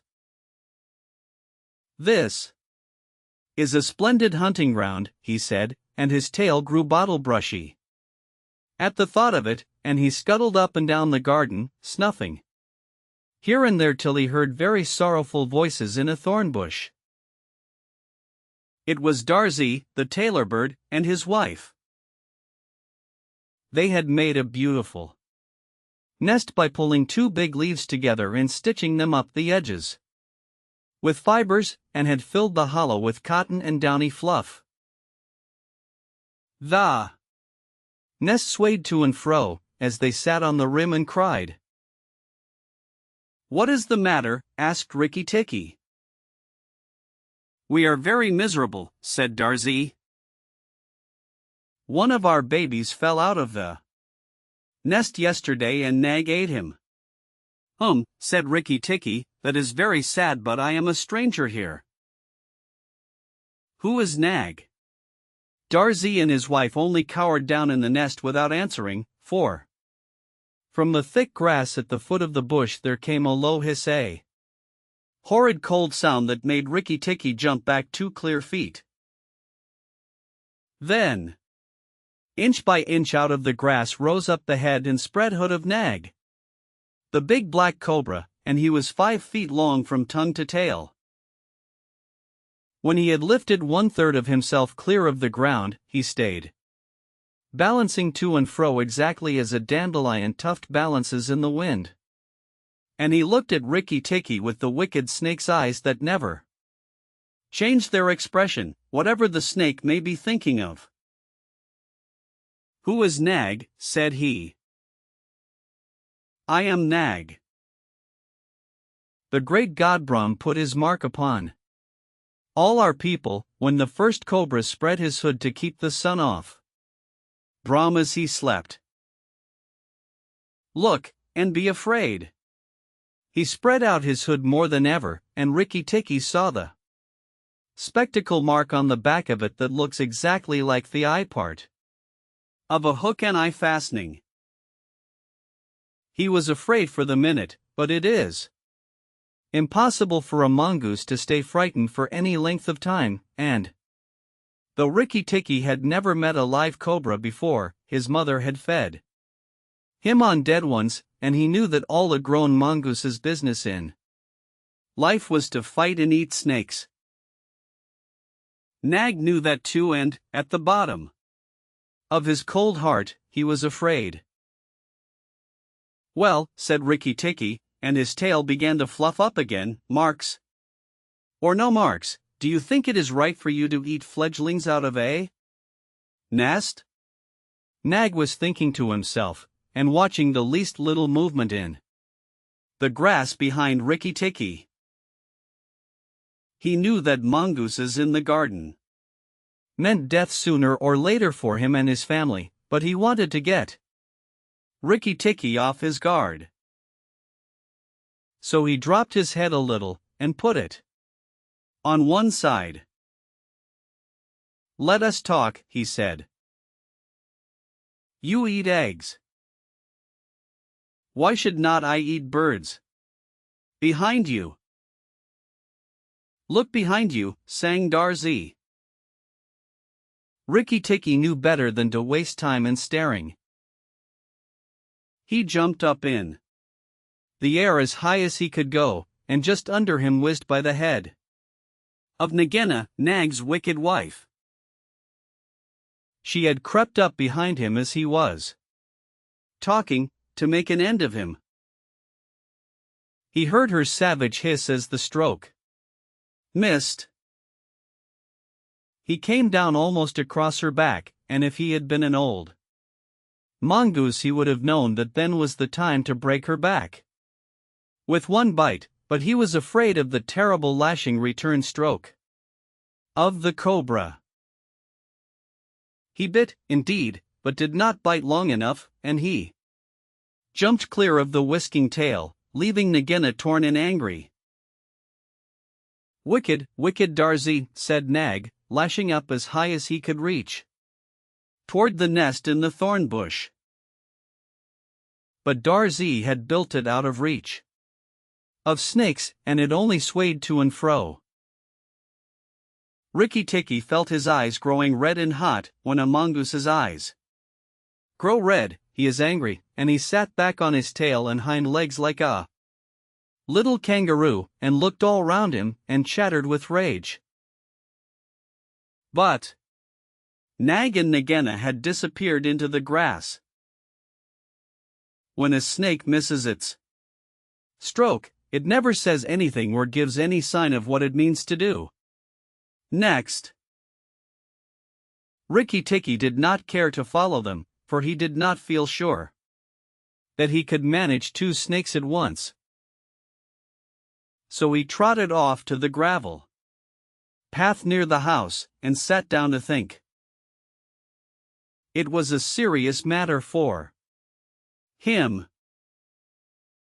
If you read the old books of natural history, you will find they say that when the mongoose fights the snake and happens to get bitten, he runs off and eats some herb that cures him. That is not true. The victory is only a matter of quickness of eye and quickness of foot. Snake's blow against mongoose's jumping is no I can follow the motion of a snake's head when it strikes. This makes things much more wonderful than any magic herb. Rikki-Tikki knew he was a young mongoose, and it made him all the more pleased to think that he had managed to escape a blow from behind.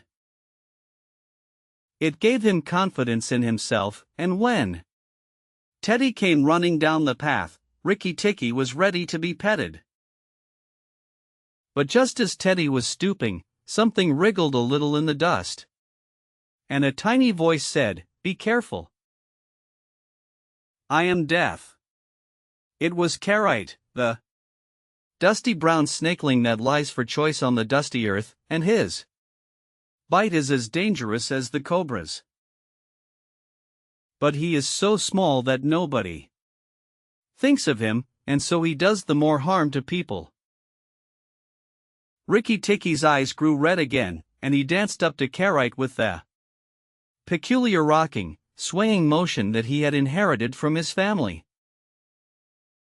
It looks very funny, but it is so perfectly balanced a gait that you can fly off from it at any angle you please, and in dealing with snakes this is an advantage.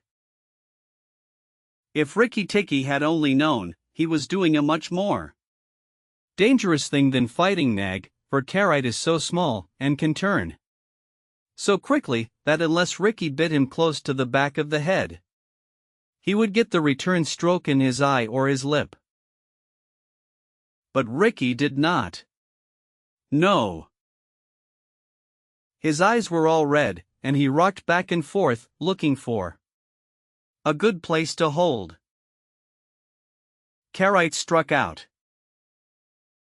Rikki jumped sideways and tried to run in, but the wicked little dusty gray head lashed within a fraction of his shoulder, and he had to jump over the body, and the head followed his heels close.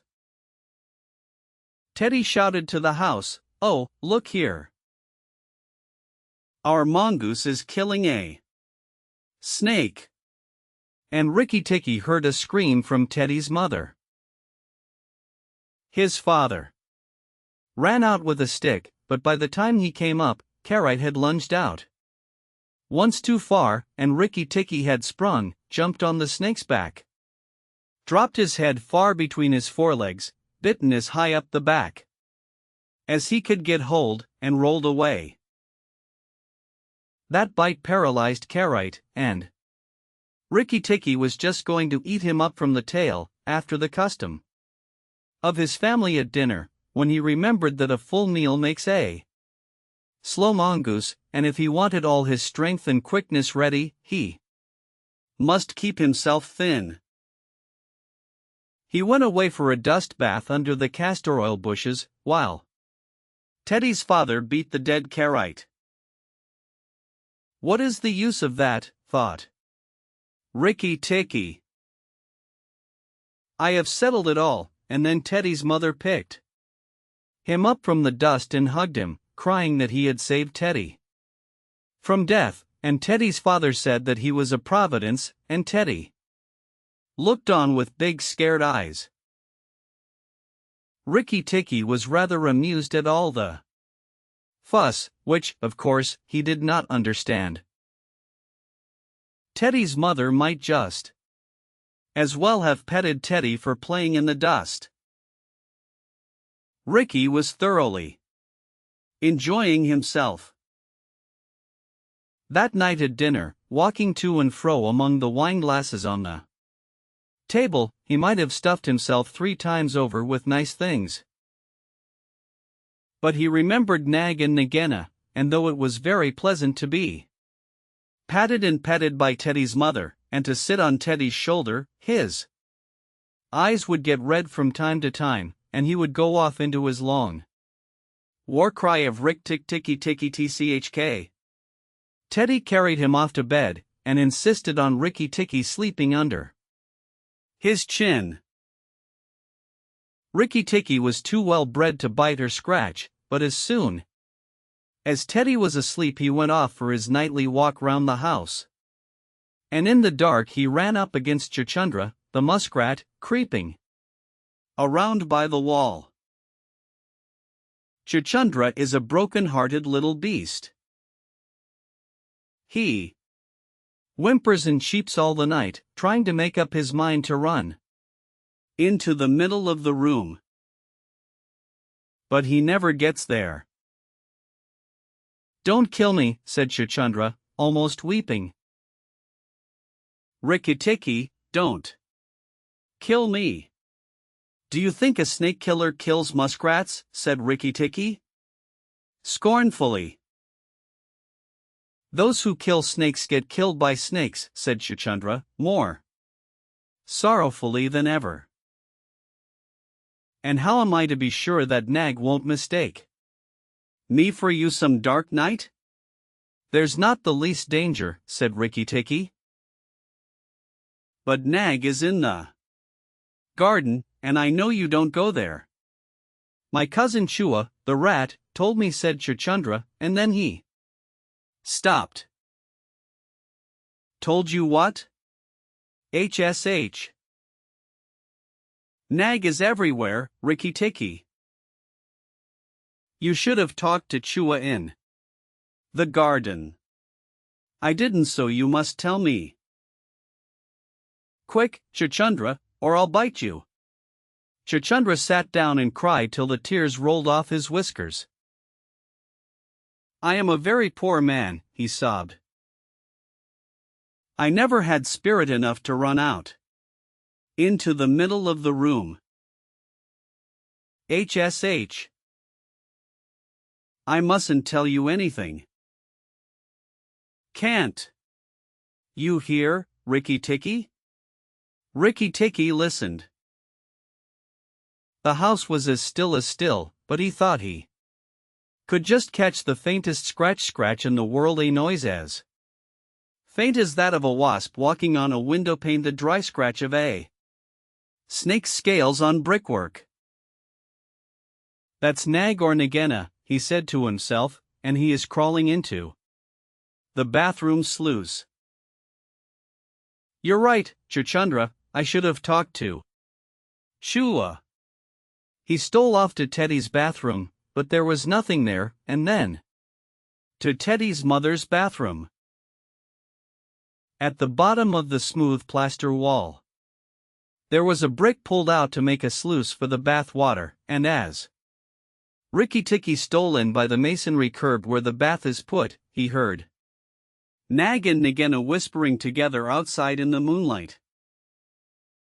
"When the house is emptied of people," said Nagina to her husband, "he will have to go away, and then the garden will be our own again. Go in quietly, and remember that the big man who killed Karite is the first one to bite. Then come out and tell me, and we will hunt for Rikki-Tikki together." "But are you sure that there is anything to be gained by killing the people?" said Nag. "Everything. When there were no people in the bungalow, did we have any mongoose in the garden?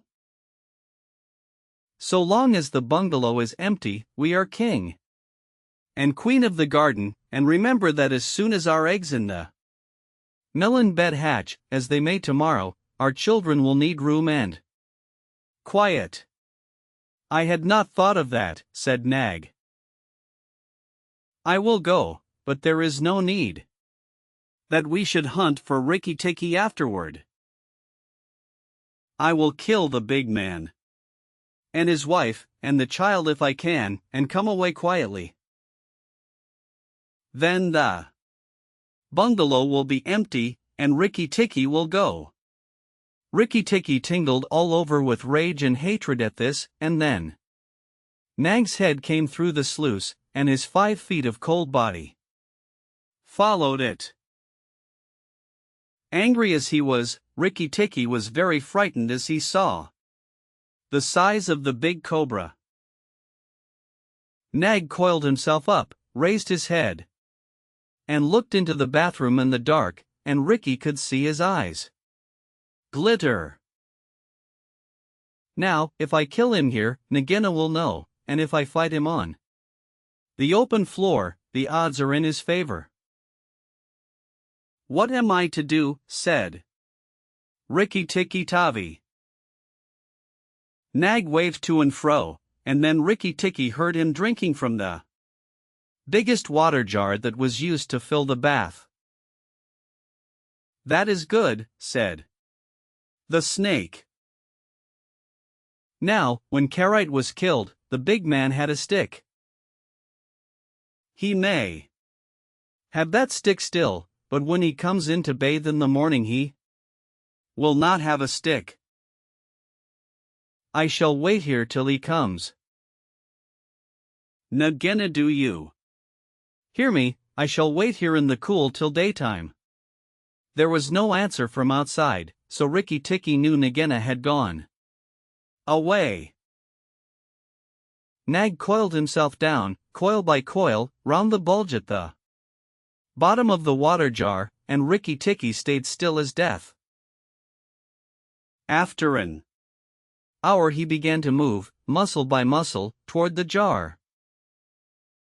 Nag was asleep, and Rikki-Tikki looked at his big back, wondering which would be the best place for a good hold. If I don't break his back at the first jump, said Rikki, he can still fight. And if he fights, oh Rikki! He looked at the thickness of the neck below the hood, but that was too much for him, and a bite near the tail would only make Nag savage. It must be the head, he said at last, the head above the hood. And when I am once there, I must not let go. Then he jumped. The head was lying a little clear of the water jar, under the curve of it, and, as his teeth met, Rikki braced his back against the bulge of the red earthenware to hold down the head. This gave him just 1 second's purchase, and he made the most of it. Then he was battered to and fro as a rat is shaken by a dog to and fro on the floor, up and down, and around in great circles, but his eyes were red. And he held on as the body cart whipped over the floor, upsetting the tin dipper and the soap dish and the flesh brush, and banged against the tin side of the bath. As he held, he closed his jaws tighter and tighter, for he made sure he would be banged to death, and, for the honor of his family, he preferred to be found with his teeth locked. He was dizzy, aching, and felt shaken to pieces when something went off like a thunderclap just behind him. A hot wind knocked him senseless, and red fire singed his fur. The big man had been wakened by the noise, and had fired both barrels of a shotgun into Nag just behind the hood. Rikki-Tikki held on with his eyes shut, for now he was quite sure he was dead. But the head did not move, and the big man picked him up and said, "It's the mongoose again, Alice. The little chap has saved our lives. Now." Then Teddy's mother came in with a very white face, and saw what was left of Nag, and Rikki-Tikki dragged himself to Teddy's bedroom and spent half the rest of the night shaking himself tenderly to find out whether he really was broken into 40 pieces, as he fancied. When morning came he was very stiff, but well pleased with his doings. "Now I have Nagina to settle with, and she will be worse than 5 nags, and there's no knowing when the egg she spoke of will hatch. Goodness! I must go and see Darzee," he said. Without waiting for breakfast, Rikki-Tikki ran to the thorn bush where Darzee was singing a song of triumph at the top of his voice. The news of Nag's death was all over the garden, for the sweeper had thrown the body on the rubbish heap. "Oh, you stupid tuft of feathers," said Rikki-Tikki angrily. "Is this the time to sing?" "Nag is dead, sang Darzee. The valiant Rikki-Tikki caught him by the head and held fast. The big man brought the bang stick, and Nag fell in 2 pieces. "He will never eat my babies again." "All that's true enough. But where's Nagina?" said Rikki-Tikki, looking carefully round him. Nagina came to the bathroom sluice and called for Nag. Darzee went on, and Nag came out on the end of a stick. The sweeper picked him up on the end of a stick and threw him upon the rubbish heap. "Let us sing about the great, the red-eyed Rikki-Tikki." And Darzee filled his throat and sang, "If I could get up to your nest, I'd roll your babies out," said Rikki-Tikki. "You don't know when to do the right thing at the right time. You're safe enough in your nest there, but it's war for me down here." "Stop singing a minute, Darzee. For the great, the beautiful Rikki-Tikki's sake I will stop," said Darzee. "What is it, O killer of the terrible Nag? Where is Nagina, for the 3rd time? On the rubbish heap by the stables, mourning for Nag. Great is Rikki-Tikki with the white teeth. Bother my white teeth. Have you ever heard where she keeps her eggs? In the melon bed, on the end nearest the wall, where the sun strikes nearly all day. She hid them there weeks ago. And you never thought it worthwhile to tell me? The end nearest the wall, you said? Rikki-Tikki, you are not going to eat her eggs?" "Not eat exactly, no. Darzee, if you have a grain of sense you will fly off to the stables and pretend that your wing is broken, and let Nagina chase you away to this bush. I must get to the melon bed, and if I went there now she'd see me." Darzee was a feather-brained little fellow who could never hold more than one idea at a time in his head. And just because he knew that Nagina's children were born in eggs like his own, he didn't think at first that it was fair to kill them. But his wife was a sensible bird, and she knew that cobra's eggs meant young cobras later on. So she flew off from the nest, and left Darzee to keep the babies warm, and continue his song about the death of Nag. Darzee was very like a man in some ways. She fluttered in front of Nagina by the rubbish heap and cried out, "Oh, my wing is broken. The boy in the house threw a stone at me and broke it. Then she fluttered more desperately than ever. Nagina lifted up her head and hissed, "You warned Rikki-Tikki when I would have killed him. Indeed and truly, you've chosen a bad place to be lame in." And she moved toward Darzee's wife, slipping along over the dust. "The boy broke it with a stone," shrieked Darzee's wife. "Well, it may be some consolation to you when you're dead to know that I shall settle accounts with the boy. My husband lies on the rubbish heap this morning, but before night the boy in the house will lie very still. What is the use of running away? I am sure to catch you. Little fool! Look at me." Darzee's wife knew better than to do that, for a bird who looks at a snake's eyes gets so frightened that she cannot move. Darzee's wife fluttered on, piping sorrowfully, and never leaving the ground, and Nagina quickened her pace. Rikki-Tikki heard them going up the path from the stables, and he raced for the end of the melon patch near the wall. There, in the warm litter, above the melons, very cunningly hidden, he found 25 eggs. About the size of a bantam's eggs, but with whitish skin instead of shell.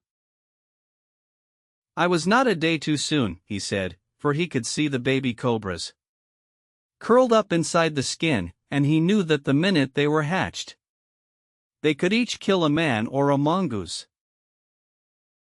He bit off the tops of the eggs as fast as he could, taking care to crush the young cobras, and turned over the litter from time to time to see whether he had missed any.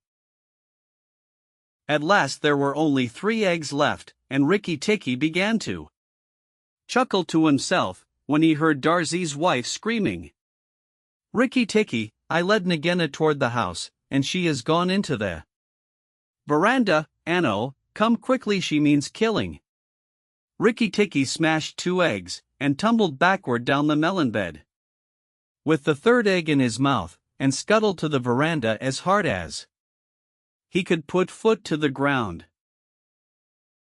Teddy and his mother and father were there at early breakfast, but Rikki-Tikki saw that they were not eating anything. They sat stone still, and their faces were white.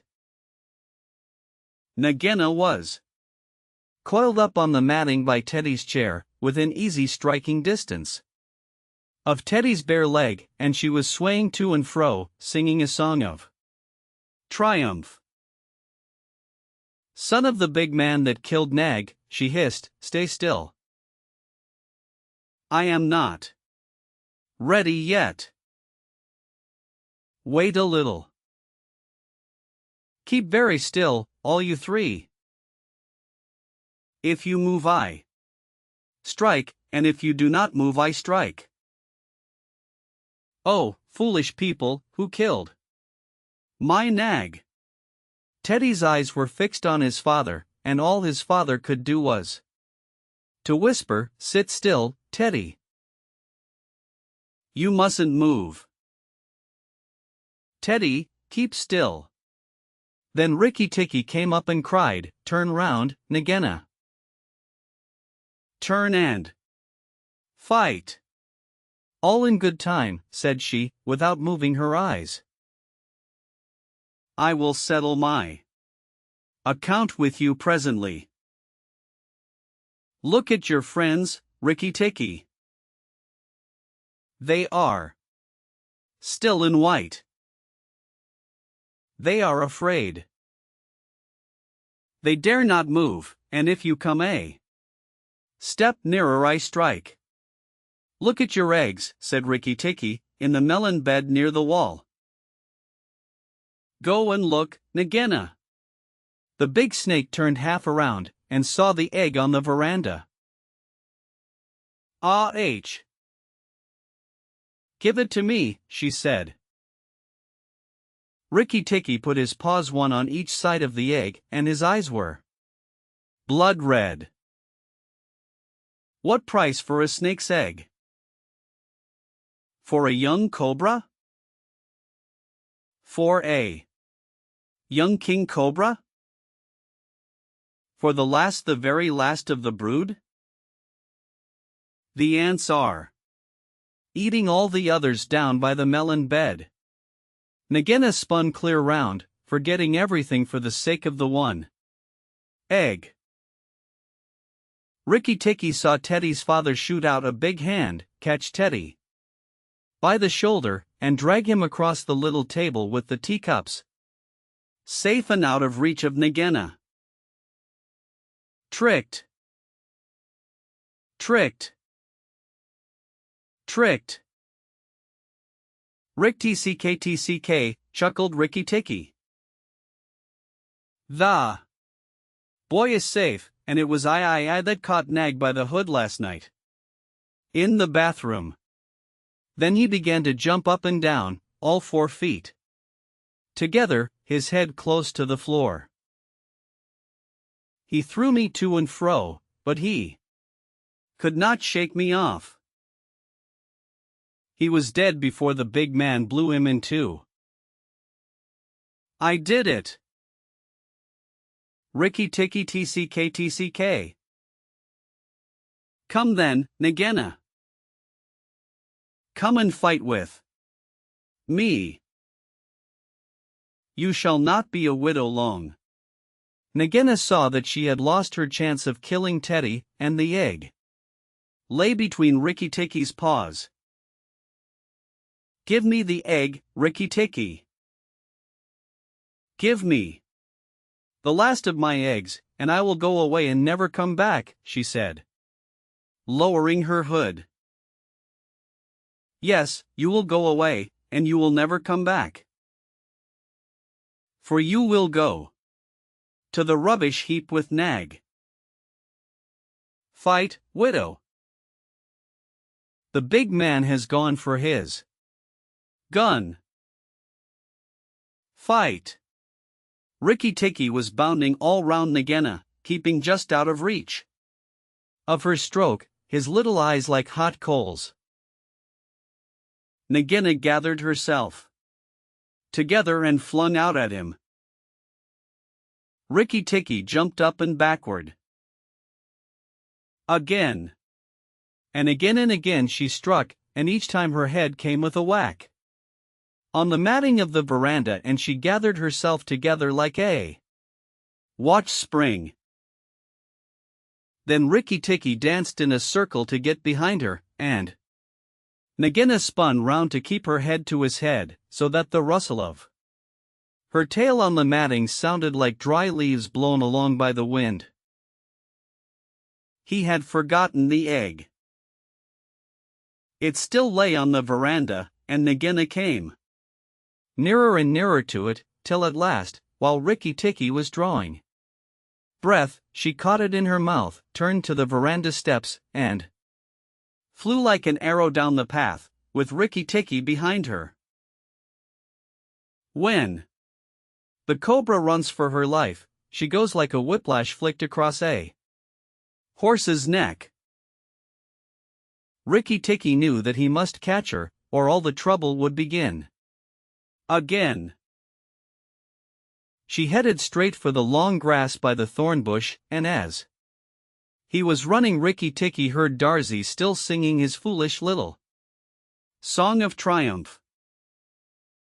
But Darzee's wife was wiser. She flew off her nest as Nagina came along, and flapped her wings about Nagina's head. If Darzee had helped, they might have turned her, but Nagina only lowered her hood and went on. Still, the instant's delay brought Rikki-Tikki up to her, and as she plunged into the rat hole where she and Nag used to live, his little white teeth were clenched on her tail, and he went down with her and very few mongooses, however wise and old they may be. care to follow a cobra into its hole.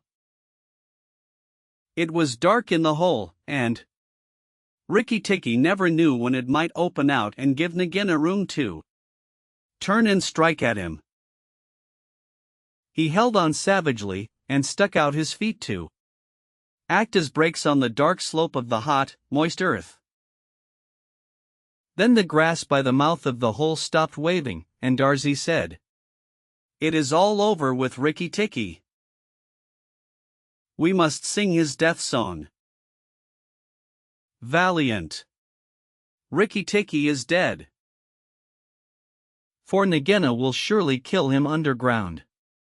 So he sang a very mournful song that he made up on the spur of the minute, and just as he got to the most touching part, the grass quivered again, and Rikki-Tikki, covered with dirt, dragged himself out of the hole leg by leg, licking his whiskers. Darzee stopped with a little shout. Rikki-Tikki shook some of the dust out of his fur and sneezed. "It is all over," he said. "The widow will never come out again. And the red ants that live between the grass stems heard him, and began to troop down one after another to see if he had spoken the truth. Rikki-Tikki curled himself up in the grass and slept where he was slept. And slept till it was late in the afternoon, for he had done a hard day's work. "Now," he said, when he awoke, "I will go back to the house. Tell the coppersmith, Darzee, and he will tell the garden that Nagina is dead." The coppersmith is a bird who makes a noise exactly like the beating of a little hammer on a copper pot, and the reason he is always making it is because he is the town crier to every Indian garden, and tells all the news to everybody who cares to listen. As Rikki-Tikki went up the path, he heard his attention notes like a tiny dinner gong, and then the steady ding-dong talk. "Nag is dead dong. Nagina is dead." Ding-dong talk. That set all the birds in the garden singing, and the frogs croaking, for Nag and Nagina used to eat frogs as well as little birds. When Rikki got to the house, Teddy and Teddy's mother, she looked very white still, for she had been fainting, and Teddy's father came out and almost cried over him, and that night he ate all that was given him till he could eat no more, and went to bed on Teddy's shoulder, where Teddy's mother saw him when she came to look late at night. "He saved our lives and Teddy's life," she said to her husband. "Just think, he saved all our lives." Rikki-Tikki woke up with a jump, for the mongooses are light sleepers. "Oh, it's you," said he. "What are you bothering for? All the cobras are dead. And if they weren't, I'm here." Rikki-Tikki had a right to be proud of himself. But he did not grow too proud, and he kept that garden as a mongoose should keep it, with tooth and jump and spring and bite, till never a cobra dared show its head inside the walls. Darzee's chant, sung in honor of Rikki-Tikki-Tavi. Singer and tailor am I. Doubled the joys that I know. Proud of my lilt to the sky. Proud of the house that I sew. Over and under, so weave I my music, so weave I the house that I sew. Sing to your fledglings again. Mother, oh lift up your head. Evil that plagued us is slain. Death in the garden lies dead. Terror that hid in the roses is impotent flung on the dunghill. And dead. Who has delivered us, who? Tell me his nest and his name. Rikki, the valiant, the true. Tikki, with eyeballs of flame. Rikki-Tikki-Tavi, the ivory-fanged, the hunter with eyeballs of flame. Give him the thanks of the birds, bowing with tail feathers spread. Praise him with nightingale words. Nay, I will praise him instead. Here, I will sing you the praise of the bottle-tailed Rikki, with eyeballs of red. Underscore here Rikki-Tikki interrupted, and the rest of the song is lost. Underscore. To my of the elephants. I will remember what I was, I am sick of rope and chain. I will remember my old strength and all my forest affairs. I will not sell my back to man for a bundle of sugar cane. I will go out to my own kind, and the woodfolk in their lairs.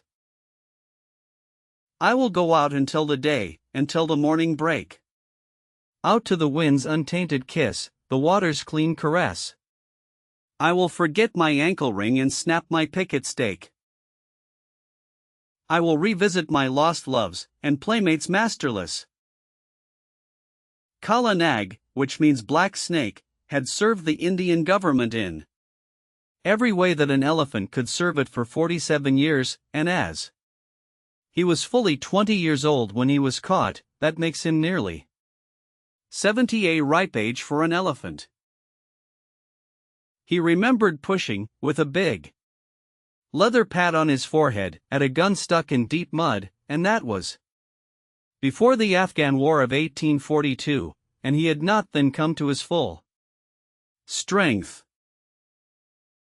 His mother Radha Pyari, Radha the darling, who had been caught in the same drive with Kala Nag, told him, before his little milk tusks had dropped out, that elephants who were afraid always got hurt. Kala Nag knew that advice was good. For the first time that he saw a shell burst, he backed, screaming, into a stand of piled rifles, and the bayonets pricked him in all his softest places. So, before he was 25, he gave up being afraid, and so he was the best loved and the best looked after elephant in the service of the government of India. He had carried tents, 1,200 pounds weight of tents, on the march in Upper India. He had been hoisted into a ship at the end of a steam crane and taken for days across the water, and made to carry a mortar on his back in a strange and rocky country very far from India, and had seen the Emperor Theodore lying dead in Magdala, and had come back again in the steamer entitled, so the soldiers said, to the Abyssinian war medal.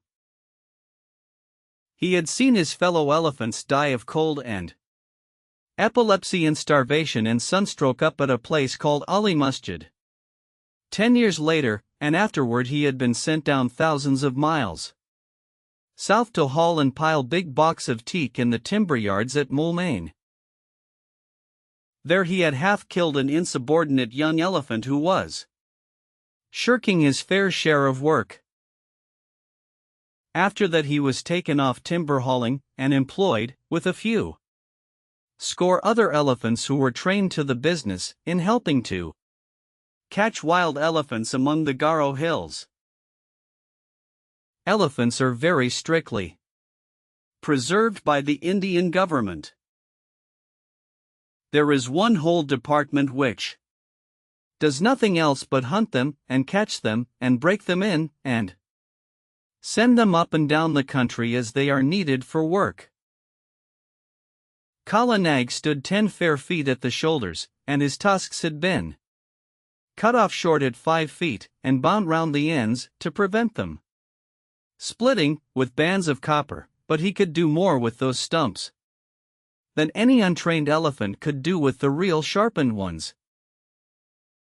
When, after weeks and weeks of cautious driving of scattered elephants across the hills, the 40 or 50 wild monsters were driven into the last stockade, and the big drop gate, made of tree trunks lashed together, Jared down behind them, Kala Nag, at the word of command, would go into that flaring, trumpeting pandemonium, generally at night, when the flicker of the torches made it difficult to judge distances, and, picking out the biggest and wildest tusker of the mob, would hammer him and hustle him into quiet while the men on the backs of the other elephants roped and tied the smaller ones. There was nothing in the way of fighting that Kala Nag, the old wise black snake, did not know, for he had stood up more than once in his time to the charge of the wounded tiger, and, curling up his soft trunk to be out of harm's way, had knocked the springing brute sideways in mid-air with a quick sickle cut of his head, that he had invented all by himself, had knocked him over, and kneeled upon him with his huge knees, till the life went out with a gasp and a howl, and there was only a fluffy striped thing on the ground for Kala Nag to pull by the tail. Yes, said Big Toomai, his driver, the son of Black Toomai who had taken him to Abyssinia, and grandson of Toomai of the elephants who had seen him caught. There is nothing that the black snake fears except me. He has seen 3 generations of us feed him and groom him, and he will live to see 4. He is afraid of me also, said little Toomai, standing up to his full height of 4 feet, with only one rag upon him. He was 10 years old, the eldest son of Big Toomai, and, according to custom, he would take his father's place on Kala Nag's neck when he grew up, and would handle the heavy iron ankus, the elephant goad, that had been worn smooth by his father, and his grandfather, and his great-grandfather. He knew what he was talking of, for he had been born under Kala Nag's shadow, had played with the end of his trunk before he could walk, had taken him down to water as soon as he could walk, and Kala Nag would know more, have dreamed of disobeying his shrill little orders than he would have dreamed of killing him on that day when Big Toomai carried the little brown baby under Kala Nag's tusks, and told him to salute his master that was to be. Yes, said little Toomai, he is afraid of me, and he took long strides up to Kala Nag, called him a fat old pig, and made him lift up his feet one after the other. What, said little Toomai, thou art a big elephant, and he wagged his fluffy head, quoting his father. The government may pay for elephants, but they belong to us mahouts. When thou art old, Kala Nag, there will come some rich Raja, and he will buy thee from the government, on account of thy size and thy manners, and then thou wilt have nothing to do but to carry gold earrings in thy ears, and a gold howdah on thy back, and a red cloth covered with gold on thy sides, and walk at the head of the processions of the king.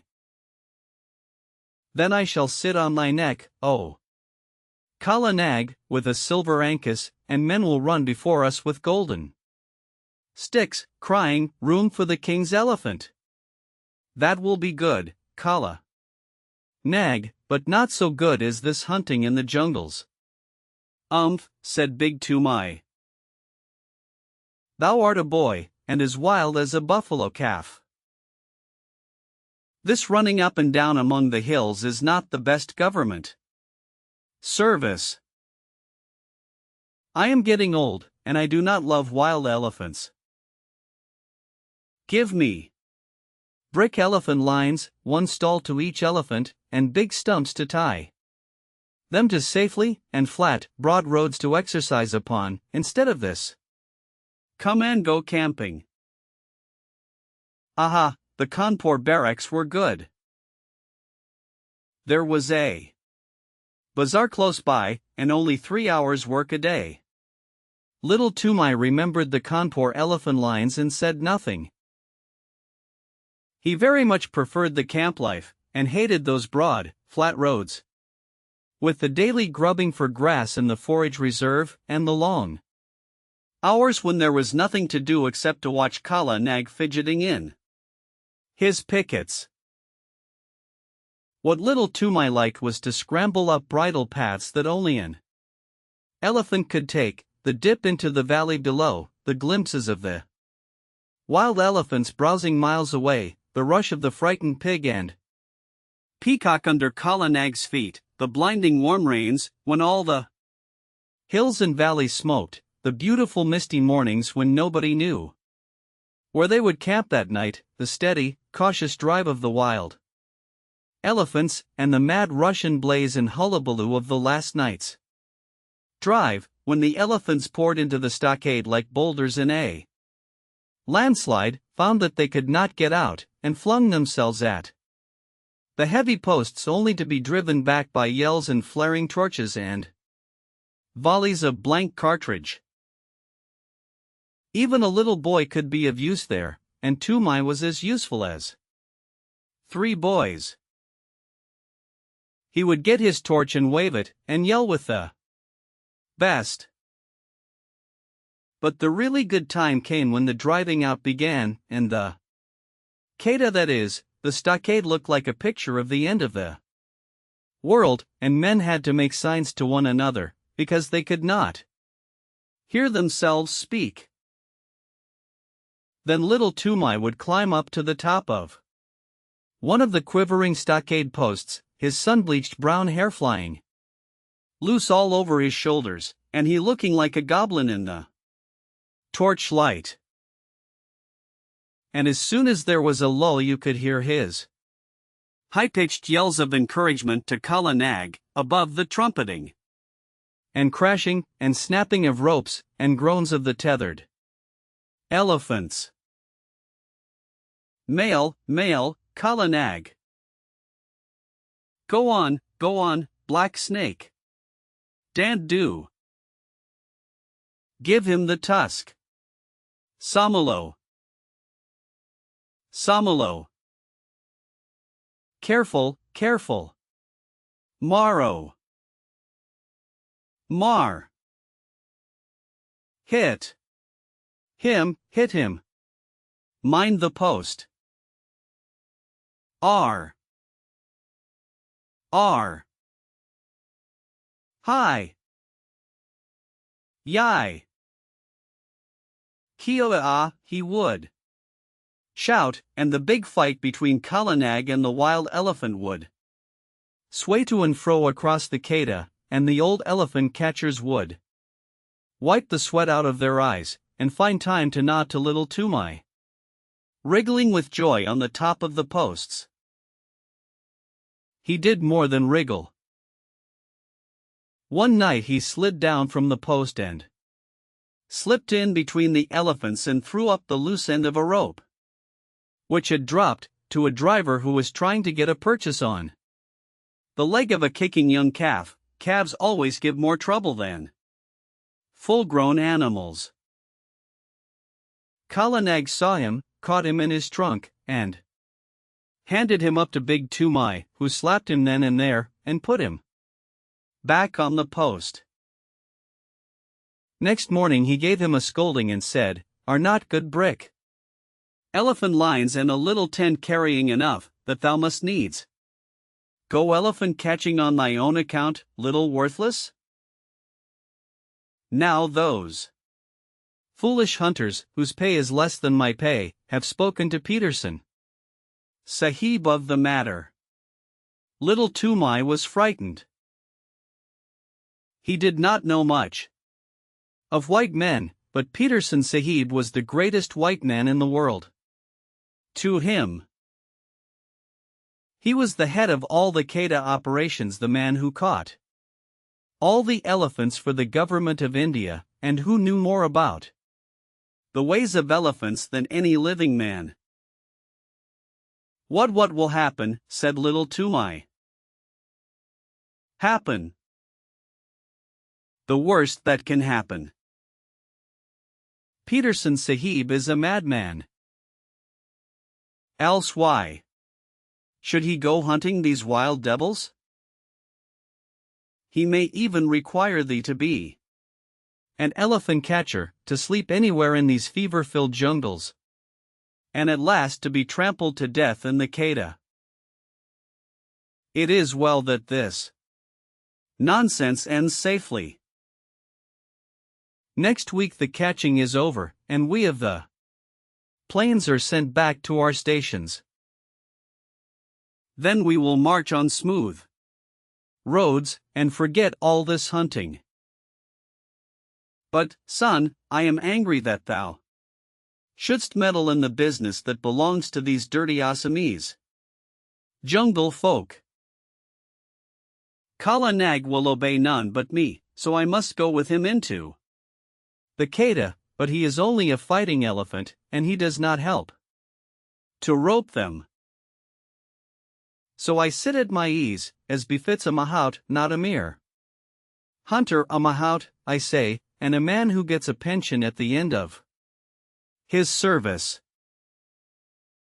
Is the family of Toomai of the elephants to be trodden underfoot in the dirt of a Kedah? Bad one. Wicked one. Worthless son.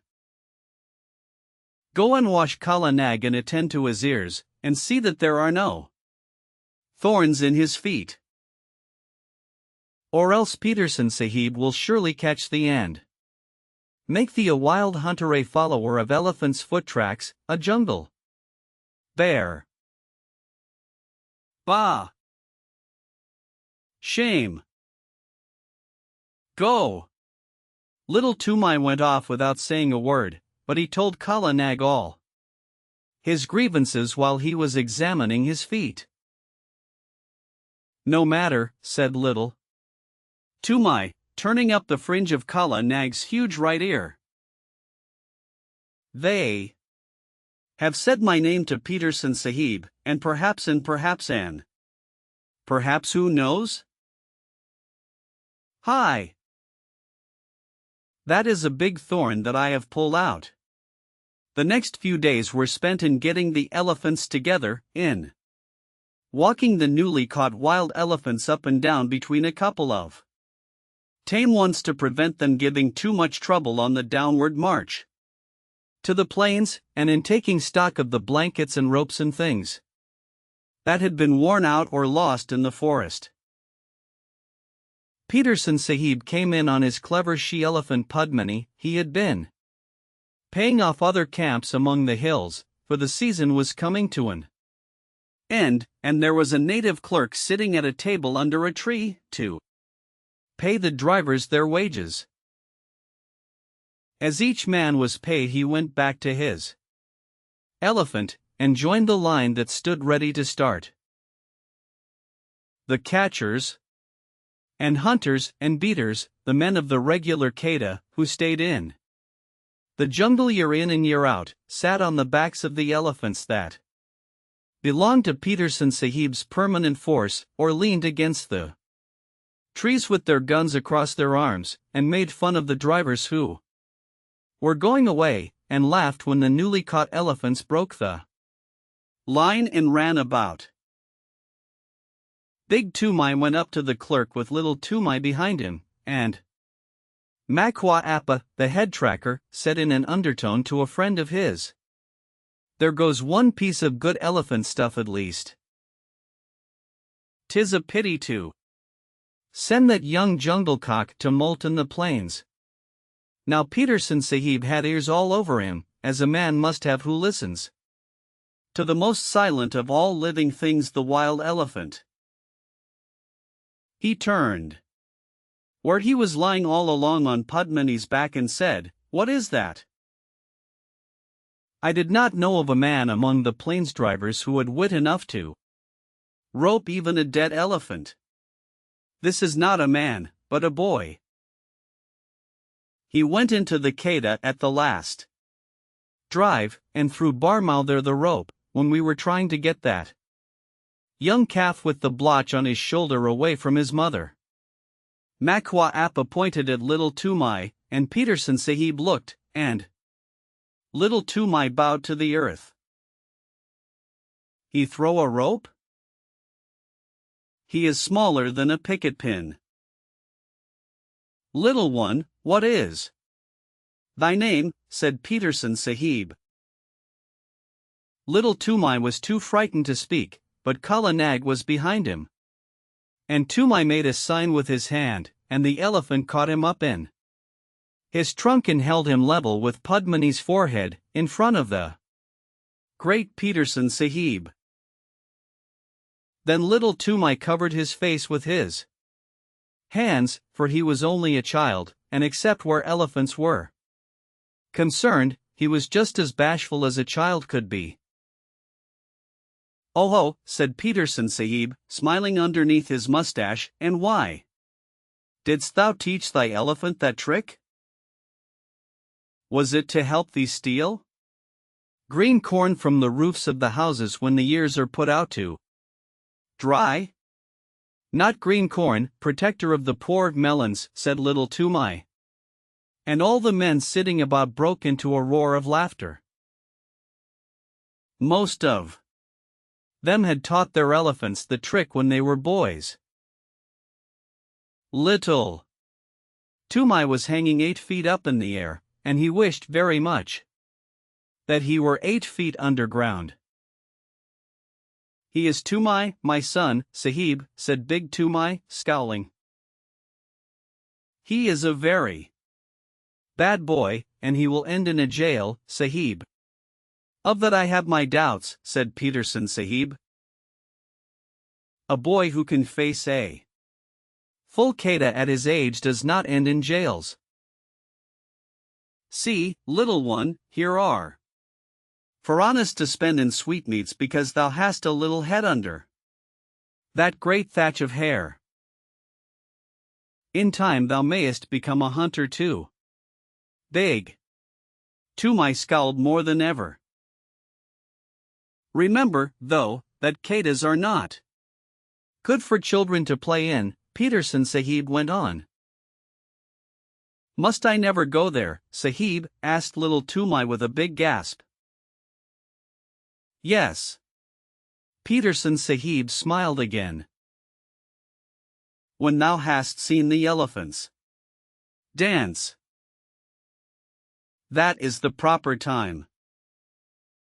Come to me when thou hast seen the elephants dance, and then I will let thee go into all the katas." There was another roar of laughter, for that is an old joke among elephant catchers, and it means just never. There are great cleared flat places hidden away in the forests that are called elephants' ballrooms.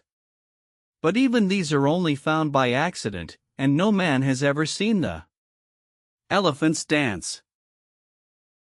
When a driver boasts of his skill and bravery, the other drivers say, "And when didst thou see the elephants dance?"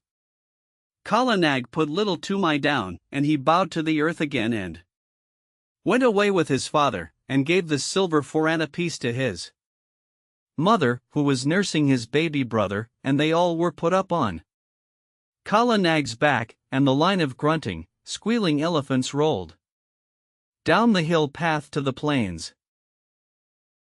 It was a very lively march on account of the new elephants, who gave trouble at every ford, and needed coaxing or beating every other minute. Big Toomai prodded Kala Nag spitefully, for he was very angry, but little Toomai was too happy to speak.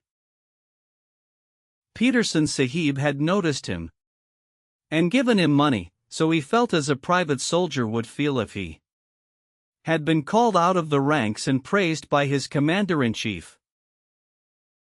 "What did Peterson Sahib mean by the elephant dance?" he said, at last, softly to his mother. Big Toomai heard him and grunted. "That thou shouldst never be one of these hill buffaloes of trackers. That was what he meant. Oh, you in front, what is blocking the way?" An Assamese driver, 2 or 3 elephants ahead, turned round angrily, crying, "Bring up Kala Nag, and knock this youngster of mine into good behavior." Why should Peterson Sahib have chosen me to go down with you?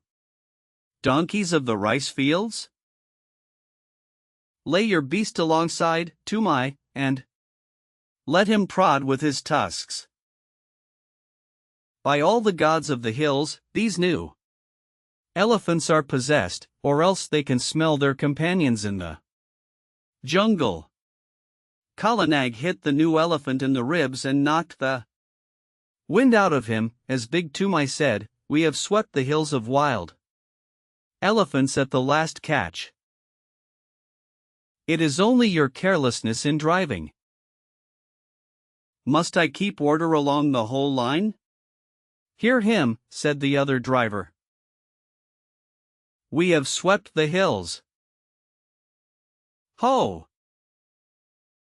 Ho! You are very wise, you plains people.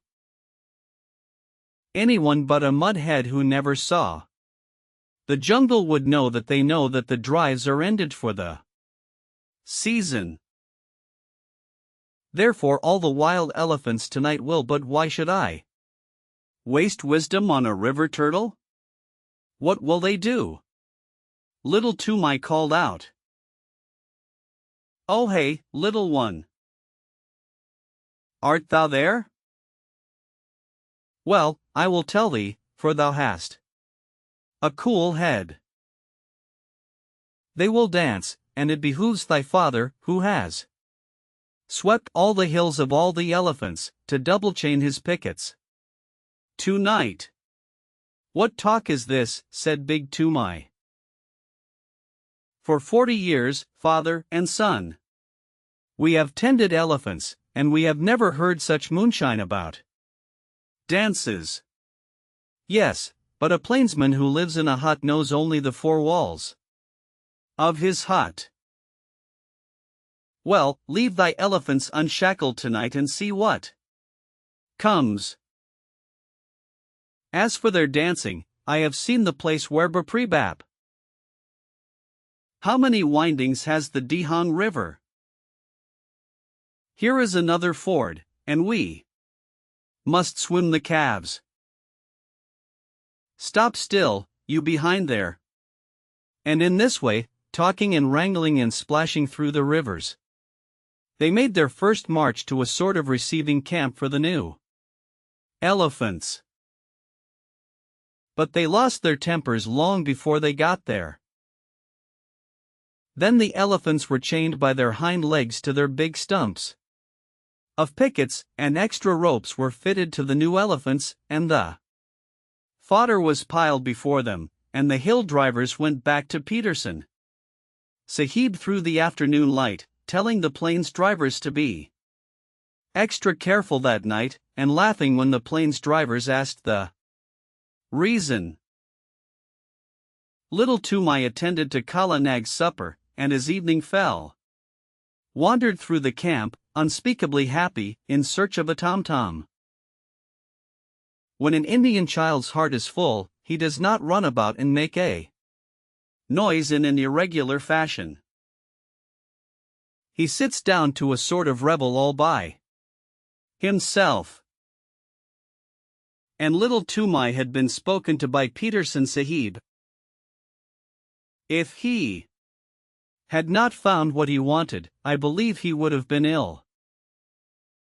But the sweetmeat seller in the camp lent him a little tom-tom, a drum beaten with the flat of the hand, and he sat down, cross-legged, before Kala Nag as the stars began to come out, the tom-tom in his lap, and he thumped and he thumped and he thumped, and the more he thought of the great honor that had been done to him, the more he thumped, all alone among the elephant fodder.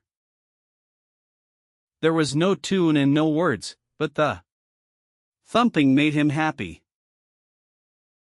The new elephants strained at their ropes, and squealed and trumpeted from time to time, and he could hear his mother in the camp hut putting his small brother to sleep with an old song about the great god Shiv, who once told all the animals what they should eat.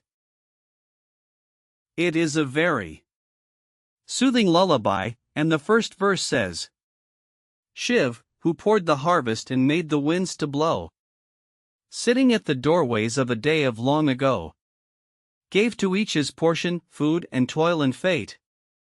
From the king upon the _Gadi _ to the beggar at the gate. All things made he Shiva the preserver. Mahadev. Mahadev. He made all. Thorn for the camel, fodder for the kine, and mother's heart for sleepy head, O little son of mine. Little Tumai came in with a joyous tunkatunk at the end of each verse, till he felt sleepy and stretched himself on the fodder at Kala Nag's side. At last the elephants began to lie down one after another, as is their custom, till only Kala Nag at the right of the line was left standing up, and he rocked slowly from side to side, his ears put forward to listen to the night wind as it blew very slowly across the hills.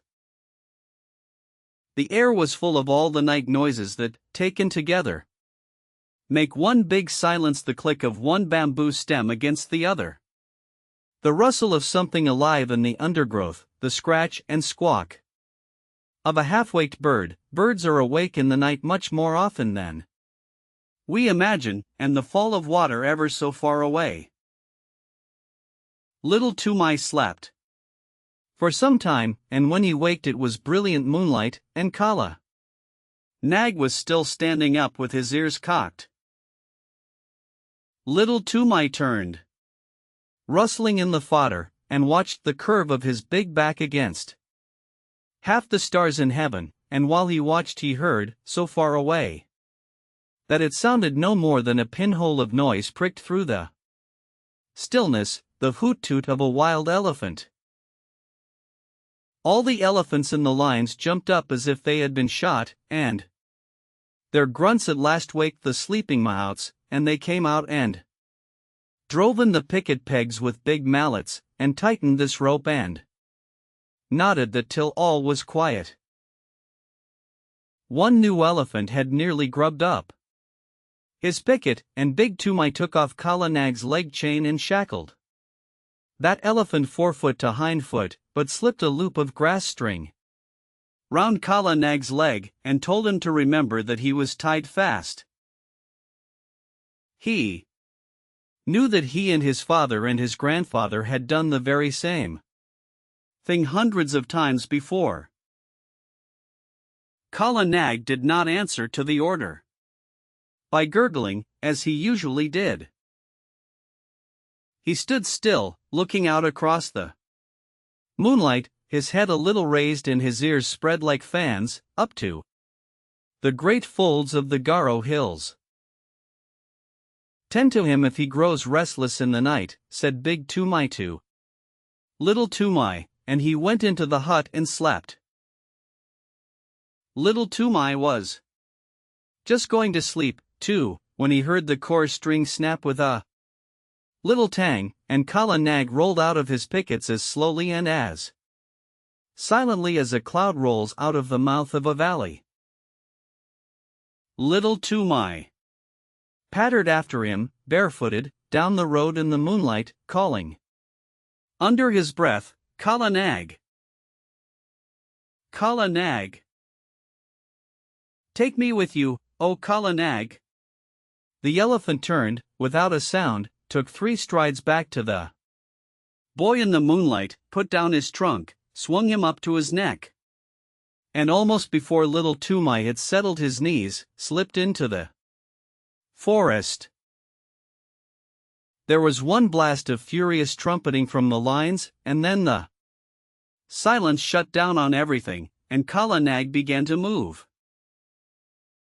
Sometimes a tuft of high grass washed along his sides as a wave washes along the sides of a ship, and sometimes a cluster of wild pepper vines would scrape along his back, or a bamboo would creak where his shoulder touched it. But between those times he moved absolutely without any sound, drifting through the thick Garo forest as though it had been smoke. He was going uphill, but though little Toomai watched the stars in the rifts of the trees, he could not tell in what direction. Then Kala Nag reached the crest of the ascent and stopped for a minute. And little Toomai could see the tops of the trees lying all speckled and furry under the moonlight for miles and miles, and the blue-white mist over the river in the hollow. Toomai leaned forward and looked, and he felt that the forest was awake below him, awake and alive and crowded. A big brown fruit-eating bat brushed past his ear, a porcupine's quills rattled in the thicket, and in the darkness between the tree stems he heard a hogbear digging hard in the moist warm earth, and snuffing as it digged. Then the branches closed over his head again, and Kala Nag began to go down into the valley, not quietly this time, but as a runaway gun goes down a steep bank in one rush. The huge limbs moved as steadily as pistons, 8 feet to each stride, and the wrinkled skin of the elbow points rustled. The undergrowth on either side of him ripped with a noise like torn canvas, and the saplings that he heaved away right and left with his shoulders sprang back again and banged him on the flank. And great trails of creepers, all matted together, hung from his tusks as he threw his head from side to side and plowed out his pathway. Then little Toomai laid himself down close to the great neck lest a swinging bough should sweep him to the ground, and he wished that he were back in the lines again. The grass began to get squashy, and Kala Nag's feet sucked and squelched as he put them down, and the night mist at the bottom of the valley chilled little Toomai. There was a splash and a trample, and the rush of running water, and Kala Nag strode through the bed of a river, feeling his way at each step. Above the noise of the water, as it swirled round the elephant's legs, little Toomai could hear more splashing and some trumpeting both upstream and down, great grunts and angry snortings, and all the mist about him seemed to be full of rolling, wavy shadows. "Ai," he said, half aloud, his teeth chattering. "The elephant folk are out tonight. It is the dance, then." Kala Nag swashed out of the water, blew his trunk clear, and began another climb. But this time he was not alone, and he had not to make his path. That was made already, 6 feet wide, in front of him, where the bent jungle grass was trying to recover itself and stand up. Many elephants must have gone that way only a few minutes before. Little Toomai looked back, and behind him a great wild tusker with his little pig's eyes glowing like hot coals was just lifting himself out of the misty river. Then the trees closed up again, and they went on and up, with trumpetings and crashings, and the sound of breaking branches on every side of them. At last Kala Nag stood still between two tree trunks at the very top of the hill. They were part of a circle of trees that grew round an irregular space of some 3 or 4 acres, and in all that space, as little Toomai could see, the ground had been trampled down as hard as a brick floor. Some trees grew in the center of the clearing, but their bark was rubbed away, and the white wood beneath showed all shiny and polished in the patches of moonlight. There were creepers hanging from the upper branches, and the bells of the flowers of the creepers, great waxy white things like convolvuluses, hung down fast asleep. But within the limits of the clearing there was not a single blade of green, nothing but the trampled earth. The moonlight showed it all iron gray, except where some elephants stood upon it, and their shadows were inky black. Little Toomai looked, holding his breath, with his eyes starting out of his head, and as he looked, more and more elephants swung out into the open from between the tree trunks. Little Toomai could only count up to 10, and he counted again and again on his fingers till he lost count of the tens, and his head began to swim. Outside the clearing he could hear them crashing in the undergrowth as they worked their way up the hillside, but as soon as they were within the circle of the tree trunks, they moved like ghosts. There were white-tusked wild males, with fallen leaves and nuts and twigs lying in the wrinkles of their necks and the folds of their ears. Fat, slow-footed she-elephants, with restless, little pinky black calves only 3 or 4 feet high running under their stomachs, young elephants with their tusks just beginning to show, and very proud of them, lanky, scraggy old maid elephants, with their hollow anxious faces, and trunks like rough bark, savage old bull elephants, scarred from shoulder to flank with great wheals and cuts of bygone fights, and the caked dirt of their solitary mud baths dropping from their shoulders, and there was one with a broken tusk and the marks of the full stroke, the terrible drawing scrape, of a tiger's claws on his side. They were standing head to head, or walking to and fro across the ground, in couples, or rocking and swaying all by themselves, scores and scores of elephants. Toomai knew that so long as he lay still on Kala Nag's neck nothing would happen to him, for even in the rush and scramble of a Kata drive, a wild elephant does not reach up with his trunk and drag a man off the neck of a tame elephant. And these elephants were not thinking of men that night. Once they started and put their ears forward when they heard the chinking of a leg iron in the forest, but it was Padmini, Peterson, Sahib's pet elephant, her chain snapped short off, grunting, snuffling up the hillside. She must have broken her pickets and come straight from Peterson Sahib's camp, and little Toomai saw another elephant, one that he did not know, with deep rope galls on his back and breast. He, too, must have run away from some camp in the hills about. At last there was no sound of any more elephants moving in the forest, and Kala Nag rolled out from his station between the trees and went into the middle of the crowd, clucking and gurgling, and all the elephants began to talk in their own tongue, and to move about. Still lying down, little Toomai looked down upon scores and scores of broad backs, and wagging ears, and tossing trunks, and little rolling eyes. He heard the click of tusks as they crossed other tusks by accident, and the dry rustle of trunks twined together, and the chafing of enormous sides and shoulders in the crowd, and the incessant flick and hiss of the great tails. Then a cloud came over the moon, and he sat in black darkness. But the quiet, steady hustling and pushing and gurgling went on just the same.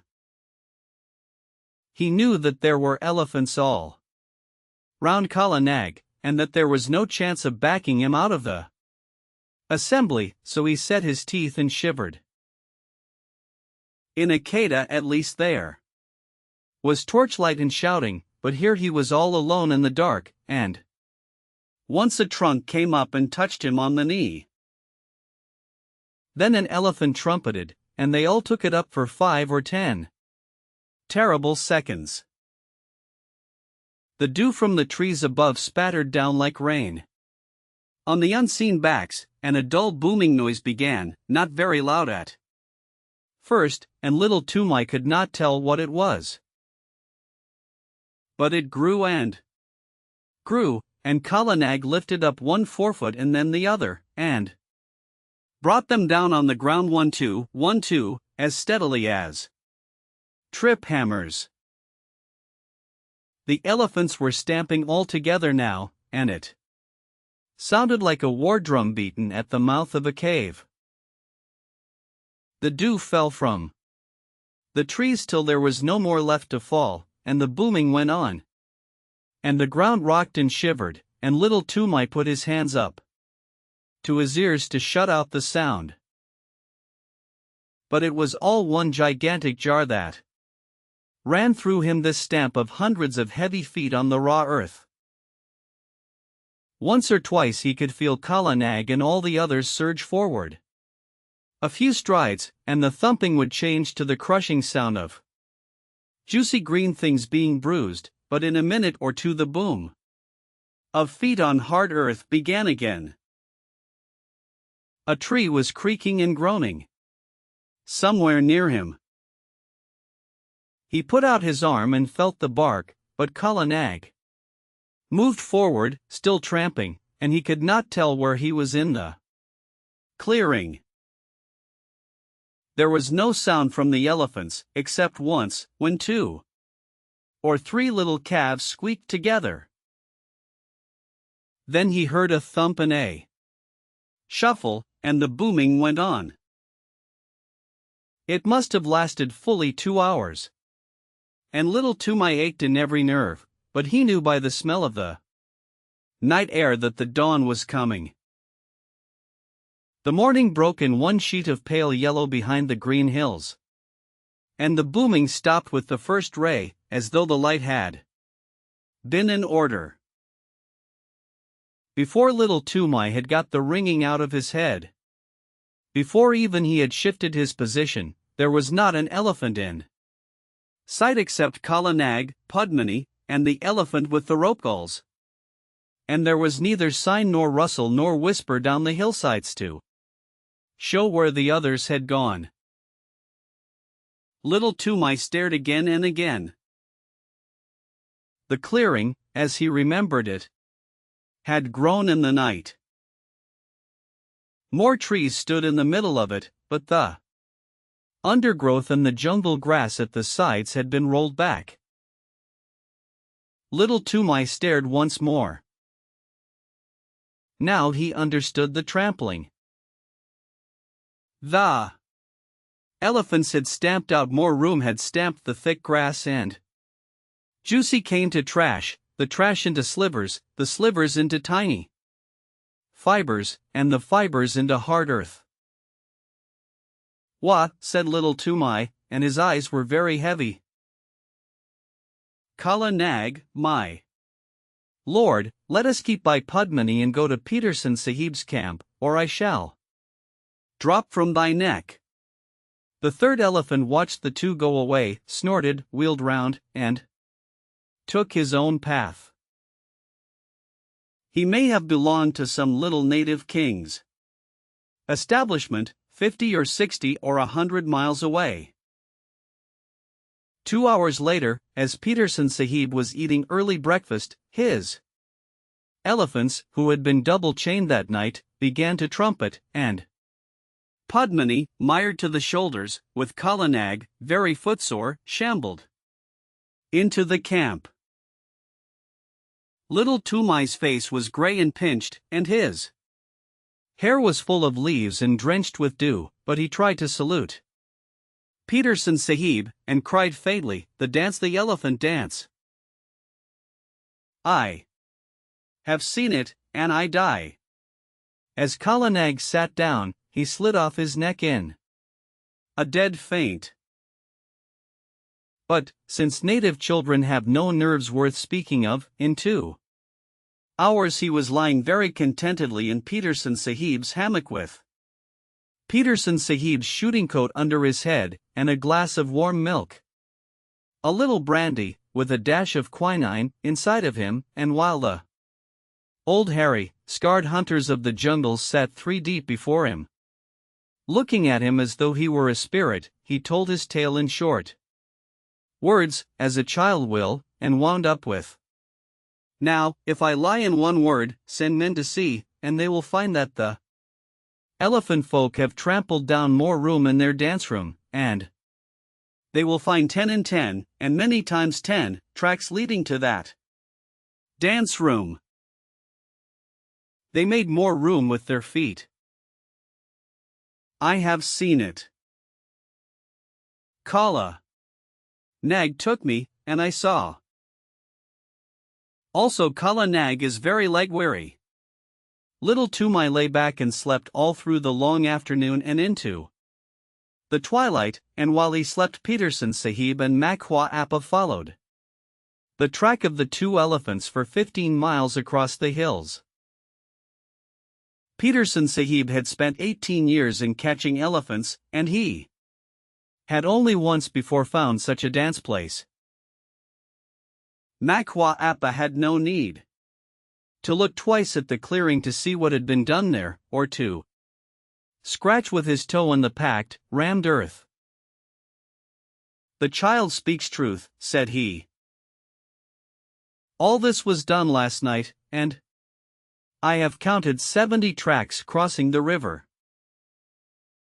See, Sahib, where Padmani's leg iron cut the bark of that tree.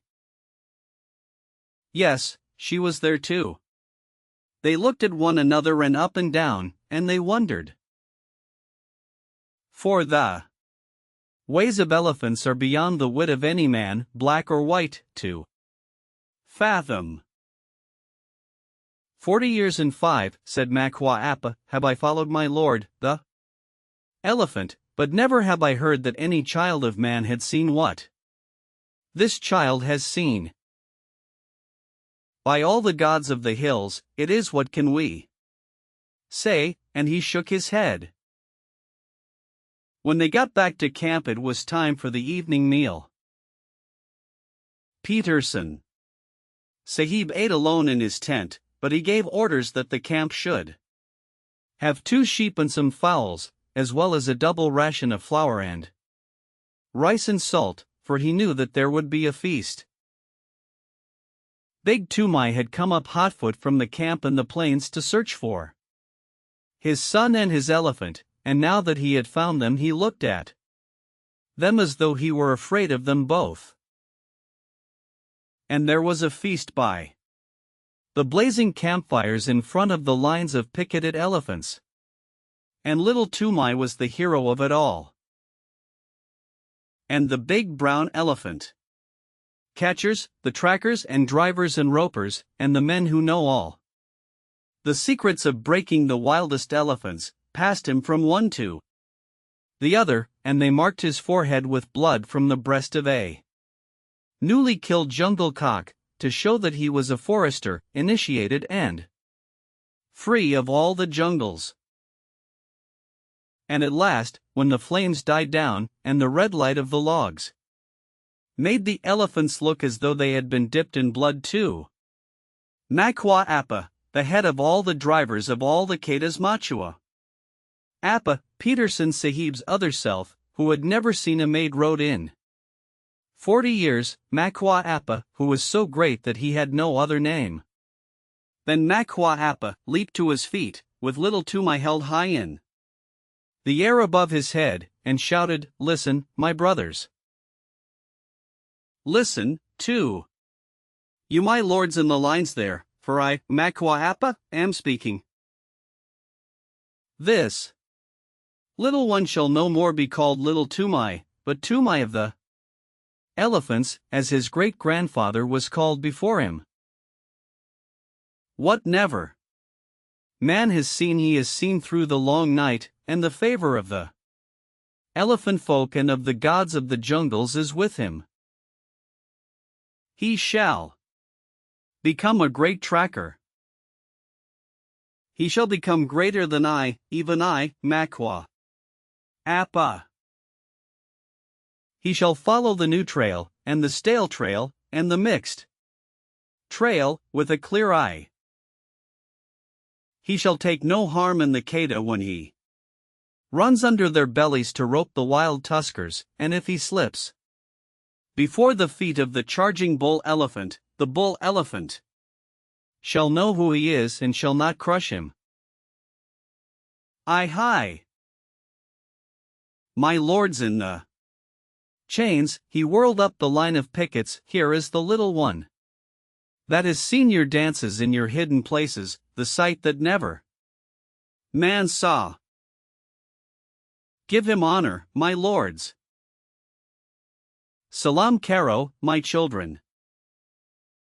Make your salute to Tumai of the elephants. Dunga Prashad, Hira Guj, Birchi. Guj, Kuttar Guj, Padmini, thou hast seen him at the dance, and thou too, Kalanag, my pearl among elephants, Together. To Tumai of the elephants. Barrao. And at that last wild yell the whole line flung up their trunks till the tips touched their foreheads, and broke out into the full salute, the crashing trumpet peal that only the Viceroy of India hears, the Salamat of the Quetta. But it was all for the sake of little Tumai, who had seen what never man had seen before, the dance of the elephants at night and alone in the heart of the Garo hills. Shiv and the Grasshopper. The song that Tumai's mother sang to the baby Shiv, who poured the harvest and made the winds to blow, sitting at the doorways of a day of long ago, gave to each his portion, food and toil and fate. From the king upon the _Gadi to the beggar at the gate. All things made he Shiva the preserver. Mahadio. He made all. Thorn for the camel, fodder for the kine. And mother's heart for sleepy head, O little son of mine, Wheat he gave to rich folk, millet to the poor. Broken scraps for holy men that beg from door to door. Battle to the tiger, carrion to the kite. And rags and bones to wicked wolves without the wall at night. Not he found too lofty, none he saw too low. Parvati beside him watched them come and go. Thought to cheat her husband, turning Shiv to jest. Stole the little grasshopper and hid it in her breast. So she tricked him, Shiva the preserver. Mahadio. Turn and see. Tall are the camels, heavy are the kine. But this was least of little things, O little son of mine, When the dole was ended, laughingly she said, Master, of 1,000,000 mouths, is not one unfed? Laughing, Shiv made answer, all have had their part. Even he, the little one, hidden 'neath thy heart. From her breast she plucked it, Parvati the thief. Saw the least of little things not a new-grown leaf. Saw and feared and wondered, making prayer to Shiv, who hath surely given meat to all that live. All things made he Shiva the preserver. Mahadio. He made all. Thorn for the camel, fodder for the kine. And mother's heart for sleepy head, O little son of mine, Her Majesty's servants. You can work it out by fractions or by simple rule of 3. But the way of Tweedledum is not the way of Tweedledee. You can twist it, you can turn it, you can plait it till you drop. But the way of Pilly Winky's not the way of Winky Pop. It had been raining heavily for 1 whole month, raining on a camp of 30,000 men and thousands of camels, elephants, horses, bullocks, and mules all gathered together at a place called Rawalpindi, to be reviewed by the Viceroy of India. He was receiving a visit from the Emir of Afghanistan, a wild king of a very wild country. The Emir had brought with him for a bodyguard 800 men and horses who had never seen a camp or a locomotive before in their lives. Savage men and savage horses from somewhere at the back of Central Asia. Every night a mob of these horses would be sure to break their heel ropes and stampede up and down the camp through the mud in the dark, or the camels would break loose and run about and fall over the ropes of the tents. And you can imagine how pleasant that was for men trying to go to sleep. My tent lay far away from the camel lines, and I thought it was safe. But one night a man popped his head in and shouted, "Get out, quick! They're coming! My tent's gone!" I knew who they were, so I put on my boots and waterproof and scuttled out into the slush. Little Vixen, my fox terrier, went out through the other side, and then there was a roaring and a grunting and bubbling. And I saw the tent cave in as the pole snapped and begin to dance about like a mad ghost. A camel had blundered into it, and wet and angry as I was, I could not help laughing. Then I ran on, because I did not know how many camels might have got loose, and before long I was out of sight of the camp, plowing my way through the mud. At last I fell over the tail end of a gun, and by that knew I was somewhere near the artillery lines where the cannon were stacked at night. As I did not want to plouter about any more in the drizzle and the dark, I put my waterproof over the muzzle of one gun, and made a sort of wigwam with 2 or 3 rammers that I found, and lay along the tail of another gun, wondering where Vixen had got to, and where I might be. Just as I was getting ready to go to sleep I heard a jingle of harness and a grunt, and a mule passed me shaking his wet ears. He belonged to a screw-gun battery, for I could hear the rattle of the straps and rings and chains and things on his saddle pad. The screw-guns are tiny little cannon made in 2 pieces, that are screwed together when the time comes to use them. They are taken up mountains, anywhere that a mule can find a road, and they are very useful for fighting in rocky country. Behind the mule there was a camel, with his big soft feet squelching and slipping in the mud, and his neck bobbing to and fro like a strayed hen's. Luckily, I knew enough of beast language, not wild beast language, but camp beast language, of course from the natives, to know what he was saying. He must have been the one that flopped into my tent, for he called to the mule, "What shall I do? Where shall I go?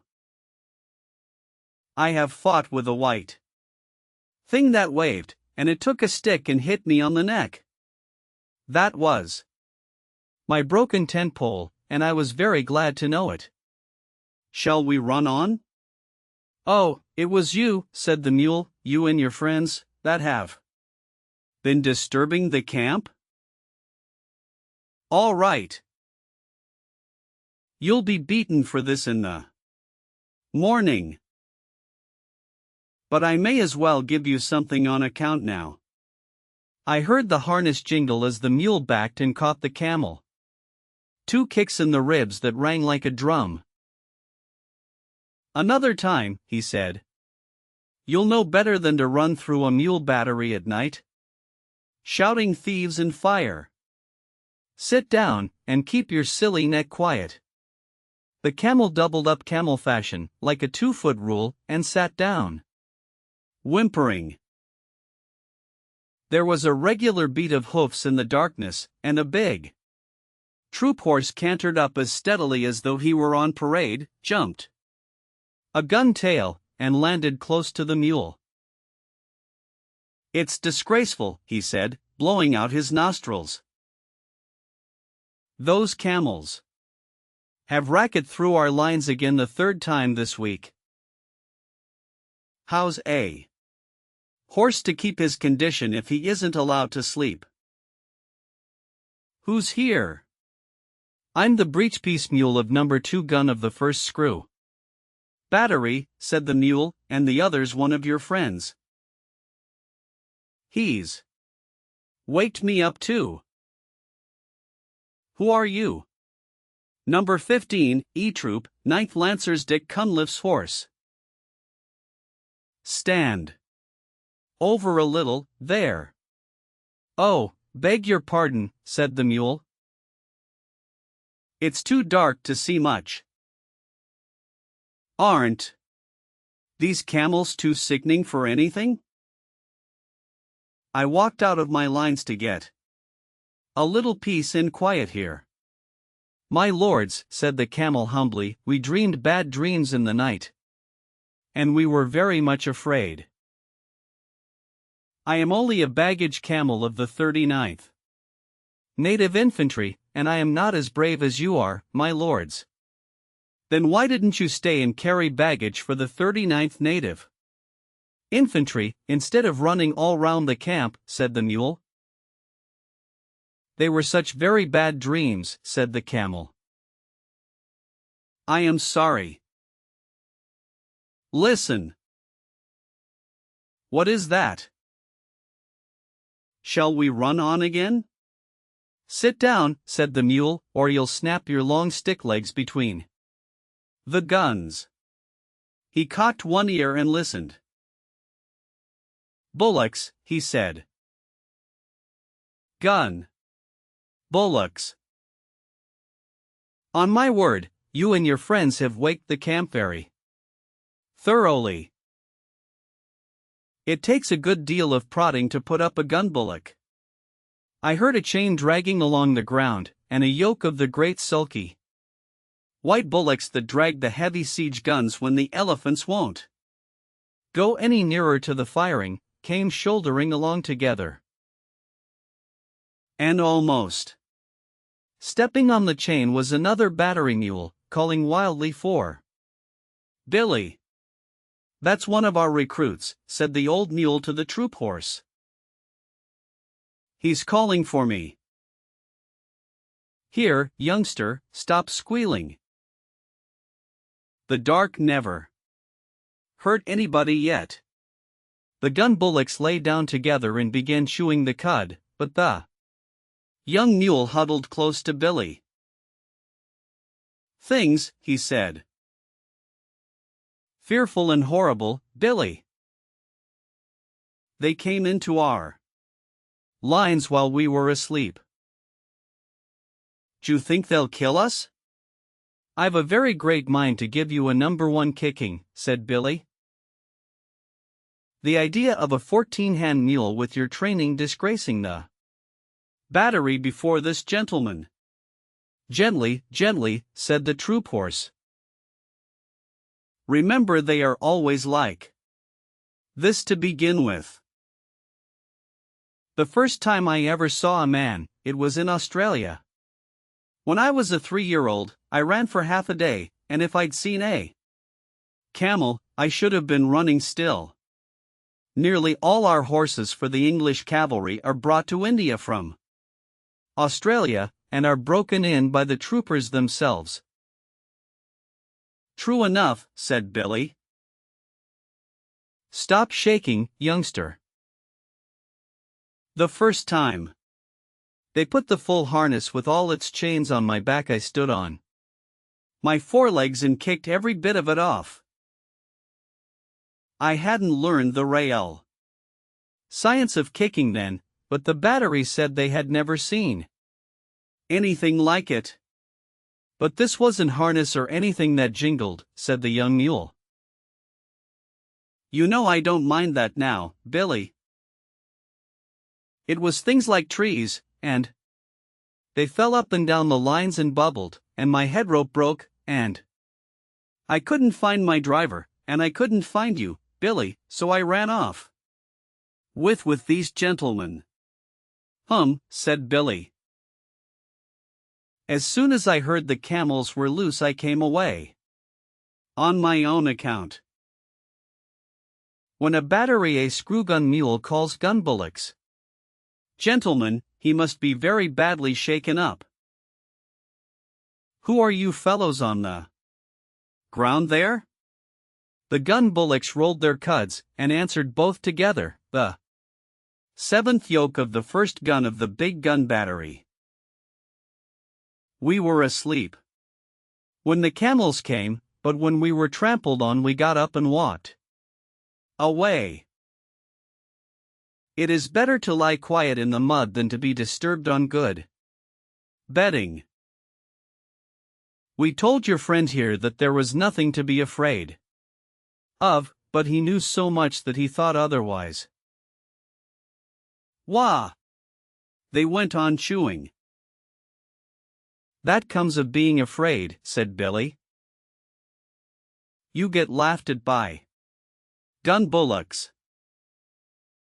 I hope you like it, young un. The young mule's teeth snapped, and I heard him say something about not being afraid of any beefy old bullock in the world. But the bullocks only clicked their horns together and went on chewing. Now, don't be angry after you've been afraid. That's the worst kind of cowardice, said the troop horse. Anybody can be forgiven for being scared in the night, I think, if they see things they don't understand. We've broken out of our pickets, again and again, 450 of us, just because a new recruit got to telling tales of whip snakes at home in Australia till we were scared to death of the loose ends of our head ropes. That's all very well in camp, said Billy. I'm not above stampeding myself, for the fun of the thing, when I haven't been out for a day or two. But what do you do on active service? Oh, that's quite another set of new shoes, said the troop horse. Dick come lifts on my back then, and drives his knees into me, and all I have to do is to watch where I am putting my feet, and to keep my hind legs well under me, and be bridle wise. What's bridle wise? Said the young mule. By the blue gums of the back blocks, snorted the troop horse, do you mean to say that you aren't taught to be bridle wise in your business? How can you do anything, unless you can spin round at once when the rein is pressed on your neck? It means life or death to your man, and of course that's life and death to you.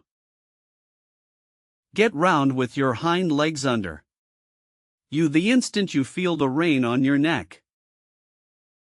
If you haven't room to swing round, rear up a little and come round on your hind legs.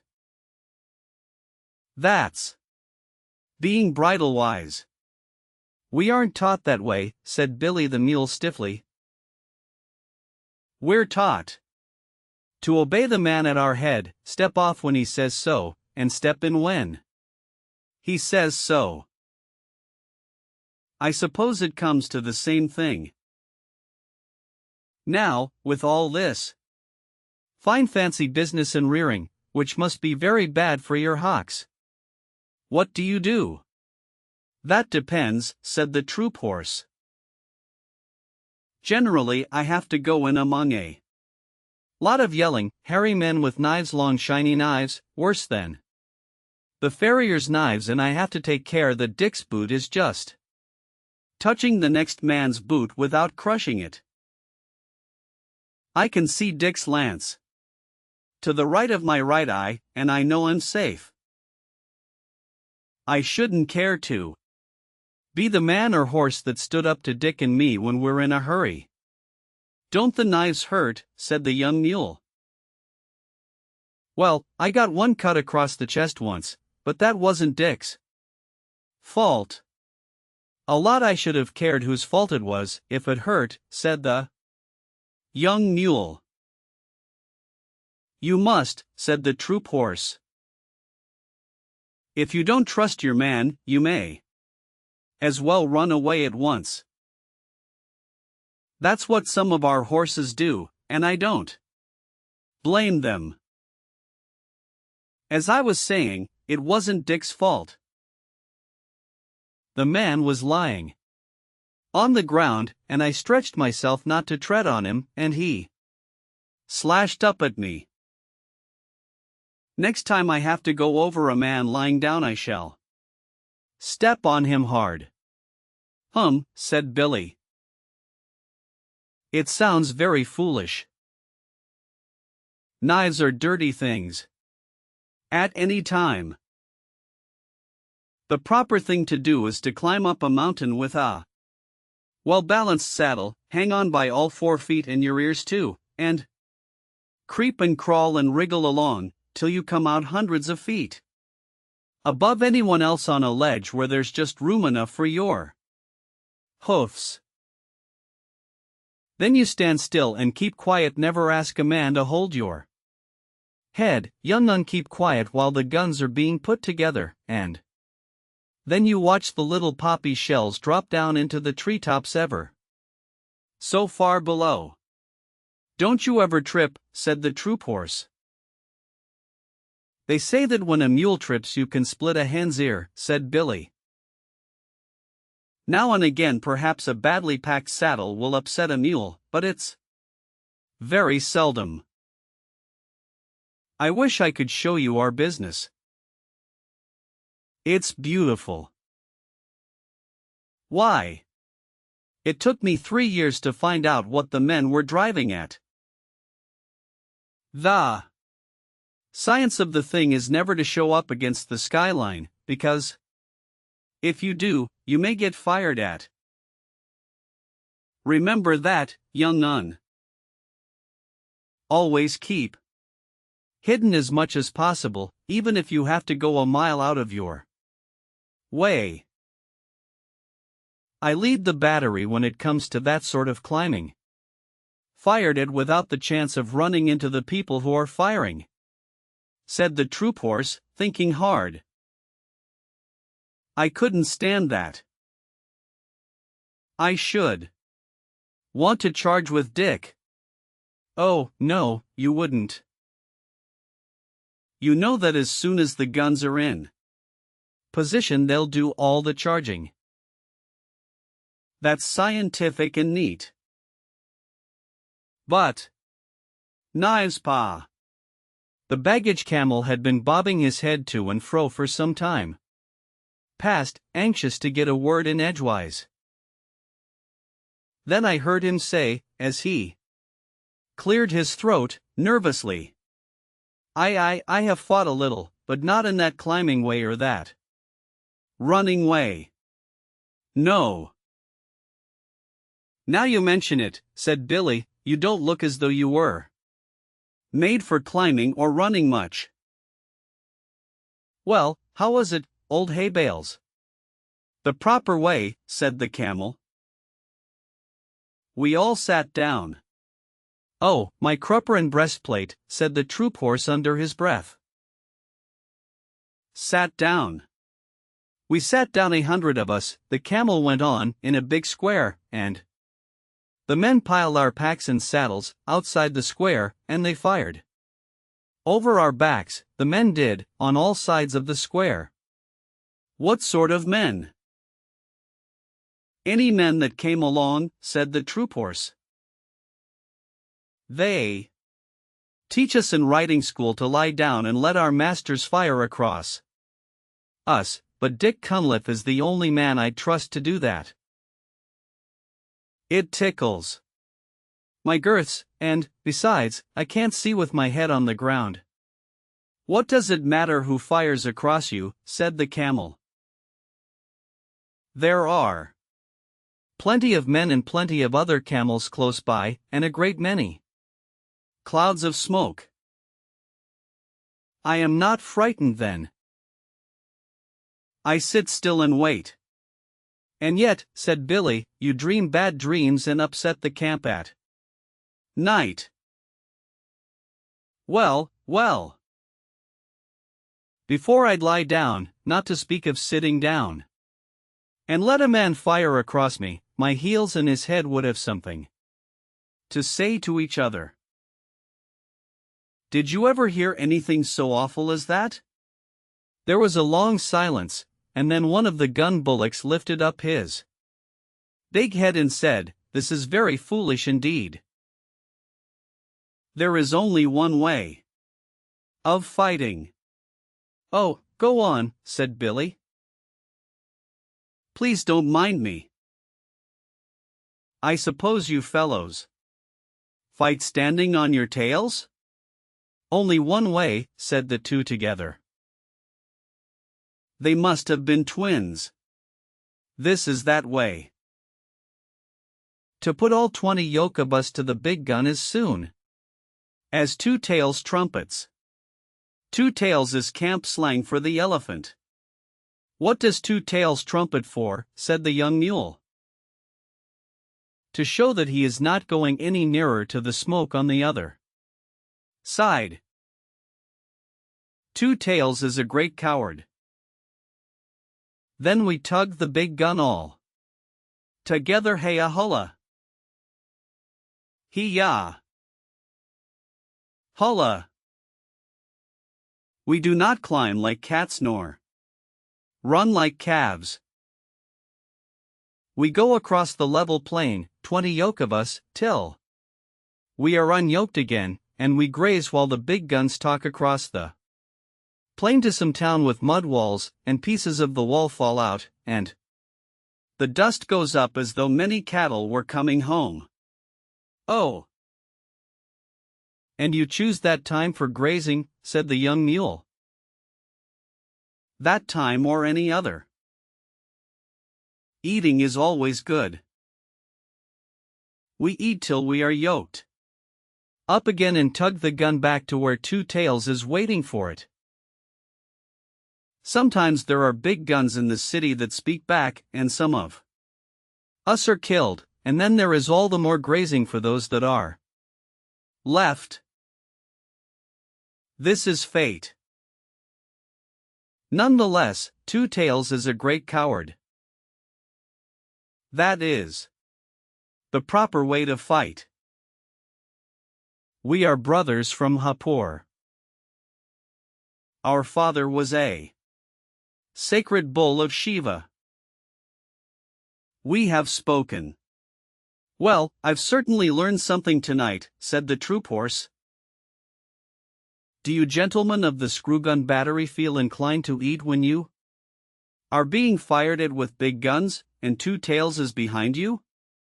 "About as much as we feel inclined to sit down and let men sprawl all over us, or run into people with knives. I never heard such stuff." A mountain a well-balanced load, a driver you can trust to let you pick your own way, and I'm your mule. "But the other things no," said Billy, with a stamp of his foot. "Of course," said the troop horse, "everyone is not made in the same way, and I can quite see that your family, on your father's side, would fail to understand a great many things." "Never you mind my family on my father's side," said Billy angrily, "for every mule hates to be reminded that his father was a donkey. My father was a southern gentleman, and he could pull down and bite and kick into rags every horse he came across. Remember that, you big brown Brumby. Brumby means wild horse without any breeding. Imagine the feelings of Sonol if a car horse called her a skate, and you can imagine how the Australian horse felt. I saw the white of his eye glitter in the dark. See here, you son of an imported Malaga jackass, he said between his teeth, I'd have you know that I'm related on my mother's side to Carbine, winner of the Melbourne Cup, and where I come from we aren't accustomed to being ridden over roughshod by any parrot-mouthed, pig-headed mule in a popgun pea-shooter battery. Are you ready? On your hind legs, squealed Billy. They both reared up facing each other, and I was expecting a furious fight, when a gurgly, rumbly voice called out of the darkness to the right, "Children, what are you fighting about there? Be quiet." Both beasts dropped down with a snort of disgust, for neither horse nor mule can bear to listen to an elephant's voice. "It's Two Tails," said the troop horse. "I can't stand him. A tail at each end isn't fair." "My feelings exactly," said Billy, crowding into the troop horse for company. "We're very alike in some things." "I suppose we've inherited them from our mothers," said the troop horse. "It's not worth quarreling about." "Hi! Two Tails, are you tied up?" "Yes," said Two Tails, with a laugh all up his trunk. "I'm picketed for the night. I've heard what you fellows have been saying. But don't be afraid. I'm not coming over." The bullocks and the camel said, half aloud, "Afraid of Two Tails what? Nonsense." And the bullocks went on, "We are sorry that you heard, but it is true." "Two Tails, why are you afraid of the guns when they fire?" "Well," said Two Tails, rubbing one hind leg against the other, "exactly like a little boy saying a poem, I don't quite know whether you'd understand." "We don't, but we have to pull the guns," said the bullocks. "I know it, and I know you are a good deal braver than you think. You are. But it's different with me. My battery captain called me a pachydermatous anachronism the other day." "That's another way of fighting, I suppose," said Billy, who was recovering his spirits. "You don't know what that means, of course, but I do. It means betwixt and between, and that is just where I am. I can see inside my head what will happen when a shell bursts, and you bullocks can't." "I can," said the troop horse. "At least a little bit.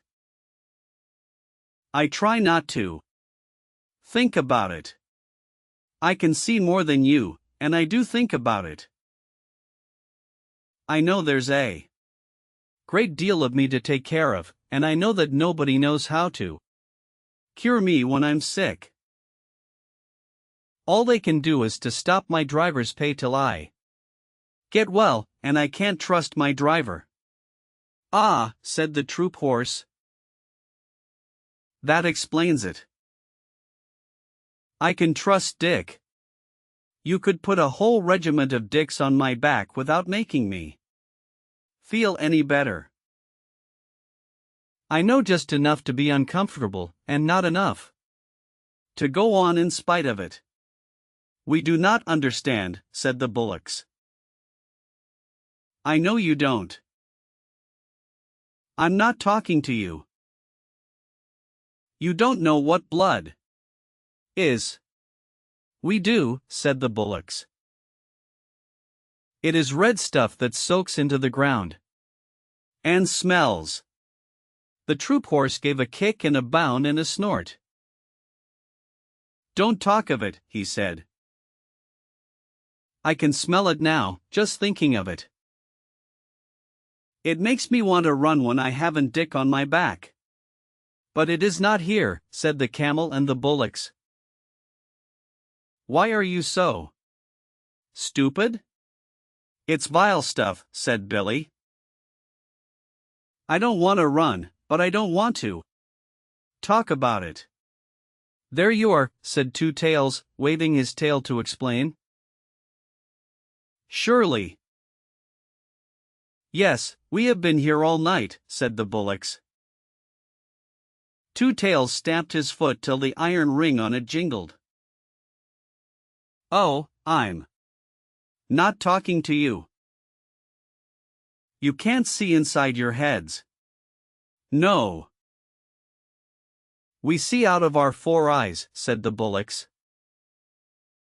We see straight in front of us. If I could do that and nothing else, you wouldn't be needed to pull the big guns at all. If I was like my captain, he can see things inside his head before the firing begins, and he shakes all over, but he knows too much to run away. If I was like him, I could pull the guns. But if I were as wise as all that, I should never be here. I should be a king in the forest, as I used to be, sleeping half the day and bathing when I liked. I haven't had a good bath for a month. That's all very fine, said Billy. But giving a thing a long name doesn't make it any better. HSH, said the troop horse. I think I understand what 2 tails means. You'll understand better in a minute, said 2 tails angrily. Now you just explain to me why you don't like this. He began trumpeting furiously at the top of his trumpet. Stop that, said Billy and the troop horse together, and I could hear them stamp and shiver. An elephant's trumpeting is always nasty, especially on a dark night. I shan't stop, said 2 tails. Won't you explain that, please? HHRRMPH RRRT RRRMPH Rar ha. Then he stopped suddenly, and I heard a little whimper in the dark, and knew that Vixen had found me at last. She knew as well as I did that if there is one thing in the world the elephant is more afraid of than another, it is a little barking dog. So she stopped to bully 2 tails in his pickets, and yapped round his big feet. 2 tails shuffled and squeaked. Go away, little dog, he said. Don't snuff at my ankles, or I'll kick at you. Good little dog, nice little doggy, then. Go home, you yelping little beast. Oh, why doesn't someone take her away? She'll bite me in a minute. Seems to me, said Billy to the troop horse, that our friend 2 tails is afraid of most things. Now, if I had a full meal for every dog I've kicked across the parade ground, I should be as fat as 2 tails nearly. I whistled, and Vixen ran up to me, muddy all over, and licked my nose, and told me a long tale about hunting for me all through the camp. I never let her know that I understood beast talk, or she would have taken all sorts of liberties. So I buttoned her into the breast of my overcoat, and 2 tails shuffled and stamped and growled to himself. Extraordinary. Most extraordinary, he said. It runs in our family. Now, where has that nasty little beast gone to? I heard him feeling about with his trunk. We all seem to be affected in various ways, he went on, blowing his nose. Now, you gentlemen were alarmed, I believe, when I trumpeted. Not alarmed, exactly, said the troop horse, but it made me feel as though I had hornets where my saddle ought to be. Don't begin again. I'm frightened of a little dog, and the camel here is frightened by bad dreams in the night. It is very lucky for us that we haven't all got to fight in the same way, said the troop horse. What I want to know, said the young mule, who had been quiet for a Long time. What I want to know is, why we have to fight at all. Because we're told to, said the troop horse, with a snort of contempt. Orders, said Billy the mule, and his teeth snapped. Huck-my! It is an order, said the camel with a gurgle, and two. Tails and the bullocks repeated, Huck-my! Yes, but who gives the orders, said the recruit mule. The man who walks at your head or sits on your back or holds the nose. Rope or twists your tail, said Billy and the troop horse and the camel. And the bullocks one after the other. But who gives them the orders? Now you want to know too much, young un, said Billy, and that is one way of getting kicked. All you have to do is to obey the man at your head and ask no questions. He's quite right, said Two Tails. I can't always obey, because I'm betwixt and between. But Billy's right.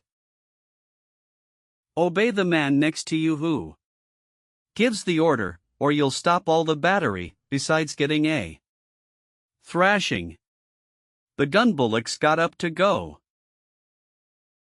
Morning is coming, they said. We will go back to our lines. It is true that we only see out of our eyes, and we are not very clever. But still, we are the only people tonight who have not been afraid. Good night, you brave people.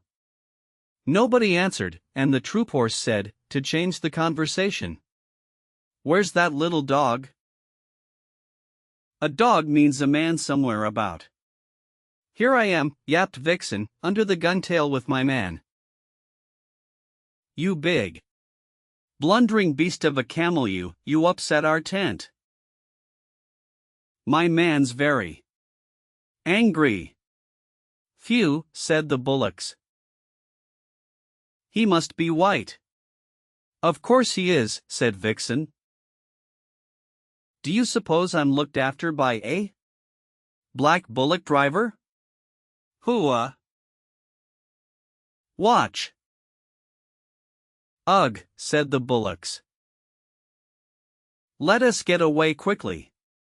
They plunged forward in the mud, and managed somehow to run their yoke on the pole of an ammunition wagon, where it jammed. Now you have done it, said Billy calmly. Don't struggle. You're hung up till daylight. What on earth's the matter? The bullocks went off into the long hissing snorts that Indian cattle give, and pushed and crowded and slewed and stamped and slipped and nearly fell down in the mud, grunting savagely. You'll break your necks in a minute, said the troop horse. What's the matter with white men? I live with them. They eat us. Pull, said the near bullock. The yoke snapped with a twang, and they lumbered off together. I never knew before what made Indian cattle so scared of Englishmen. We eat beef, a thing that no cattle driver touches, and of course the cattle do not like it. May I be flogged with my own pad chains. Who'd have thought of two big lumps like those losing their heads, said Billy. Never mind. I'm going to look at this man. Most of the white men, I know, have things in their pockets, said the troop horse. I'll leave you, then. I can't say I'm over fond of 'em myself. Besides, white men who haven't a place to sleep in are more than likely to be thieves, and I've a good deal of government property on my back. Come along, young un, and we'll go back to our lines. Good night, Australia. See you on parade tomorrow, I suppose. Good night, old hay bale. Try to control your feelings, won't you? Good night, Two Tails. If you pass us on the ground tomorrow, don't trumpet. It spoils our formation. Billy the Mule stumped off with the swaggering limp of an old campaigner, as the troop horse's head came nuzzling into my breast, and I gave him biscuits, while Vixen, who was a most conceited little dog, told him fibs about the scores of horses that she and I kept. I'm coming to the parade tomorrow in my dogcart, she said. Where will you be? On the left hand of the second squadron. I set the time for all my troop, little lady, he said politely. Now I must go back to Dick. My tail's all muddy, and he'll have 2 hours hard work dressing me for parade. The big parade of all the 30,000 men was held that afternoon, and Vixen and I had a good place close to the Viceroy and the Emir of Afghanistan, with high, big black hat of Astrakhan wool and the great diamond star in the center. The first part of the review was all sunshine, and the regiments went by in wave upon wave of legs all moving together, and guns all in a line, till our eyes grew dizzy. Then the cavalry came up, to the beautiful cavalry canter of Bonnie Dundee, and Vixen cocked her ear where she sat on the dogcart. The second squadron of the Lancers shot by, and there was the troop horse, with his tail like spun silk, his head pulled into his breast, one ear forward and one back, setting the time for all his squadron, his legs going as smoothly as waltz music. Then the big guns came by, and I saw Two Tails and 2 other elephants harnessed in line to a 40-pounder siege gun, while 20 yoke of oxen walked behind. The 7th pair had a new yoke, and they looked rather stiff and tired. Last came the screw guns, and Billy the Mule carried himself as though he commanded all the troops, and his harness was oiled and polished till it winked. I gave a cheer all by myself for Billy the Mule, but he never looked right or left. The rain began to fall again, and for a while it was too misty to see what the troops were doing. They had made a big half-circle across the plain, and were spreading out into a line. That line grew and grew and grew till it was 3/4 of a mile long from wing to wing, one solid wall of men, horses, and guns. Then it came on straight toward the Viceroy and the Emir, and as it got nearer the ground began to shake like the deck of a steamer when the engines are going fast. Unless you have been there, you cannot imagine what a frightening effect this steady come-down of troops has on the spectators, even when they know it is only a review. I looked at the Emir. Up till then he had not shown the shadow of a sign of astonishment or anything else. But now his eyes began to get bigger and bigger, and he picked up the reins on his horse's neck and looked behind him. For a minute it seemed as though he were going to draw his sword and slash his way out through the English men and women in the carriages at the back. Then the advance stopped dead, the ground stood still, the whole line saluted, and 30 bands began to play all together. That was the end of the review, and the regiments went off to their camps in the rain, and an infantry band struck up with "The Animals Went in 2 by 2. Hurrah! The Animals Went in 2 by 2. the elephant and the battery mule.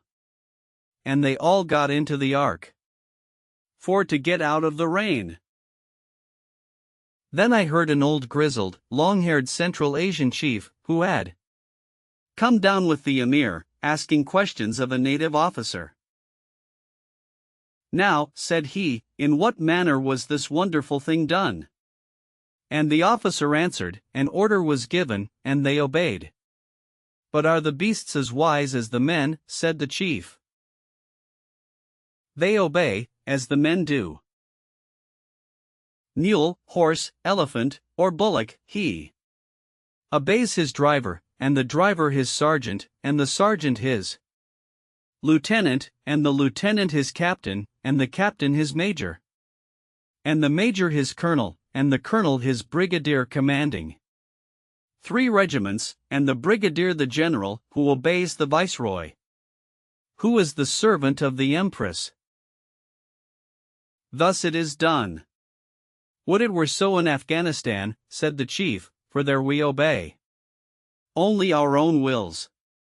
And for that reason, said the native officer, twirling his mustache, your emir whom you do not obey must come here and take orders from our viceroy.